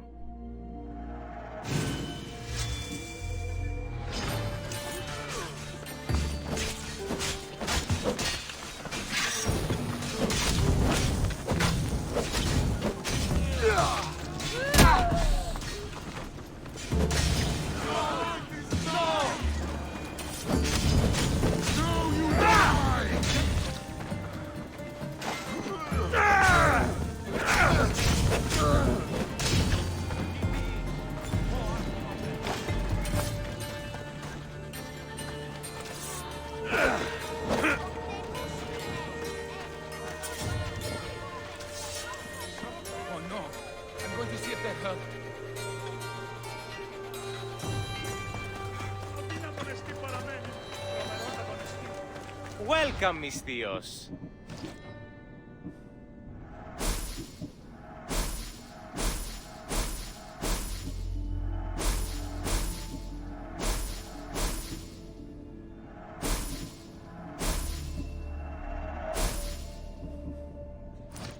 Good to see you.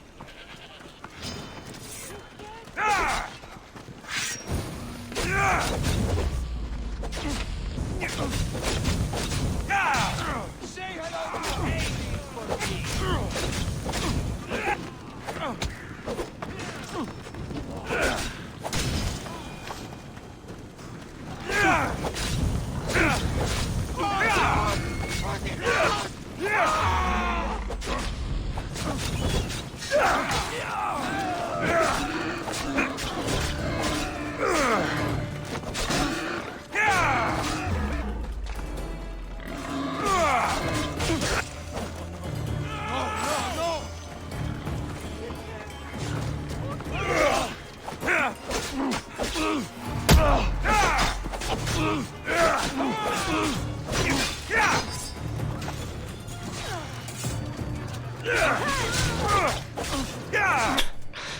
It's like complete chaos here, like everybody's fighting everybody. Doesn't even make sense anymore. Like animals, citizens, Athenians, pirates, everybody's fighting against each other. Why won't you?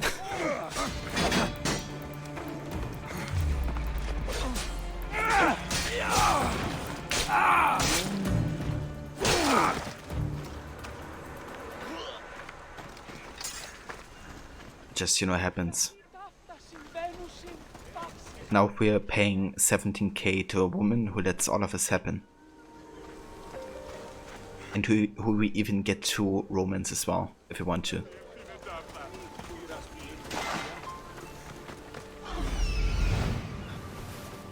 It really is Odyssey in a nutshell.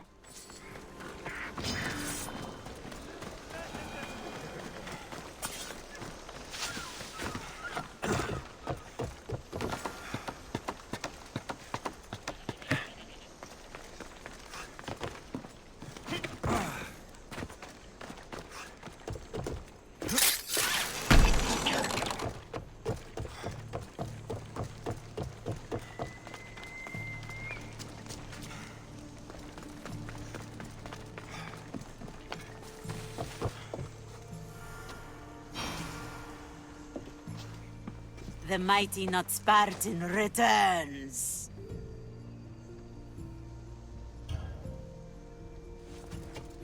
Here, take it. A pleasure doing business. The information I need. How long will it take? I already have it. You do? Your Merini now sails under the name of Phoenicas. She started as a member of my crew, but we parted ways not too long ago.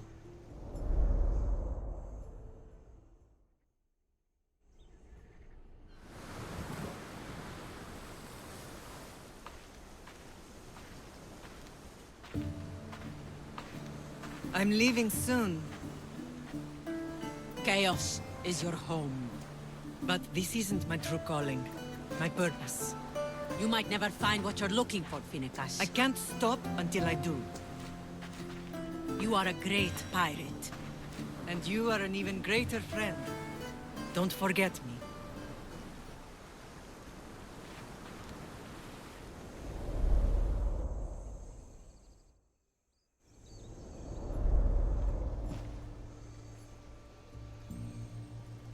I like how it's like supposed to be a super emotional moment for Alexios to find out more about his mother. When he's like standing there with his freaking sun hat. But yeah, it's kind of funny though, right? Because Merini says like she's such a great friend. And then she makes Marini's son pay 17k to give him that small information. That's not what a great friend does. But, yeah. Thank you. Home isn't a place. It's the people you're with. If you don't find what you're looking for, there's a place for you here. Yes, you can get like more money out of me.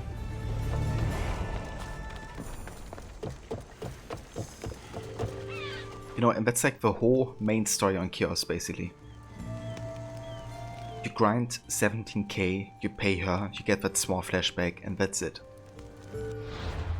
That's the main story of Chaos. Great, isn't it? Okay, so with that done... Never mind, the Conquest Battle is not available here anymore. Fair enough.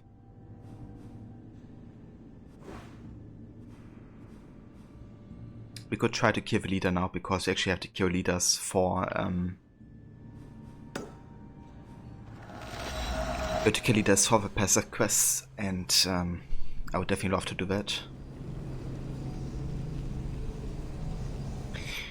Yeah, I actually remember back when I played this for the first time, actually being pissed off. Even at that point, I didn't like. I enjoyed the game a lot more than, you know, I do nowadays. Flying lion watches over chaos. Didn't see Xenia coming, did he? But I remember being really turned off by, you know, the fact that you had to grind money to advance the main quest. It really felt like, you know, crime gating essentially, which it is.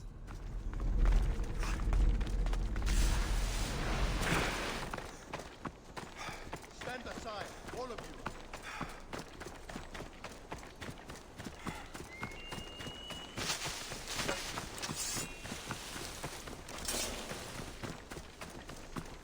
They won't ask any questions.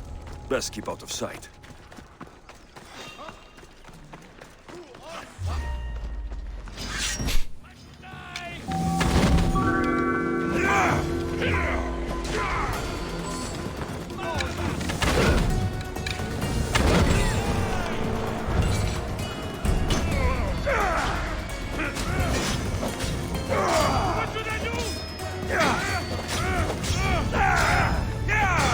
Go, another contract finish. Oh shit!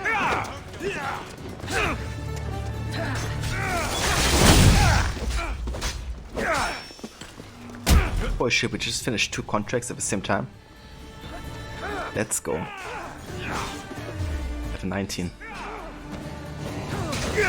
So already paid off, you know, just like going for it leader.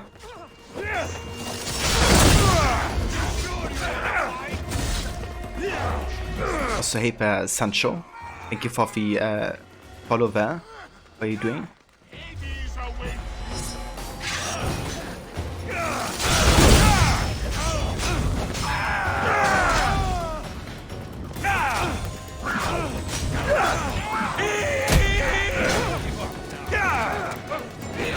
So that was Lava Malaka.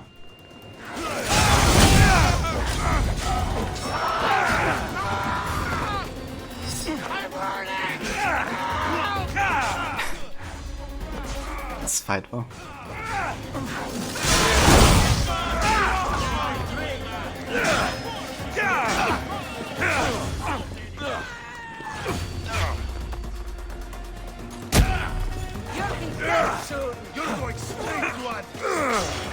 Fuck, level 22. Good. Not good at all.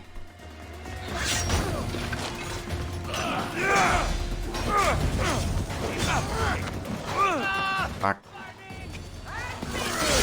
This guy's a total high level.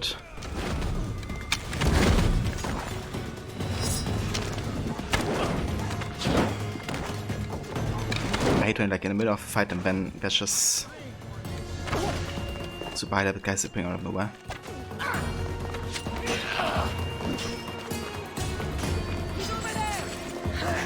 Whoa, whoa. I think I didn't got hit there.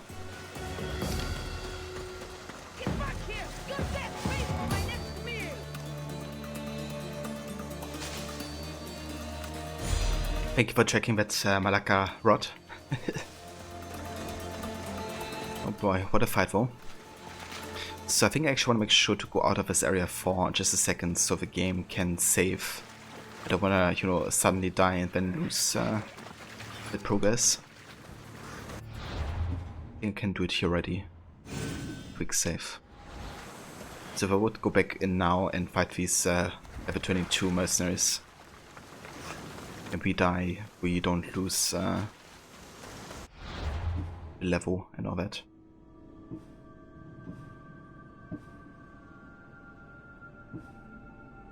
Okay, let's increase the overpower text further.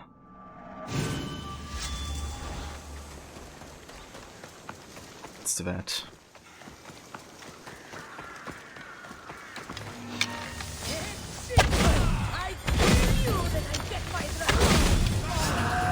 Nice. And down.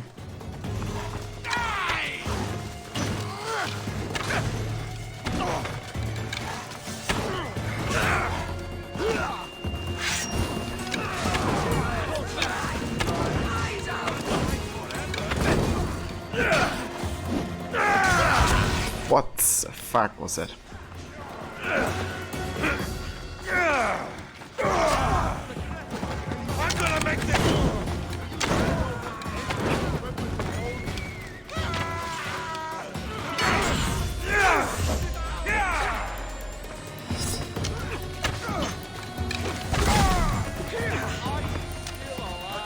Okay, how many mercenaries are here? Holy shit.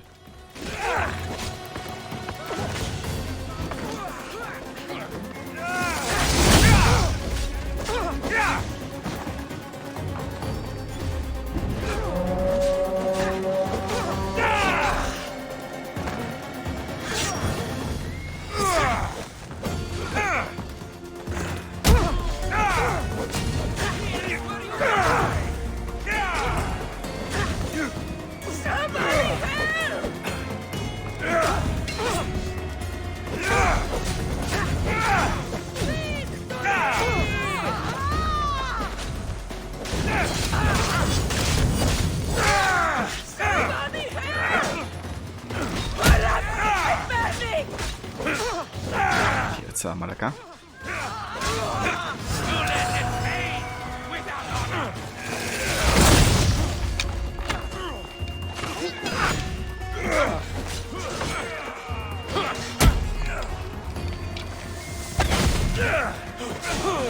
What the fuck?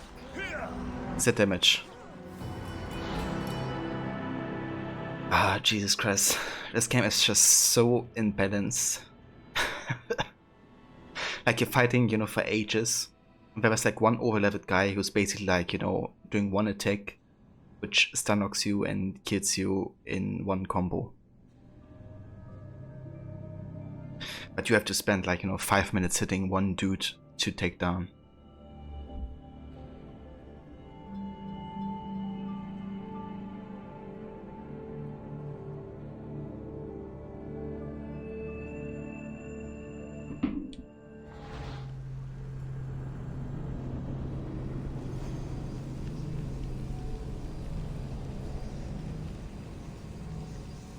But yeah, that's why I went outside and had a save, because I was kind of like half expecting something like this to happen. I don't want to be...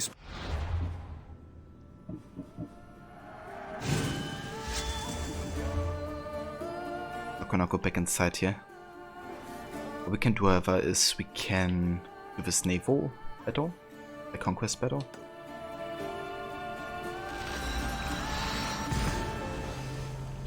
Let's participate in there before we go and get to the next location.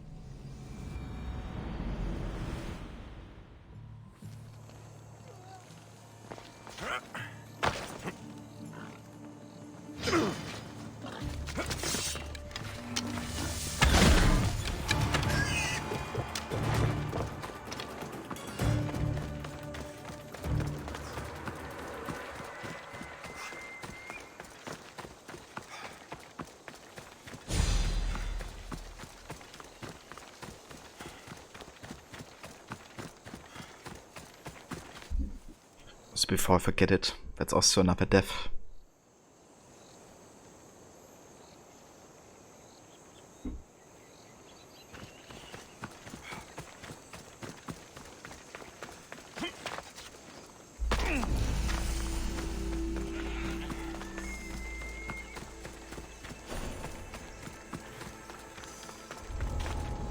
I should stay hidden if I don't want to fight. Ah, that's the leader house. I mean, yeah, we can kill leader. Let's do this one.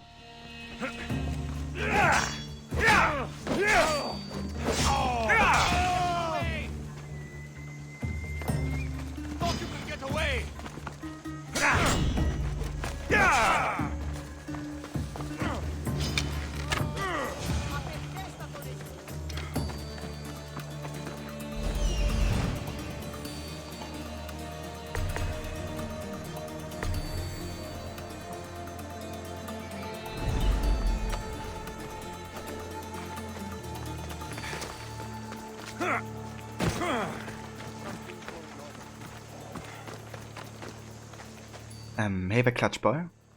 This game is beautiful, absolutely beautiful. You have 180 hours in this game and you don't mind starting the game all over again. Yeah, that's understandable. Like, the game is lots of fun and I definitely agree that it's beautiful. At this point I have like close to 600 hours logged into this game. Played it like pretty much every year since it came out. It's like part of my series playthroughs.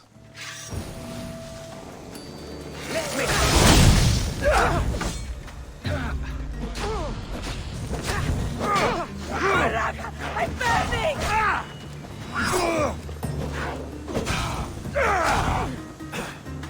Somebody help!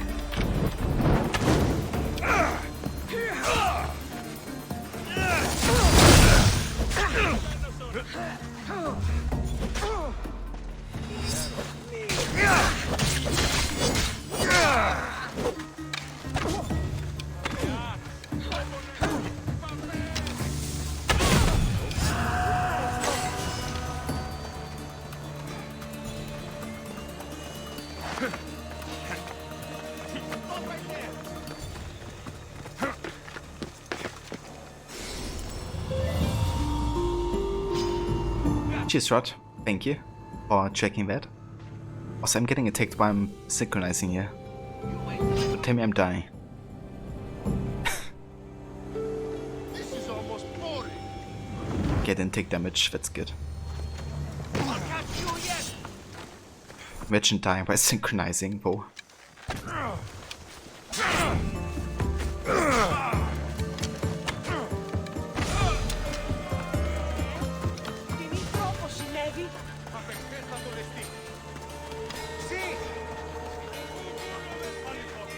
Level 19. What's happening? Yeah, we can do this. I kill you, then I get my drop.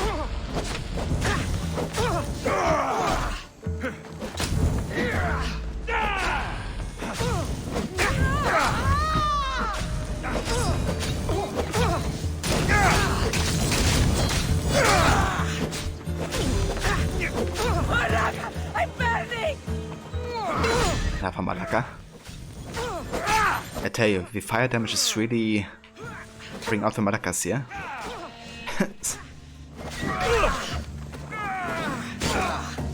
Thank you, Rod. Okay, that's better. Another guy. Level 22, okay, no. Go away.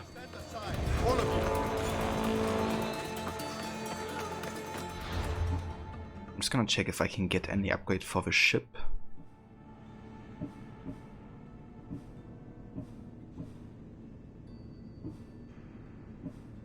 Could get the raw stamina. Yeah, why not?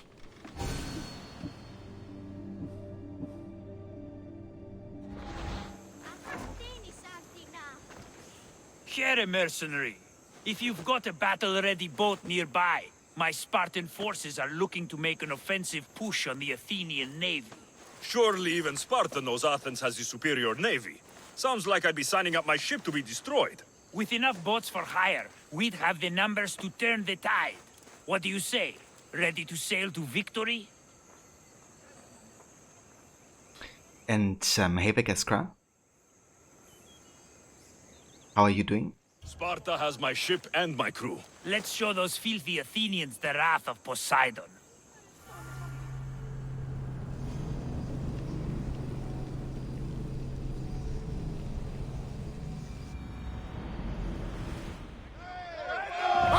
Increase speed!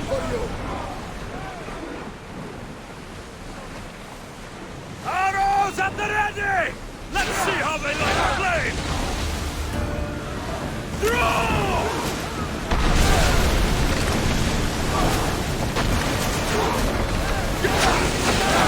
Hit them! Orders with me! Thank you, Geskra. Yeah, everybody lost their head, it seems.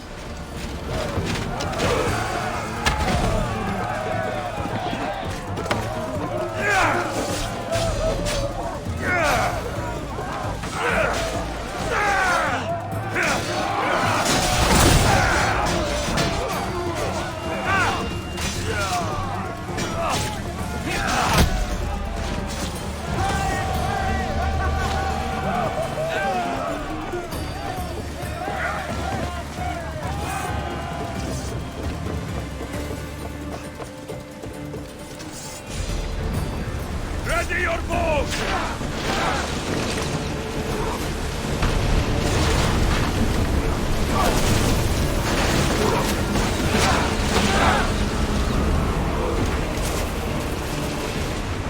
Make them burn! Archer! Ready yourself! Whoa! Feel that wind! Now! Brace for impact!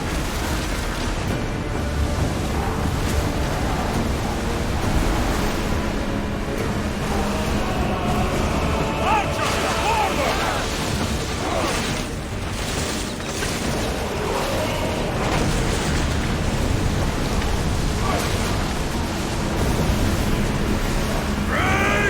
You're like in my way. Fuck, that was a lot of damage.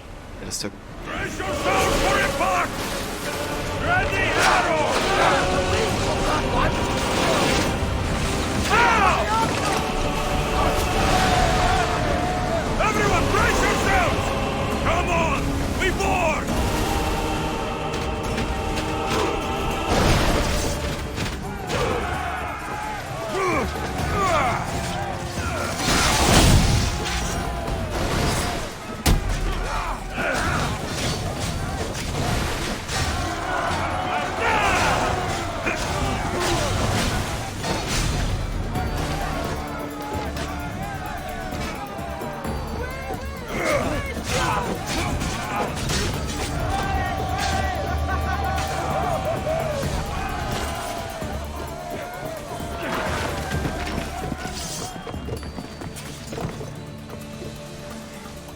They are going to hit us! Archers! Ready! It is dangerous to get this close. Perfect, we have a level 22 mercenary. Everyone ready for What is this crew war? Use the fire! Spear them! We need to move before they hit us!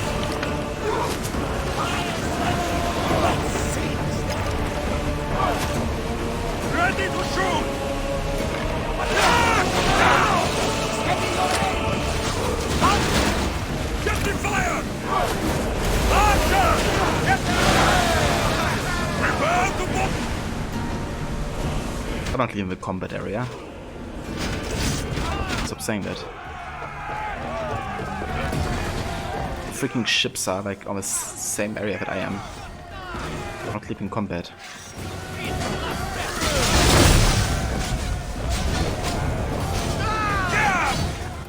Are you fucking stupid game? The quest just failed because I'm basically out of combat. Even though clearly every other enemy ship is exactly where I am. And I'm literally boarding a freaking ship.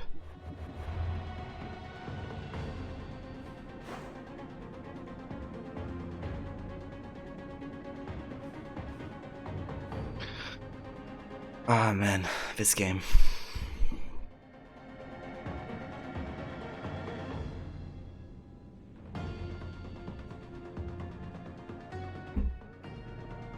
Welcome back, Levy. That's why you hate the naval conquest battle, Rod. Yeah, to be honest, that doesn't really happen to me. Like, I think it happened to me like once or twice before. But yeah, it's so annoying when it happens. Like, how? It really is playing catch up. Very annoying. That one, wow, she said she would let you know in the evening. You see? Oh, very nice, Levy. It's good that you get, you know, notice as quickly. Sometimes the enemy ships will go out of the bounds, your allies will follow, and if you go to where they are, it fails. Yeah. And if you have that warning happen before as well. Just so annoying, like, you know, like the other ships can go out of combat, but out of a combat zone, but you can't.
and Heva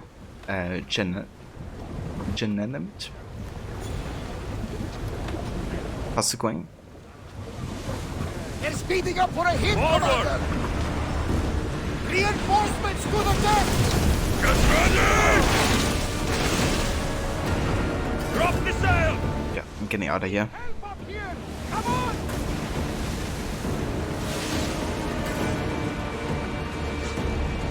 We need to watch those fire attacks!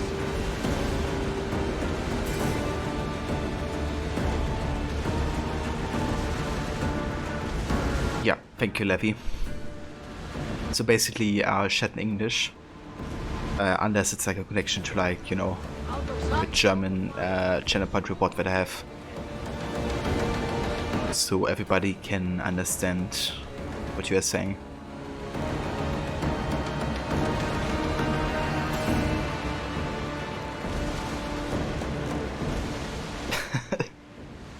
I was kind of like wondering what happened there.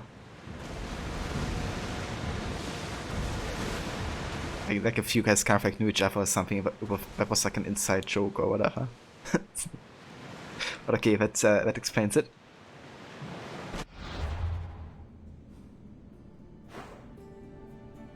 Alright, so we have failed successfully that Conquest Battle. Yay. Where do we go next from here?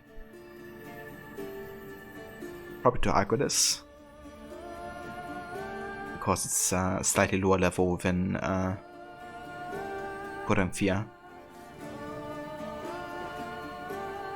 Let's go down here.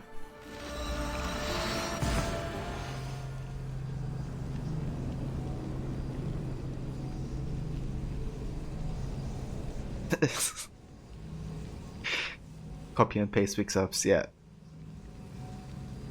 Arrowhead always has a lot of copy-paste, like things copy-pasted. Easy to mistake them. And hey there, Sarcasm. Hey there, Maverick. How are you guys doing? Yeah, it's going alright, Maverick. Playing some Odyssey. So going as good as can be.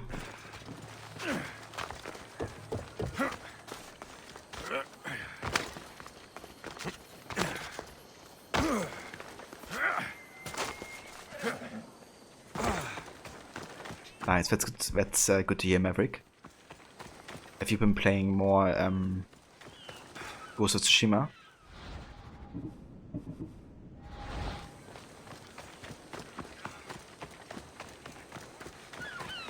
If it happened at work once, you copied and pasted your password into a chat because the active window changed. Ooh, damn. I hope you will change your password quickly there.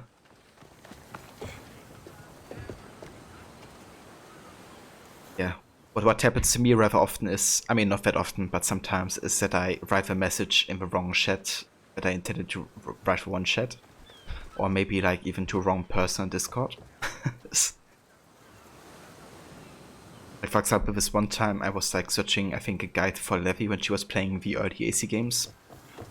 And I knew that Morrow had like created a guide on that. So I went on his chat to kind of like search it there and find it. And then I wanted to send to Levy, but forgot I was not in Levy's chat and sent it to Morrow again. And he was like, what the heck? But yeah, it happens.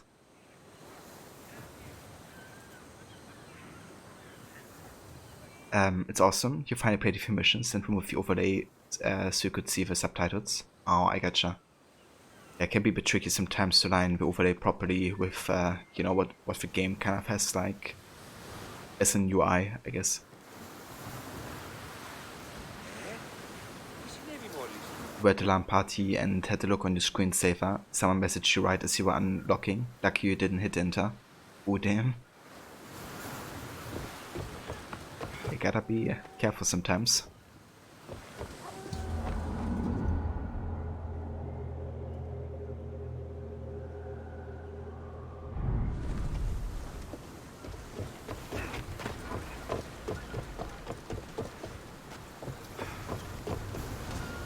ready to sail! Commander on board!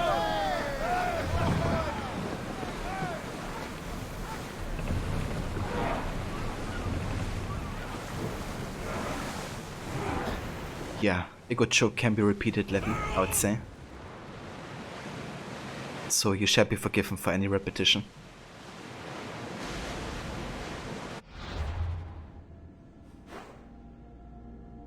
Okay, so I want to go to Acropolis. And we have to go all the way up here. Let's grab that viewpoint and then go to the cultist. Actually, we could go down here and fight the main line before, but slightly over leveled. Like 2 level difference is alright, but 3 level it's kind of like unpleasant.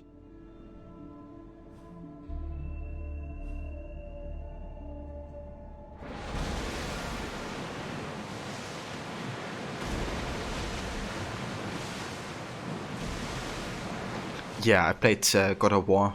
Like last year I got my PlayStation 4. So I played like a couple of the exclusives that I really wanted to, you know, play.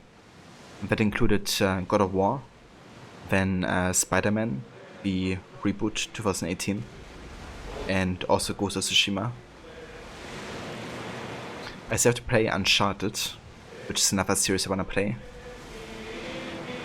And maybe also Life is Strange eventually. I don't know. Or not Life is Strange, how's it called? The other game that's like super popular on PlayStation.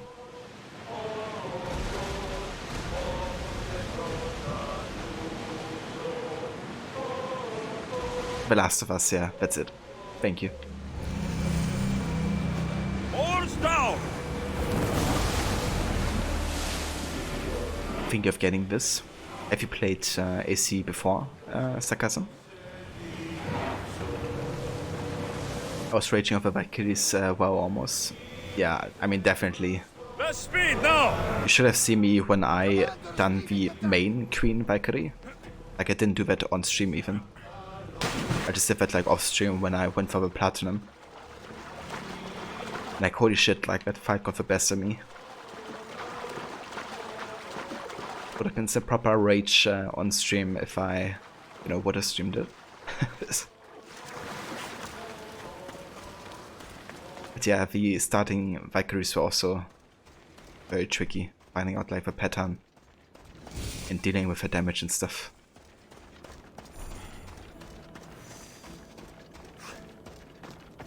You loved Uncharted 4 but not the others. Yeah, that's fair, Maverick. I haven't played any of them, and I usually enjoy these types of games, you know, so figured I might as well check it out at some point.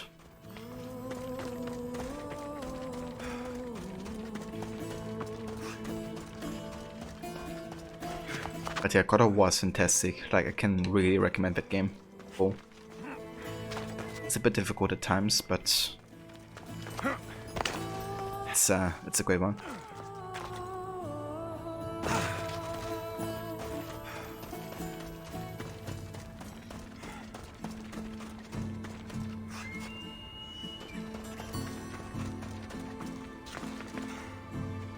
So we played 1, 2, 3, 5 and Pirates. Okay. Yeah, so I mean, if you're interested in the setting of like ancient Greece, you know, this game is probably one of the games that creates it or recreates it as close as possible. At least, you know, in comparison to other games. There's not a lot of games that really focus on this particular time, I guess, so in that regard, I would recommend it. If you're just looking for like a proper next AC game to play, I would rather recommend playing Origins, because it really is much more about like, you know, the classic like AC lore and making connections to the other games in the series. But, you know, if you just want to have an RPG in ancient Greece, then yeah, definitely go for it.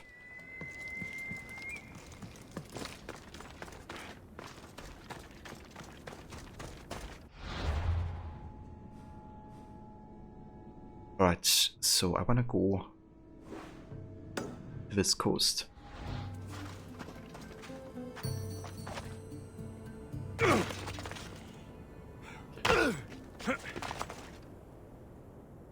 And yeah, that's a verse, Merrick whatsoever.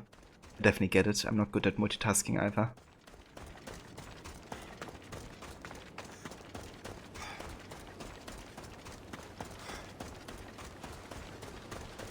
So, Levi, do you have anything there to cook? Like, do you have anything that you can make for dinner?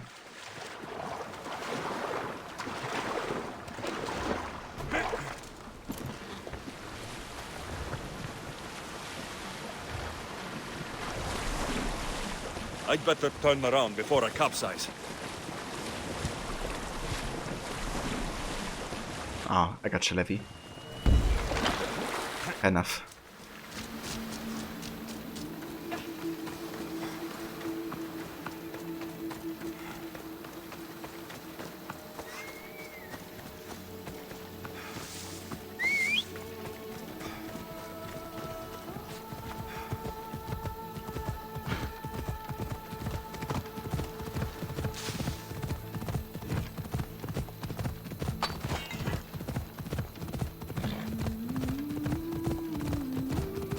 Okay, let's get another viewpoint here. I'm gonna get all the viewpoints I come across.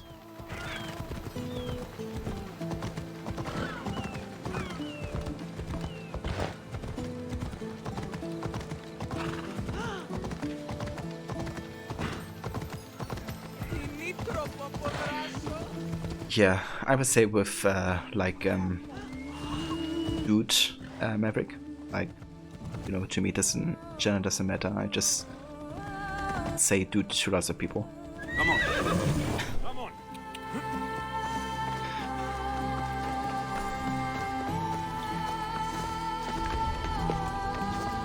Careful. Don't want to be caught here.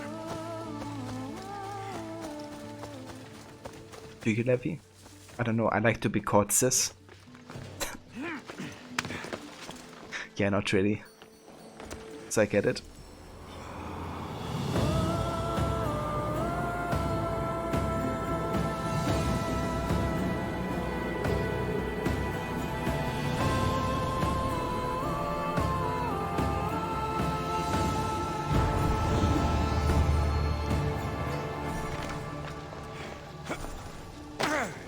Yeah, you can call me sis if I can call you bro, Levi.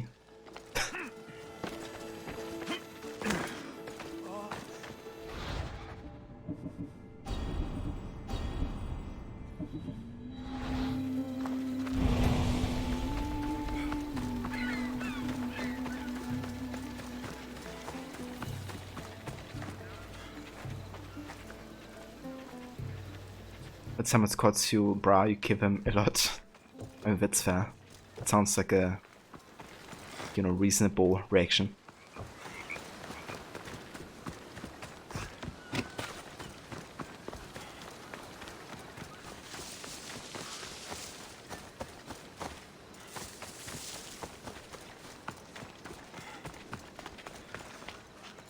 Yeah, no worries, Ronnie. I hope you have a good bicycle ride. Definitely enjoy. Thank you for, you know, sticking around and lurking and stuff. And yeah, I hope you have a good one. Catch you next time. And for those of you who may have not checked out Ronnie before, he's also a big fan of Assassin's Creed. However, currently he's playing another narratively driven game, which is Red Dead Redemption 2. He just finished the first game and is now onto the second. So if you're into that game and series, then definitely check out Ronnie's channel.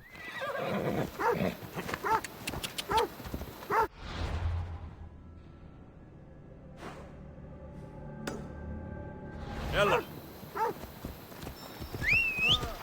Io non cagon proistimi.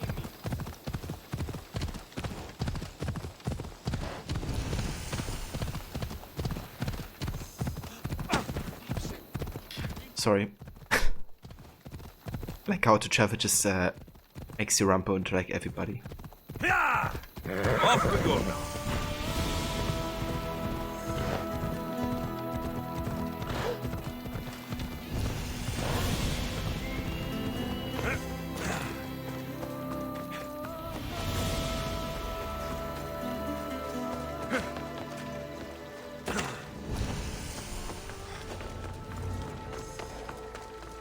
Better stay hidden.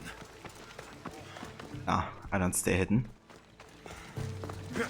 Bottom this challenge.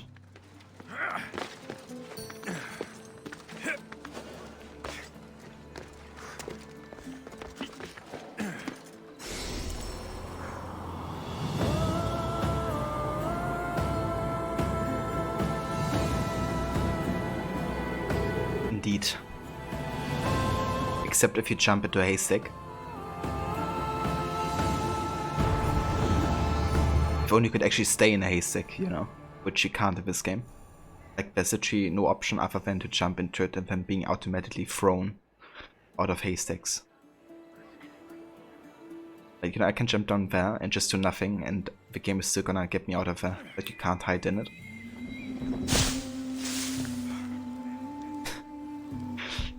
Then if you go on it, you can't go back in it.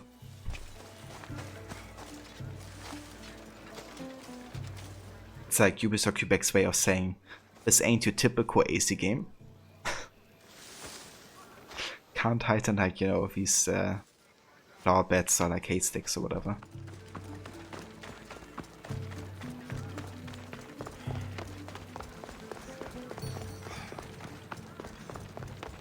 Yeah, you can still hide in like tall grass and stuff like that. So there's still, like, you know, hiding is still there. Like, for example, here, currently I'm hidden. But, yeah, not everywhere. Let's go, Phobos.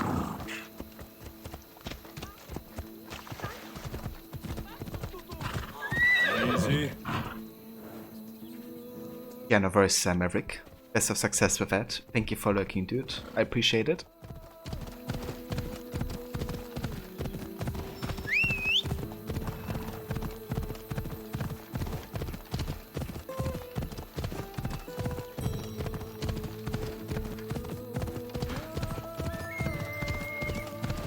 Ella. Okay, so we have another cultist here. Which you definitely wanna hunt, for sure. Ella.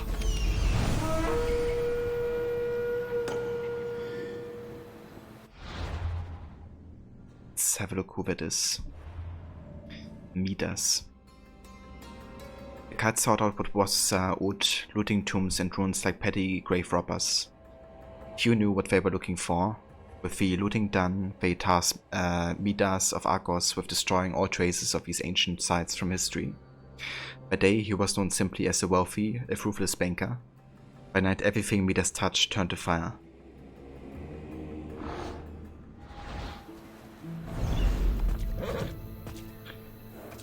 You can't switch whenever you want. You have a choice at the start of the game, but then you have to stick to it. However, in AC Valhalla, you have Eivor, like you have male or female Eivor. In that game you can change anytime between the two. But yeah, not in Odyssey though.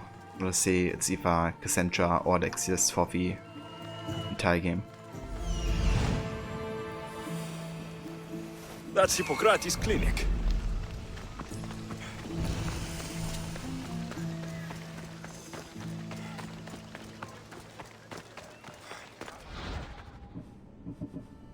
Okay, no passive quest there. Hold on. There's a bounty on a female leader though. Definitely wanna do that.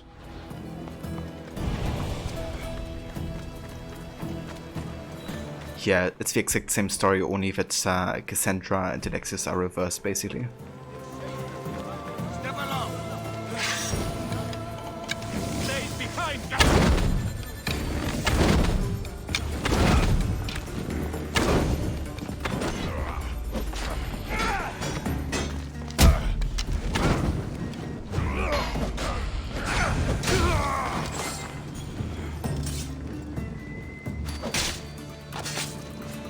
Greece is finally free of your influence.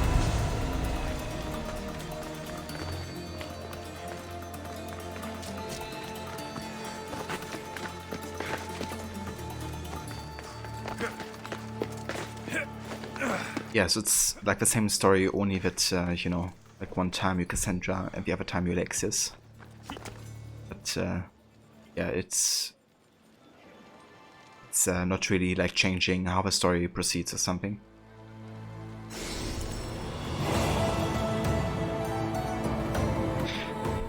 Yeah, but Kaitis is staying motionless like Osiris now. Yes, Gra?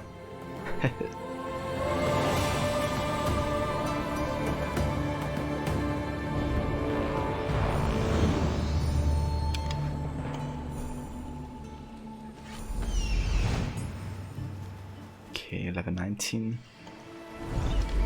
21.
That's not Malaka.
Okay, that should take care of it. How about we kill another leader?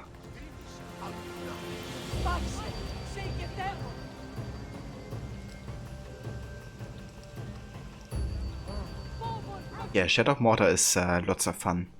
This game actually has been partially inspired by that series as well. Like the whole mercenary system is very similar to the Nemesis system in that game. So if you enjoy that aspect, you might enjoy Odyssey as well in that regard.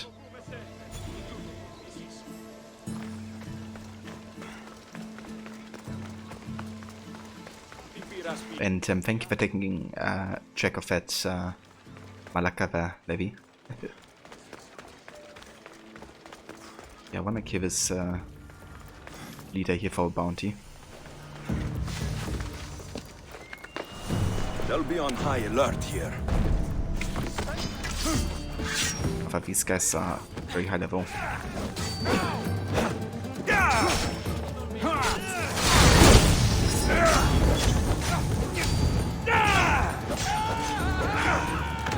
Okay, that might not be a good idea. Move up here.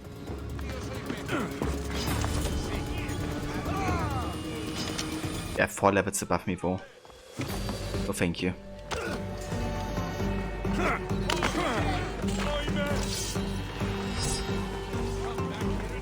It's too high of a level difference.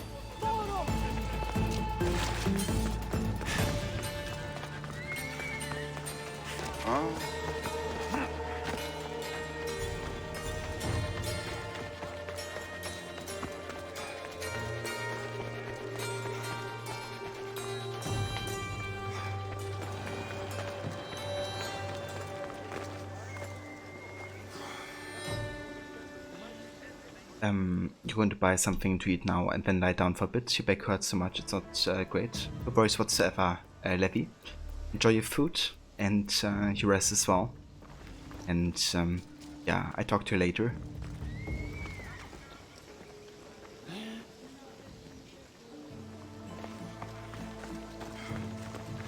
Yeah, that's fair sarcasm. Like, this game is also super long, so probably a good idea to just, you know, wait a bit longer.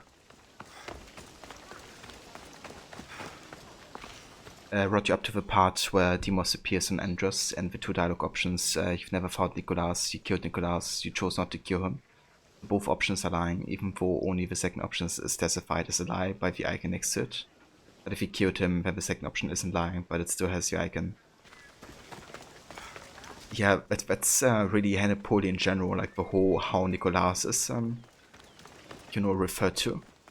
Like, for example, if you spare Nicholas and you later talk to Stentor, right, and Stentor still is, then Stentor will basically say that you have killed him, you know, and Alexios or Cassandra won't even deny it, even though you haven't done it. And it just doesn't make any sense. So, yeah. Choice system, yeah. I really pride themselves with it, but it really isn't thought through whatsoever. No worries, Geskra. I hope you have a good luck. Look, you insignificant peon. Tell me where he is, or by Ira, I'll burn this clinic to the ground with you in it. I already told you what I know. I don't ask much. Hippocrates must show humility to ensure public order. Prostrate himself before the gods and declare that his skills are gods given. But that won't help his patients. It'll just take him away from his work. If Hippocrates thinks he can disrupt social order to make himself into a demigod of healing, well, perhaps the gods themselves will have their revenge.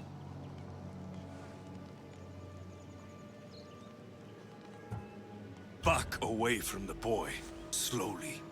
Who dares threaten the priestess of Ira? Me. Now, step back. It seems the gods wish me to grant you and your master another chance. Very well. Tell Hippocrates that if he doesn't make a public show of respect to the gods, I will raise an army of believers against him. If the doctor can't think of a suitable offering, his head will do. Oh, thank all the gods she's gone. I thought she was going to kill me this time. What's going on? I am Sostratos. Chrysis has accused my master Hippocrates of impiety. Is he impious? He believes that beyond praying, people can take their health into their own hands and make themselves well. Fascinating. Can I speak with him? I'm sorry, he isn't here.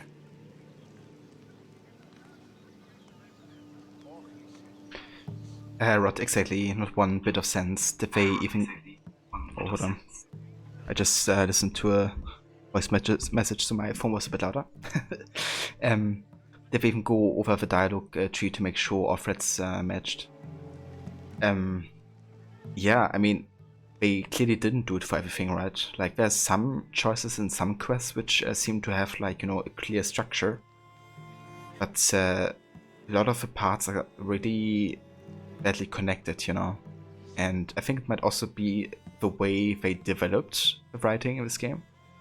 Because what they did, right, is they kind of like gave this tool that the community has to create quests. They kind of like gave it to their writers and to their like dialogue creators and assigned like little stories to like each team.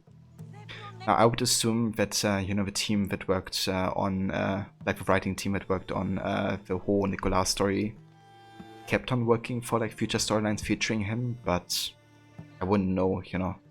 Like, given how this is connected, I would rather assume they didn't, or they just, I mean, if they did, they just clearly didn't care. So either way, there's like some severe issues, I think. You're lying deep in the choice system. Because, yeah, like, you know, you do one thing and then it's not even acknowledged whatsoever, like even outright stating the obvious of what you've been deciding. And it just doesn't make sense. But I think it kind of comes down to also the structure of like how they, you know, assigned writing being done.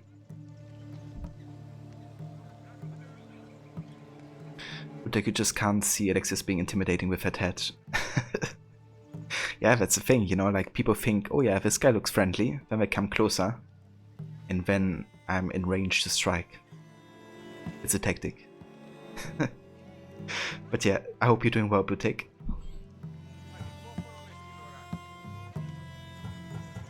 I'll find him. If you're going to meet Hippocrates, could I trouble you with a small errand? Depends what it is. I want you to bring him some equipment. He was in such a hurry, he left it behind. I could bring that to Hippocrates. Really? I do it for a price, of course. My services don't come free. Here, take this. Though perhaps Hippocrates can teach you something about helping those in need when you speak with him. How will I know who I'm looking for? Head southeast of Hera's Watch, near the Cave of Pan. He'll be standing before a long line of sick people. You'll know him by his, bald spot, though I wouldn't mention it.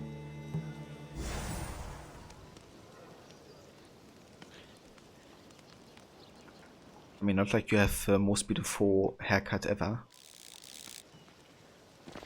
But yeah, I better talk shit about somebody else's. So many sick people. Can one man help all of them?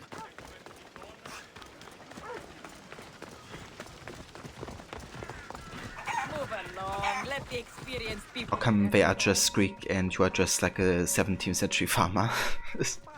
I mean, straw hats.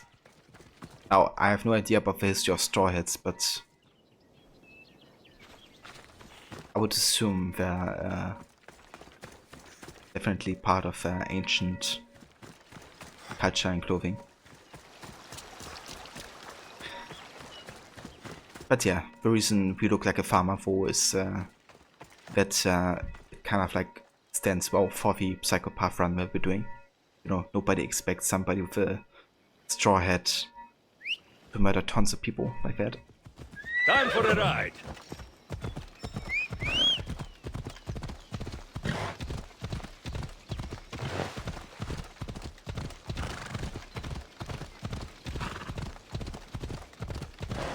Come on. Yeah, we keep it simple with the clothing. I just have the Mystios tunic right now with farmer set and then like a bit of like armor in the arms. I'm definitely gonna be switching up the look at some point again. It's not gonna be the look for the entire game.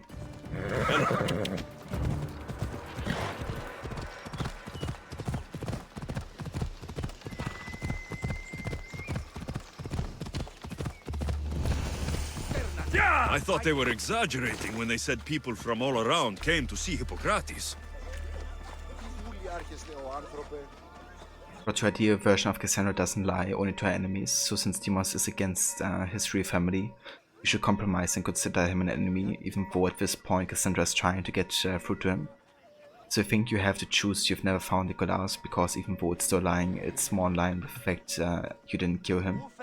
The saying she didn't find him is more of a white lie, you guess. It's true, yeah. It's not like, you know, outright lying about him being dead or, you know, you having killed him. So it's probably like the better of the two options, even though it's still not optimal. But yeah, I think that's what I have also been going for last year when I went for my canon playthrough. Because the canon Cassandra is actually good-hearted, you know. And doesn't lie like that, I guess, either. At least according to the book. So I've also went for that option.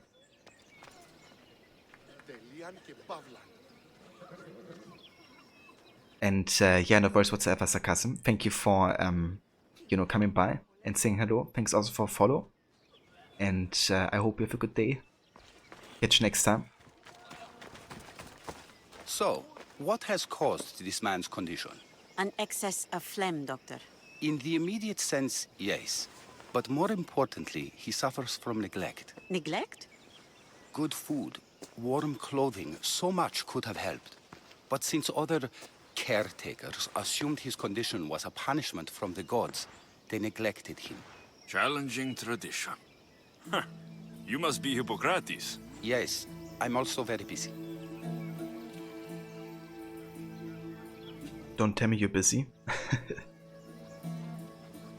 And there's ever more options in this quest to try and navigate. Yeah, it as well.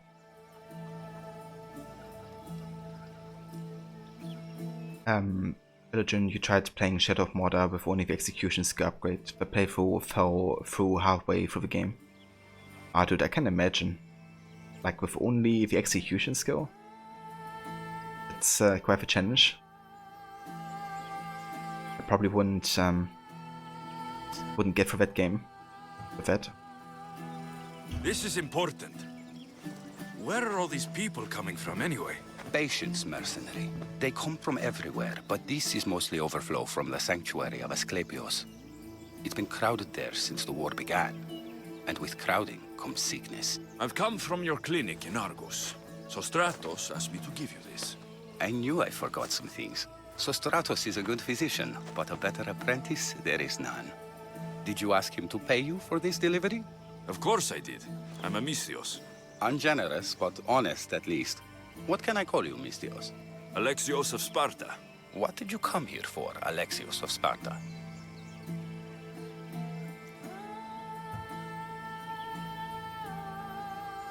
Hippocrates, I need your help. I was told you may have helped my mother. I'm trying to find her. But we see all kinds of mothers. They walk all day so that Hippocrates can see their children. Maybe the priests at the sanctuary of Asclepios can help. They keep detailed records of all who pass through. Please, Hippocrates, I came very far to meet you. As did this patient, and the one before him, and the one before her. My patients need me, but my notes on diseases of the mind were taken. Retrieve them, and I will help you find what you seek. Hurry, this patient doesn't have much time left.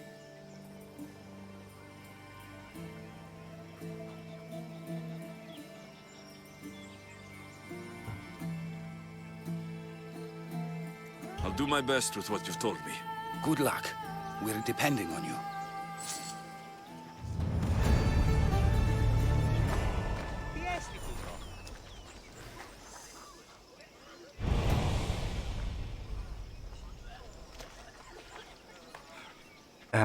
It gets muddy because of the tough war chiefs in the second area, and with no runes and low HP, it feels like Dark Souls. Yeah, I bet.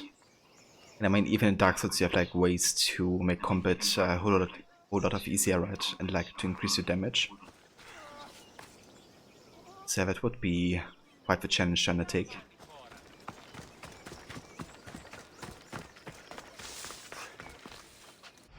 But yeah, I love a good challenge run though. Like, one of the hardest challenges I've done before is the no HUD challenge with the AC games. So basically not having any like health bar or minimap compass, all of that like disabled. And it really made the game a whole lot more difficult.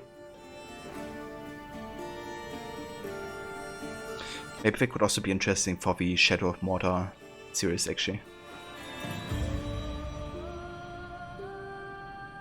High position, gerecht.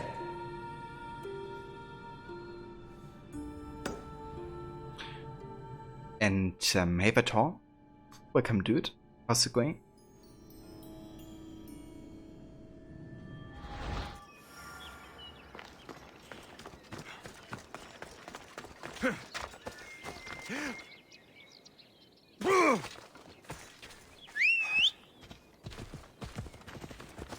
Come on! You tried Witcher 3 on Death March with no HUD on, you never left White Orchard? Holy shit dude. I recently started Witcher 3 on PlayStation, like a couple weeks back, just to like kind of like dab around with in it again. And I played on Death March and Ori was like, you know, pretty difficult. But having like no HUD on in addition, like not seeing your health and stuff, that must be insane.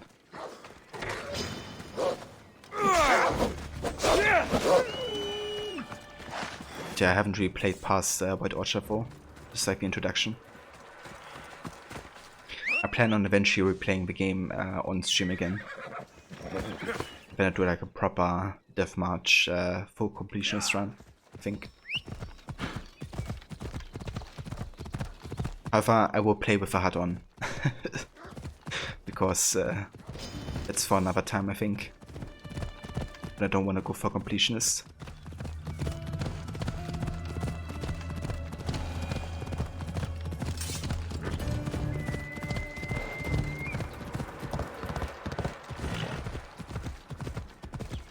Yeah, that's true. Like, the loading screens on PlayStation 4 are atrocious sometimes. Like when I play, for example, Crash Team Racing, play like some online races. Like, I could do a whole lot of things in the time it takes to load like one game.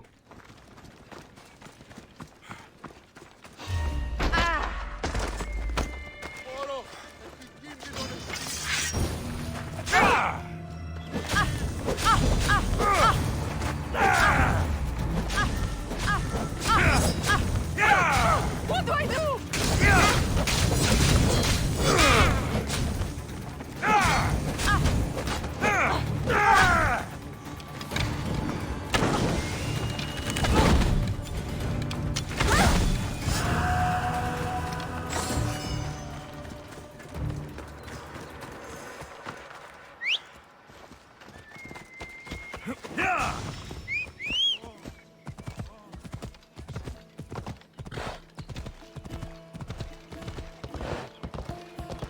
You can fix yourself a meal in between this.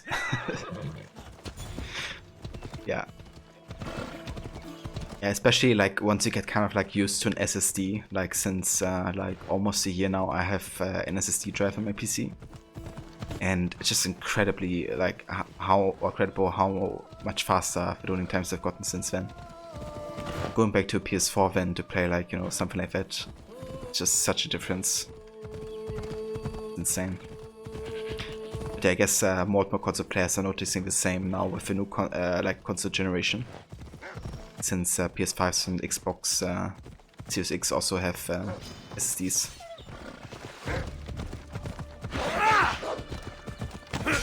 Ella!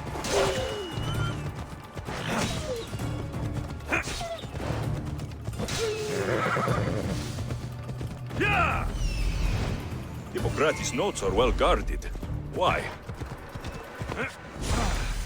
The mighty Tyrians, built by the Cyclopes, or so the legend goes. Finished The Last of Us last night, then ordered part 2 and it came in the post today. Nice, dude. So I assume you really enjoyed the first Last of Us? Fuck out of here!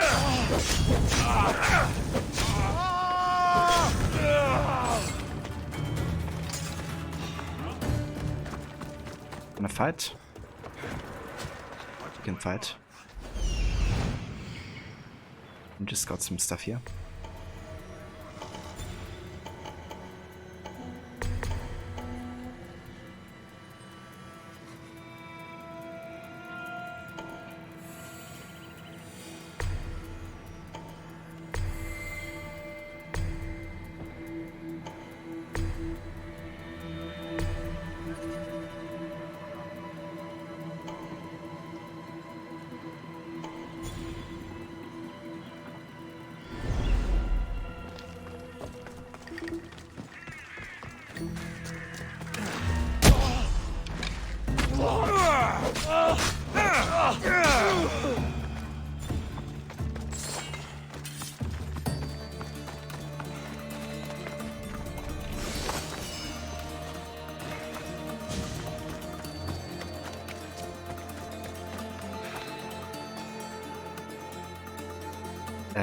It was challenging but very gripping, and the end was like, is that it? I gotcha, so it's like a bit of a cliffhanger. I haven't played the games yet, but I basically only heard good things about The Last of Us. So I'll be curious to eventually play it.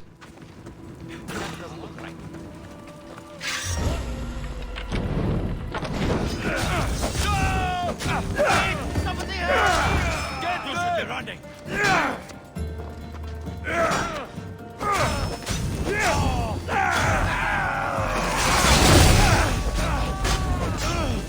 I'm on fire! Put it out! You won't escape! Lighting the signal! We need help! How are you spilling blood? My precision getter. A precision getter. Oh, nice, another contract. Where is Charles Lee? And that's level 20. Let's go.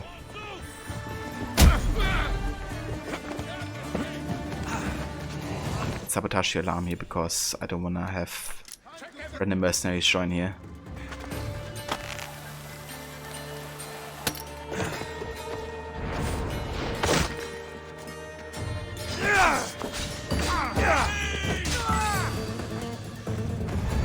Another contract done. Let's go. Grabbing off at XP right now.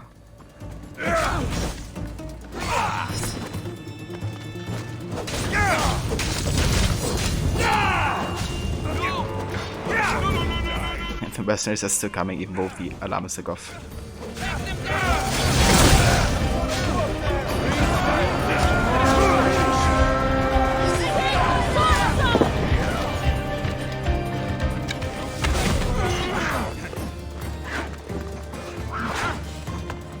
And hey there Jay, welcome mate. Thank you so much for the raid, dude. I hope you had a good stream today. And how's it going? So we're just like in a massive battle right now. Give me 1 sec.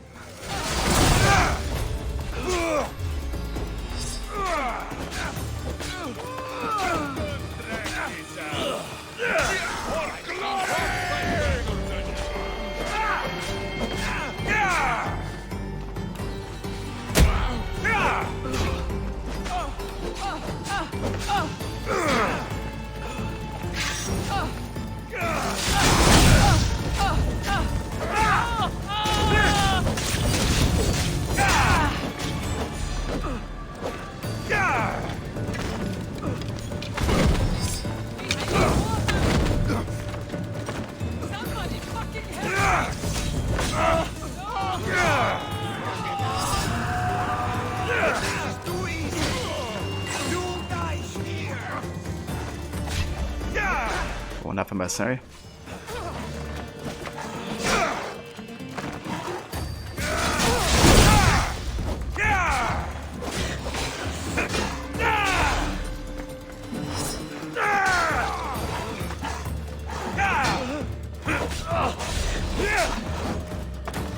Fuck, damage.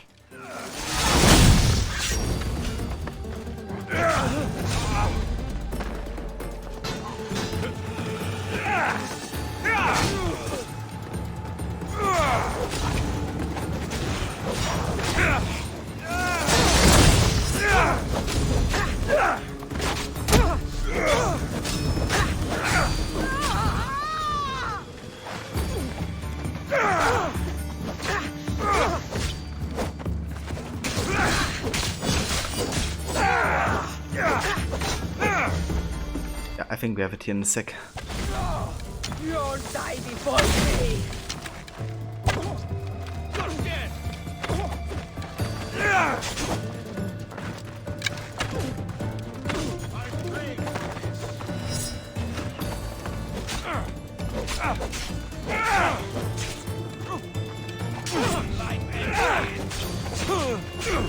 What the fuck was that? I just got comboed. I couldn't even dodge. Ah, damn it. There's like level difference again. Well, at least it gives me time to catch up on chat now.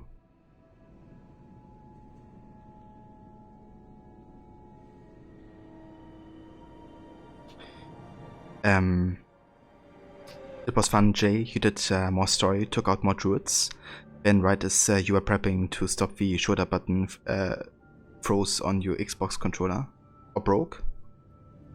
Aw, damn dude. It just completely Completely broke. That really sucks, dude. Do you have like a substitute controller or something, or is like a chance for it to get repaired?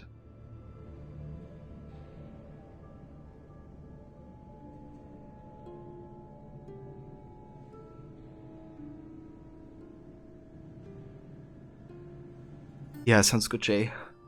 We have to either repair or replace before next weekend. Damn. It really sucks. So how did that happen, Jay, if you don't mind me asking? Did you like throw the controller or something? Or did it just like randomly broke? Requiescat in pace. Yeah, kind of sucks to be honest, because we just had 2 contracts finished and another level up, which we kind of lost because of a death. I have to make sure to go out of the combat again, have a save, and then go back in.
Okay, let's go to the alarm again and sabotage that.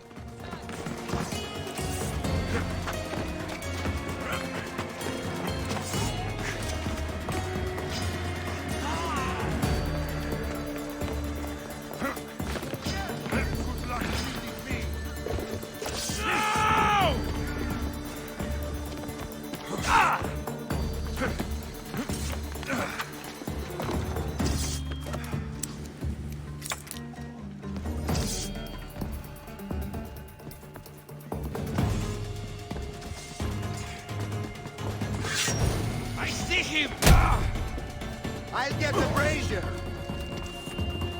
Yeah, do it.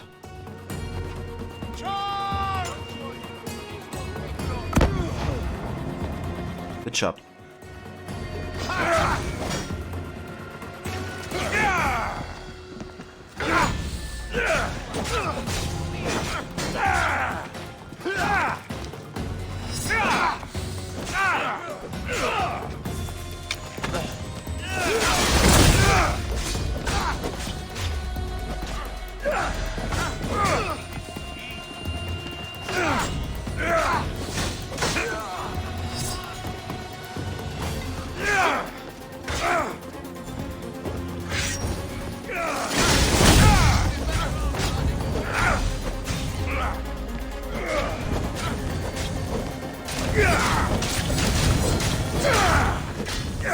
Help me! You won't last much longer. You have his own luck.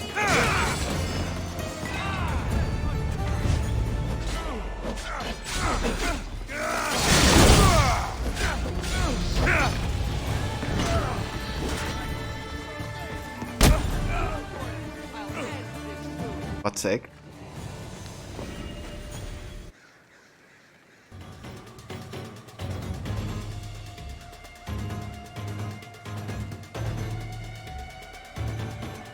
Seems legit.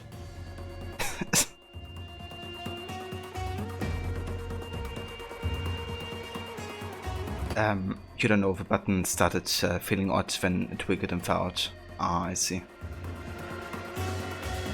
Did you have that controller for a long time, Jay? Or did you get it like within the past year or something? Roger Joe has lost in the cult chamber. Yeah.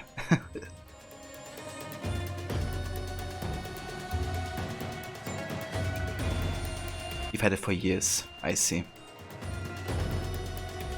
Oh, I hope there's something you can do about it. Like maybe there's still a way to replace like single buttons. It'd be a shame if you know, the entire controller would be like not usable because of it.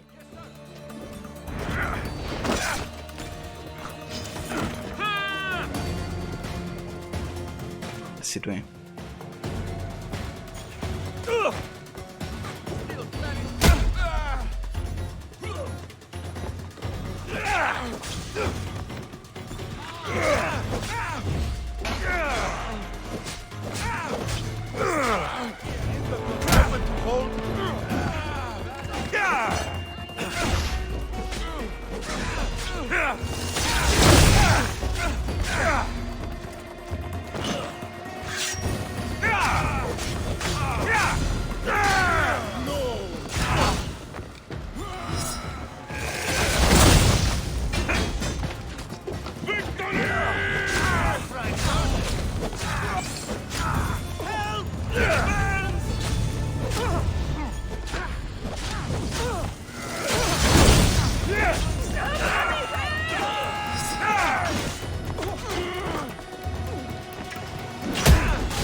Weapon to hold.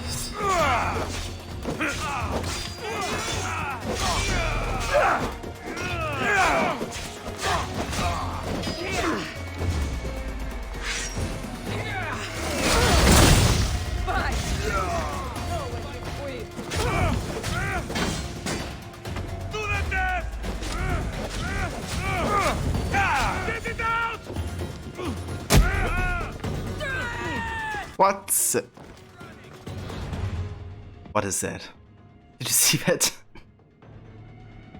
I like kicked this guy down and he just ported back up.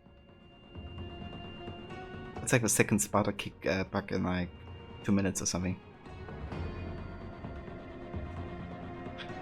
But yeah, it was bullshit.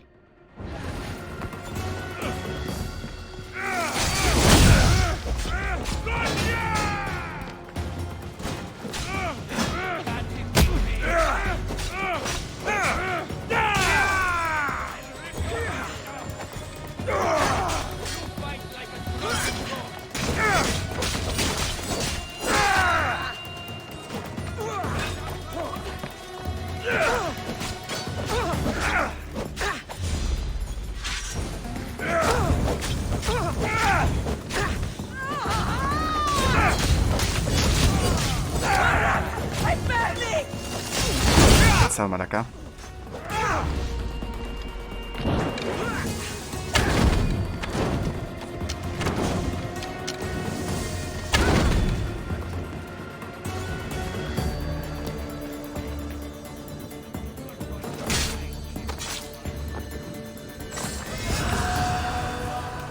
Okay, there we go.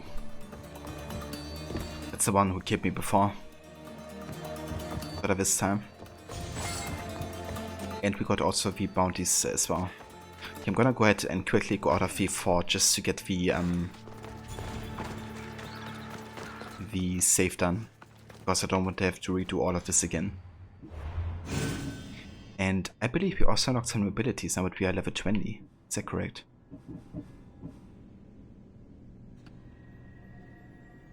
Yeah, we now have unlocked falling doesn't cause any damage. So yeah, at this point, fall damage is completely neglected. Or like, you know, not valid anymore to Alexius once you get to level 20. And they don't give you any reason for that other than you have reached that level and you do that roll in the air so you don't take damage. But yeah, that's unlocked now, apparently.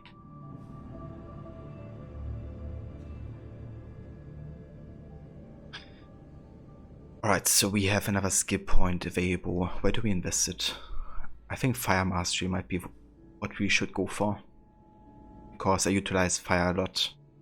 And the higher the build up, the, you know, sooner the enemies are gonna catch fire, and the more malakas we're gonna hear as well. So there's that.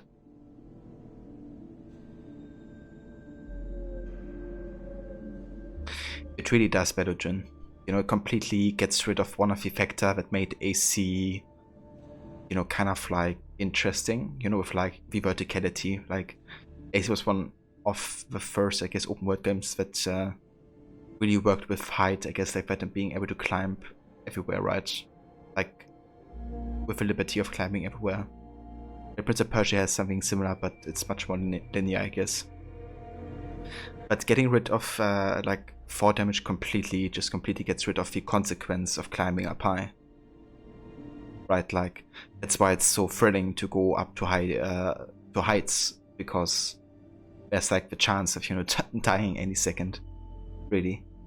And that's what made the tombs also interesting, like in AC2 and Brotherhood and stuff, because the one where you climbed like high up in the Duomo, for instance, you know, it just wouldn't be the same if you didn't have 4 damage, because then you could just, you know, jump around and don't care, really, of the consequences. So yeah, I'm not happy about that choice, because also logically it doesn't make a whole lot of sense, right? Like, if a civilian can hit you with a broom and you take damage from that, you should take damage from a 1,000-meter drop, you know?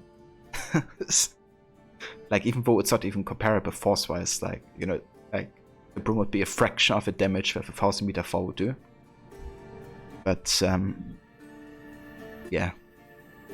No matter how you spin it, you know, like, you can explain it with the spear or something, but it still doesn't explain why you would take damage from stuff that has way less impact on Alexios as, like, you know, such a fall.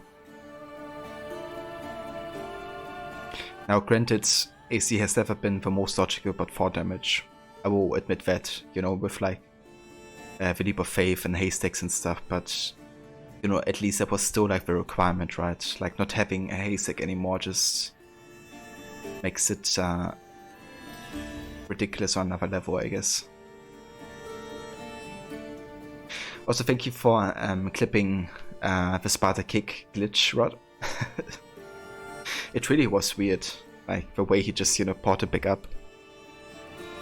Like, holy shit.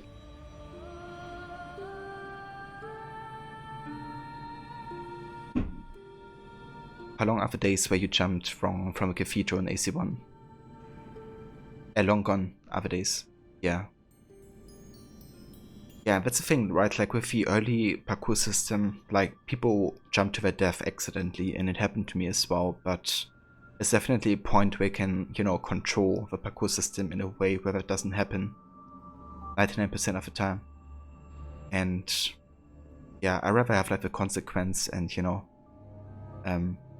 certain skill connected to parkour and climbing than the way it's been kind of like treated in the recent games. And Valhalla also has a very small 4 damage. But it's there, like, you can die from 4 damage in Valhalla. But that being said, 4 damage is very generous towards you in Valhalla. Like, you can jump from a huge height and you still might only take a fraction of your health. But, you know, at least it's there, I guess. Like, at least you can actually die from huge heights. But it doesn't really happen often in Valhalla, to be honest. I think I maybe died to 4 damage a handful of times in all of my hours of playing Valhalla.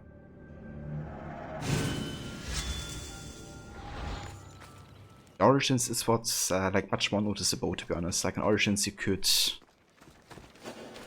you know, if you would jump from up there down here with like, even with a roll, I think you would still take damage.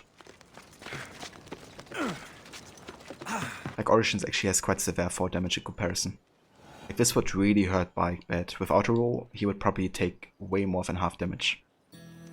In Valhalla, this would be maybe not even any damage taken, maybe just a little bit. In Odyssey, it's this.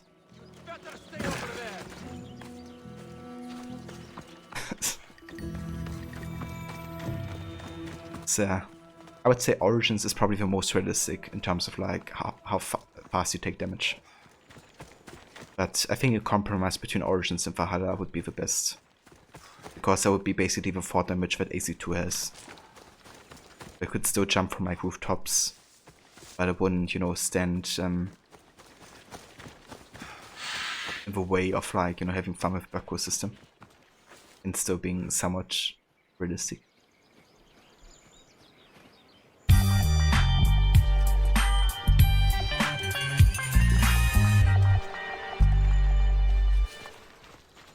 Hey there, Mr. Goody. How's it going, dude? I think also Valhalla doesn't have the same type of verticality in its landscape. Yeah, I mean, except for Norway, I guess, but that's true. Like, Odyssey is a much more mountain, like Greece is, I guess, a much more mountainous area.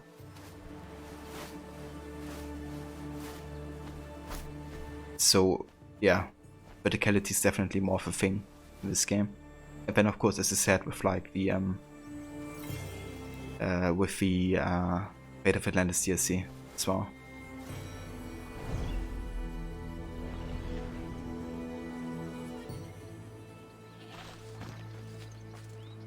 You don't see any magic coming from the spear when you land. Now, if it was a shot being won, then the no damage would make complete sense. Yeah, or I guess, you know, it would like heal immediately after being damaged. Like, for example, Starik, he gets stabbed, right, and he also bleeds when he gets when he has a shot on, but the shot kind of like immediately hits him, so damage is not really affecting him as much. But yeah, that's the thing, right? Like, the spear is kind of like used to explain like everything that's kind of magical. Like 4 damage, you know, all the abilities that you have. Can you put your weapon on fire and poison? But all the other, you know, pieces of Eden always had like rather one function or like, you know, one particular attribute that made it unique. Like, the apple was used to create illusions and to mind control people with them. The sword of Excalibur was used for combat and had like, you know, lightning strikes coming out of it. But then you have a spear which can do like all of it essentially. And just really, you know, it just is a plot device really. It just used like that. It's to enable you to have all the magic abilities you ever dreamed of in the Malacca Simulator 431 BCE.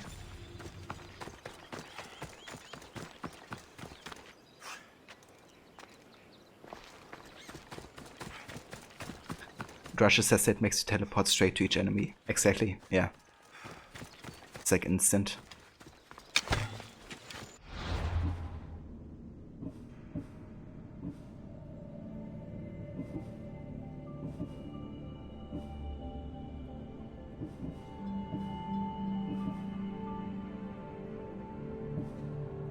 You can also slow time. You can, like, whatever this is, you can like summon a burst of bright light. I mean, this seems still okay considering that burst of light is like, for example, part of the Sword of Eden, but just, you know, the fact that it has like all of these things combined is just insane.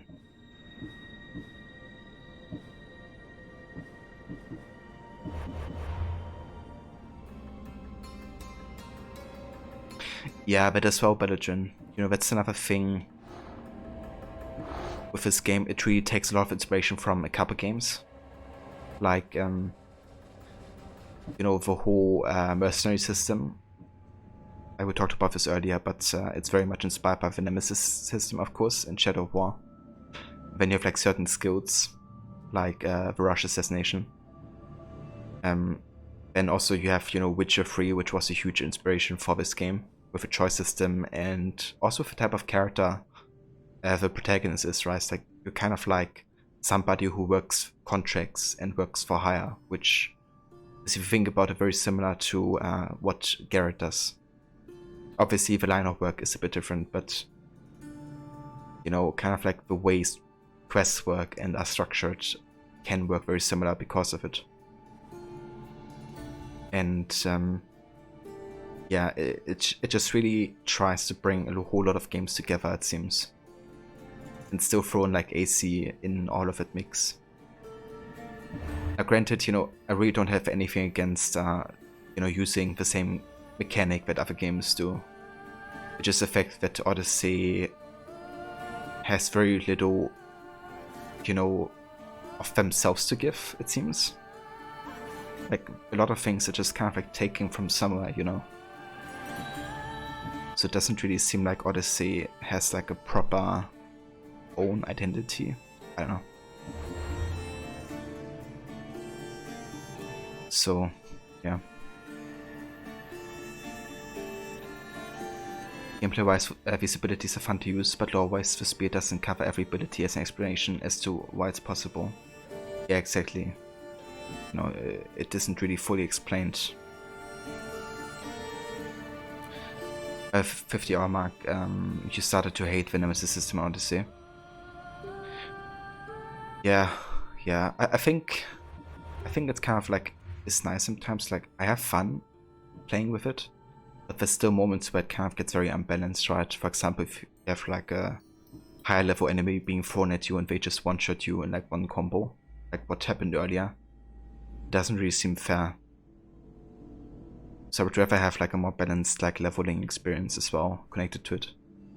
And one thing I find a bit odd sometimes with a mercenary system is the fact that everybody has like an automated GPS system. Like they run 50 meters exactly to your location, like they literally run. And once they get into your vicinity, they just stop and walk. That's of course to cause more conflicts and to have more mercenary fights happening, but it's a bit cheap if you think about it, right? Like, I think it's better in Origins and Valhalla, where you had like unique, dedicated like mercenaries, and they like had kind of like a patrol route, and they were kind of like responsible for one area. So this way they were not automated, they were unique, and they had like a logical way of traversing through the game world. But obviously with Odyssey, they have to have like an abundance of mercenaries being thrown at you. So they have to find ways to, like, have them appear everywhere, I guess, or anywhere. But yeah. I wonder if Witcher 3 caused them to choose this time period so they could use the mercenary and tie it into historical accuracy.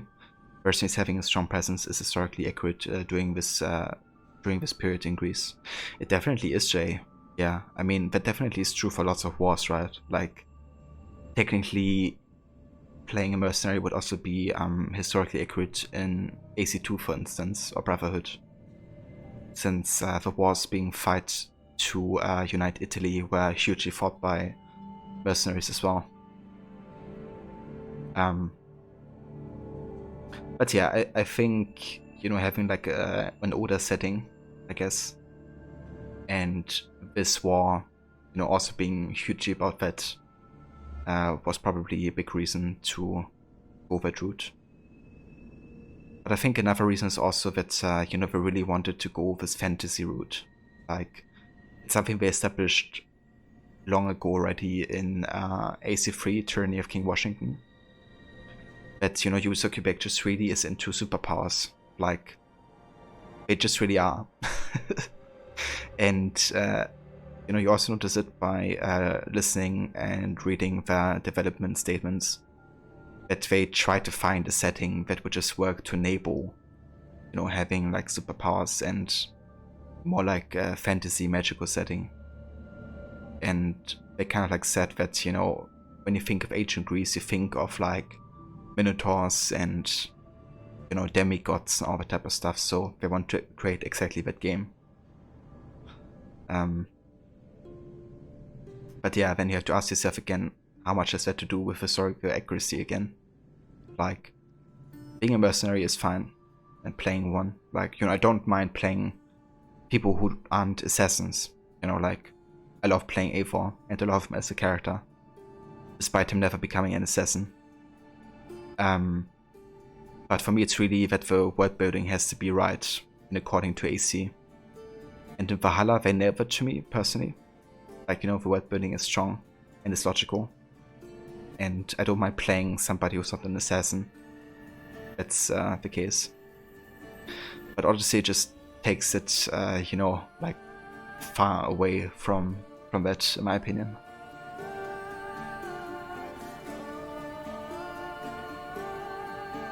It's weird because the mercenaries have no interaction with you before combat starts. The gear they give you is mad best, and to ignore them, you have to push a button to pay them off. Yeah, and also like grind, I guess, right? Like the money to be able to pay them off. Like, that's also a big factor, like how often the game actually forces you to grind, because like just looking at today, right, like I'm really focusing on main story, but in order to advance, I have to grind. Like I have to do side content. And I'm still spending more time doing side content, it seems, than doing main story. Despite me fully focusing on that, you know. So yeah, that's like another thing I enjoy more about the other AC games, like every other AC game really, that I never feel like side content is like really forced away on me like it is in this game. Now in Origins you definitely have to do a couple side quests as well to advance, but you know, those side quests are usually hugely story focused and narratively driven and high quality. And a few of them, you know, are sufficient to advance for the main quest essentially. And in Valhalla, level gating is very, very much lowered, in my opinion.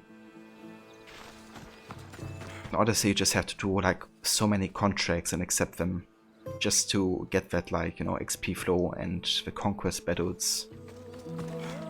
Like all of which have like no story reference really, or like story importance. Just do them to, you know, be able to get through the story.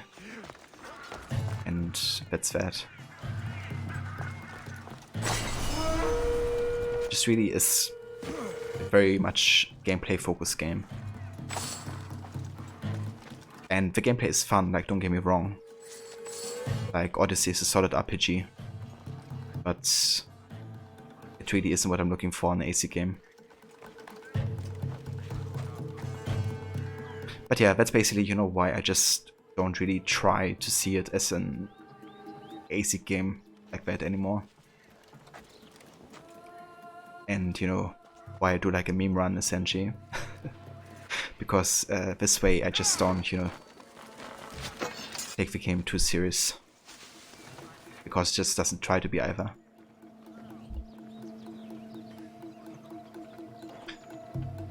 There's also the options you get as a player to steal items or kill innocents that they probably figured the mercenary protagonist would suit that. But there's zero impact from killing innocents or stealing on the story, or changes how characters react to those actions. Just gameplay penalties by having the bounties hunting you. Yeah, exactly. You know, like that's a general thing, like what happened earlier as well when I basically lied to Xenia, right? Like you would assume it has like a negative story impact, but rather you just have to grind more money. And it's similar with like killing innocents, right? Like your bounty system increases, so gameplay effect, which is fair enough and makes sense. But in fact, it has like no story, you know, importance. And I mean, the fact that you don't desynchronize either means that, you know, Psycholexios has, you know, killed civilians plenty. So that's like another thing.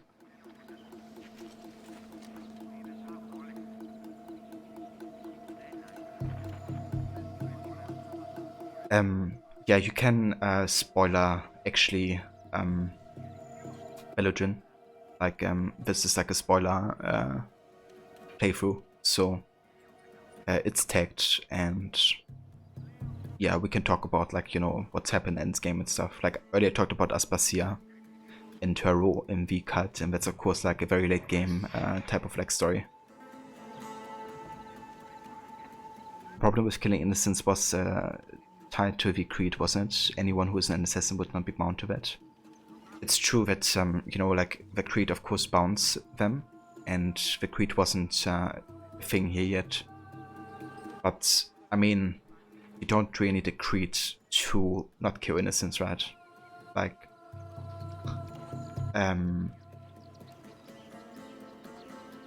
you know, if you catch my drift, like, obviously the creed shouldn't be the only reason not to kill innocents.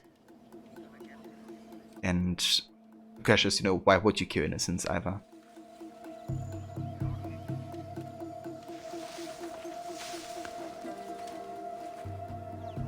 Like, for example, you have Eivor, you know, and Eivor isn't part of the creed. Eivor is a Viking who goes on raiding, and it says that Eivor didn't kill innocent, you know. So for Eivor, for example, it isn't tied to the creed, it's just that Eivor doesn't kill innocents. You know, Eivor kills like soldiers that are defending like churches and stuff. But that's kind of what makes Eivor also interesting to me as a character, to be honest, because Eivor isn't doing anything for money, you know. Like, Eivor still has like a inner code, I guess, herself or himself.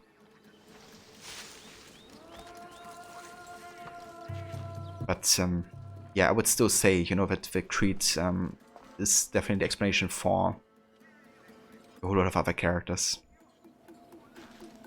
I don't think it has to be tied to it, you know, because with Eivor, it wasn't. The story can make good choices where you condemn people that kill innocents, but the game doesn't punish you when you do it, even when you do it by mistake. Yeah. The main narrative drive is that Alexios, Cassandra are supposed to be heroic antagonists who don't kill innocents. They're mercs who work for money, but they still have a line that they won't cross, but the gameplay options of killing innocents goes against the story and the character. That's true. Yeah. Because the book, I mean, I've done the canon run last year, right? Like, Cassandra, being the canon character, is described to be kind-hearted and trying to help people in need. So, clearly is going against the whole concept of doing anything for money. But, or like, you know, just killing innocents for fun or something. So, technically there should be consequence story-wise. Given that's what's established in the character in the book.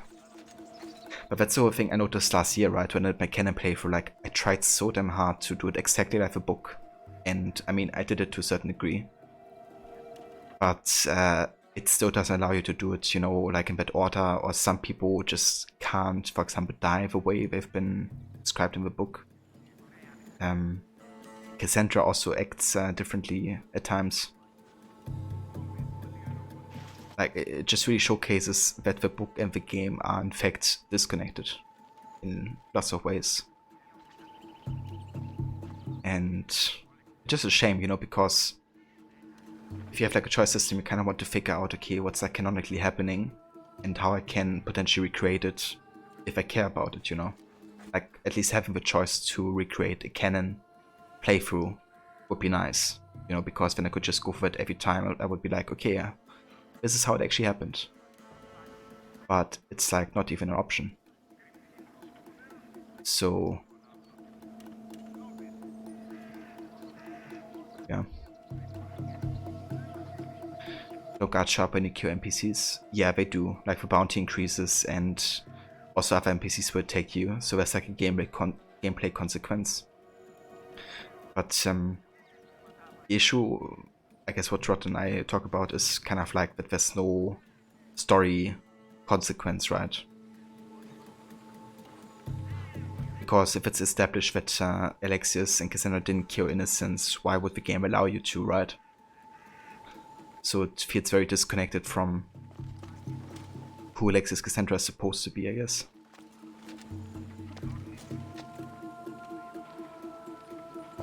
And yeah, that is well, Rod. Like, yeah. We talked about it heaps. No need to repeat myself over and over, I guess, but yeah. Also, I think we count that as another rant, actually. Let me go ahead and add that.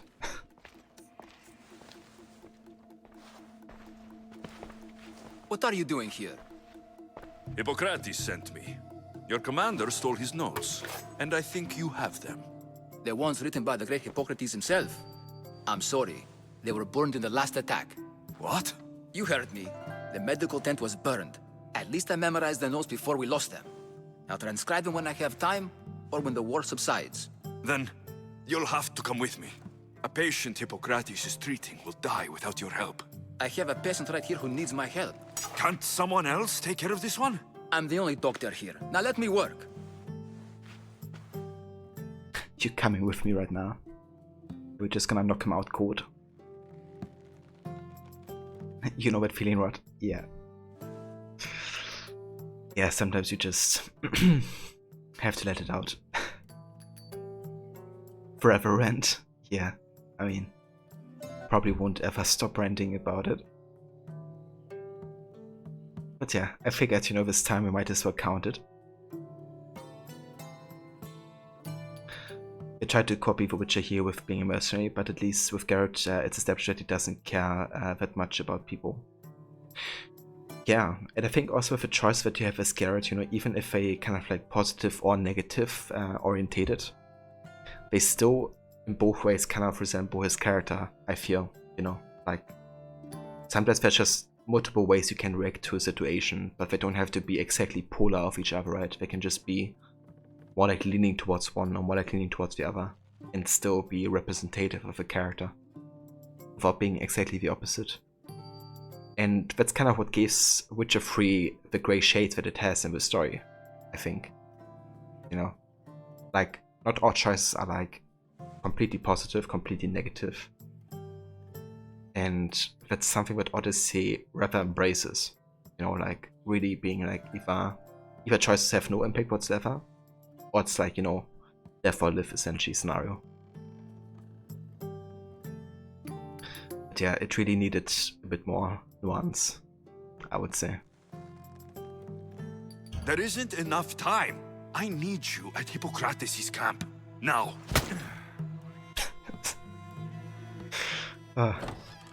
It's a knockout. Could have just tied him up or something.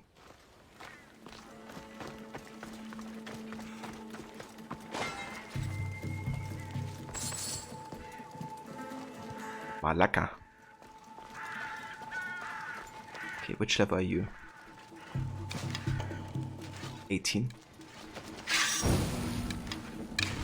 They're shooting at us! What should I do?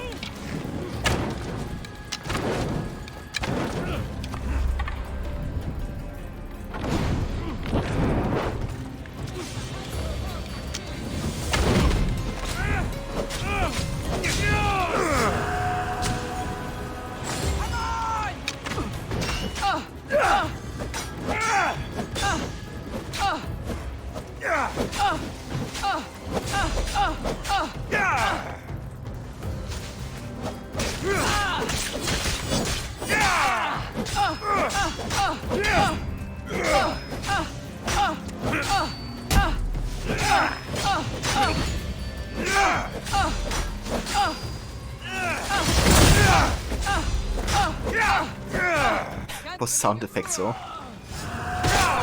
she's making the same sound like over and over.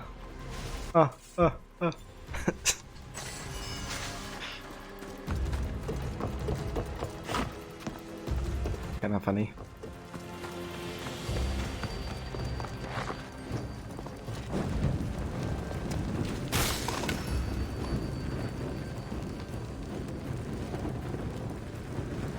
The one thing you never could understand in Odyssey from a narrative perspective was how you greet people by knocking them out. In what word would someone join you after that? Yeah. I mean, that's true. Like, the whole, like, you know, like, I knock you out when I kidnap you to my ship, and then, or I mean, not really kidnapping to a ship, right? You knock them out and then you immediately recruit them. I gotta say though, that thing I never saw as much of an issue as like other things that are happening, you know, that are kind of like really tied to like AC lore. But yeah, like it's definitely another thing that's not very logical. The copy that from Metal Gear Solid 5. You know, now that you tell me about it, I know that I watched Morrow and do something similar. So yeah, there you go. I guess it's another thing they copied from another game. It kind of makes you wonder what they haven't copied, right? Like, the whole game builds on top of Origins, so that's kind of like, you know, taking from there. And you have like a Witcher system, the Shadow of Mordor system, Attica Solid system. Like, what have they actually created themselves?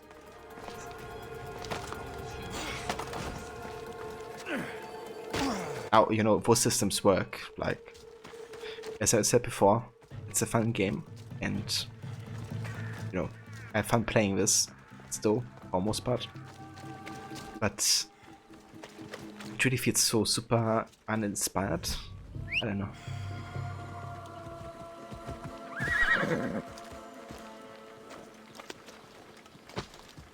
Onward! Come on! You think they copied, I know, pretty sure the same thing. Yeah, I lifted them out in Metal Gear Solid 5 with balloons, but otherwise it was similar. I see. Yeah, I remember watching Moro play that actually. Maybe the punch was a bit hasty, but I couldn't wait forever. Neither could Hippocrates. Hey Vanilla. Malaka is basically a word they use in Odyssey, kind of to describe like all kinds of situations. Kind of translates like shit, I guess, or like fuck. And usually it's said as kind of like, you know, when like angry or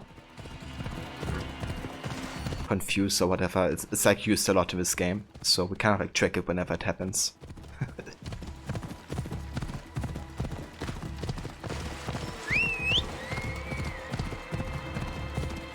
Malaka is a way of life. Indeed, Lizzie. Indeed. Ella.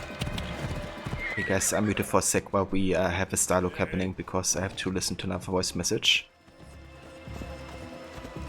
Yeah, just give me 1 sec.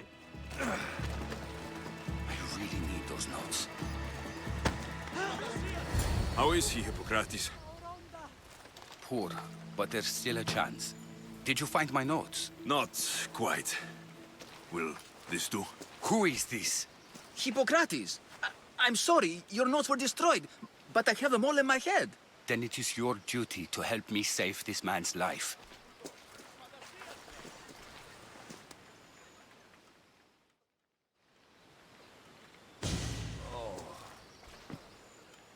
He'll live. I wish I could say the same for my patient. What patient? Your mysterious friend attacked me while I was in the middle of an operation. It was the only way to get him here in time. While you did save my patient, the others did not deserve their fate. At least we saved one soul today. If we're finished here, I'll take some time and write down what I remember of your notes, Hippocrates. I'll go see the priests for more information about my mother. Come with me. You've had a busy day. The importance of diet to maintaining one's health cannot be overstated. What good can one apple really do? Well, taken daily, they can keep the doctor away. But to more serious matters, I know why you're here. You're looking for your mother. You remember her? I was young then. I didn't know how to help. I turned her away. But her look of determination and despair was burned into my mind. It has never left me, and it never will. After, I swore to Apollo that I wouldn't turn away another patient, that I'd dedicate my life to the cause. She made an impression on me. Your brave mother did. She would be happy to know that. I sent your mother to the sanctuary of Asclepios. Tell the elder priest a treatment for the sacred disease will soon be available to any patient who needs it. Then he may talk to you. Thank you for everything, Hippocrates. I'll go see him now.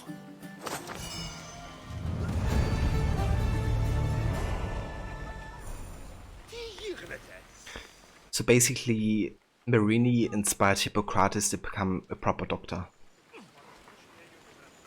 Right.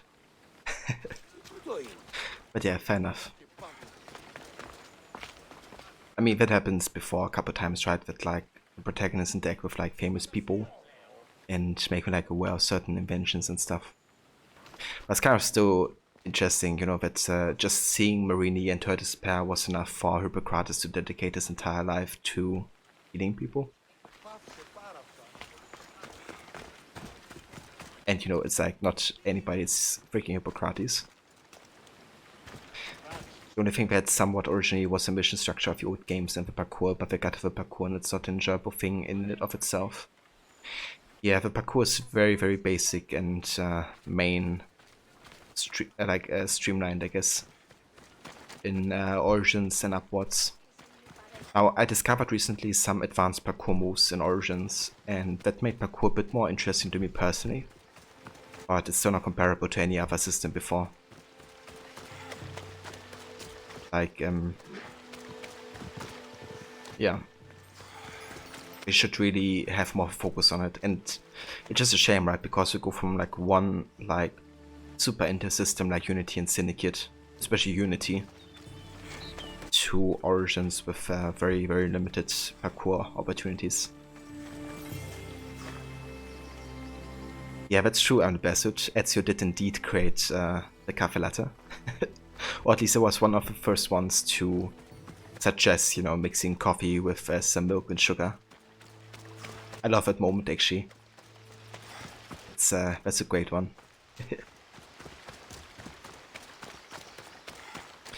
But yeah, guys, that voice message I just gotten was from my sister, and she basically comes home earlier than I thought. So I will have to go ahead and call it here because I'm gonna go cook some dinner for us. I'm gonna make some pasta bolognese today. Again. But it's delicious, so why not? So yeah, I'm gonna go to that now.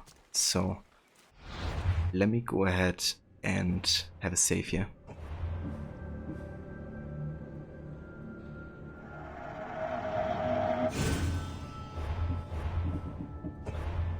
And then we're gonna go ahead and find ourselves a raid target. Let me see who's online.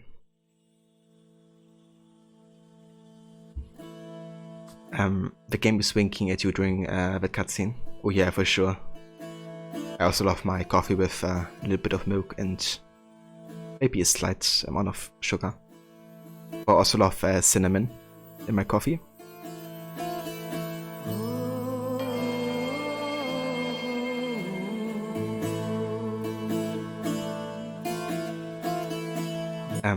Delicious, as Lucy Fawn would say. Indeed, dude. Yeah. Delicious. Oh my god, I hate the character so much. Another great Ubisoft Quebec character. Cheers, I'm the best. You have a good one as well. Thanks again for being here. Thank you, Belgian. Thanks for dropping by, saying hello. Wandering Star, thank you as well. And everybody else is still here. Izzy, Miller, Jay. And yeah, guys, also if you haven't checked out I'm in a Bear Suit, he's also a big fan of AC. He's been playing through some Valhalla, but currently playing some Dark Souls. He's actually about to finish the first Dark Souls. And plans on playing the second as well. Also plans on playing AC2 as well. So lots of different games to catch over there. Also check out Jay, he's currently playing some Wrath of the Druids DLC with AC Valhalla. And then we also have Rod playing AC Origins on weekend. Currently with a no upgrades or kind of like underpowered challenge rather. He's also playing Red Dead Redemption, The Witcher, Batman, Tomb Raider and lots of others. And we also have Mr. Godi, who's currently playing some Days Gone, but is also a big fan of AC. He's played Black Flag before on stream, also recently played some Odyssey for himself, I think. So yeah, another great dude to check out and a very fun streamer. So if you're looking to check out more of the community, then definitely check out Jay, Rod, I'm in a Bear Suit, Mr. Goody, and all the other streamers that we have as well, because there's lots of more to catch. But yeah, for now we have to find somebody to raid. Not gonna lie, but I don't really have a lot of potential raid targets right now. If you guys have any recommendation, Otherwise I would maybe just see if somebody's playing AC2, since we just talked about it. And it's like my favorite game. Let me have a look.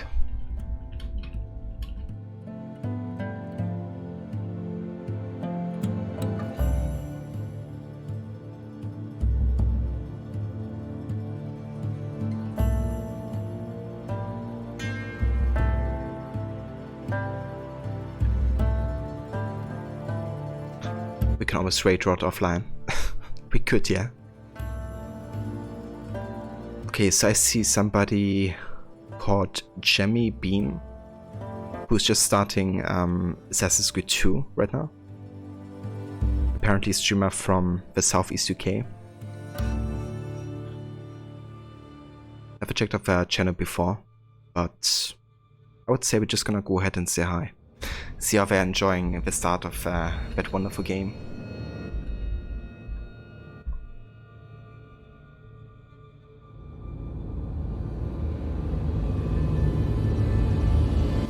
So if you can have a rate, I would very much appreciate that, to show some support and love for a fellow streamer.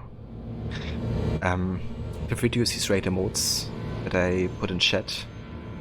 And yeah. Who said the streamer had to be there? True, yeah, we can just raid an offline streamer.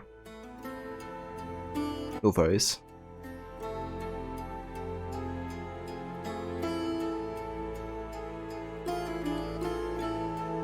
But yeah guys, thanks again everybody so much for coming by. Jay, thank you again for the raid earlier. Sarcasm, Sancho, Bellotrin, thank you guys for the follows today.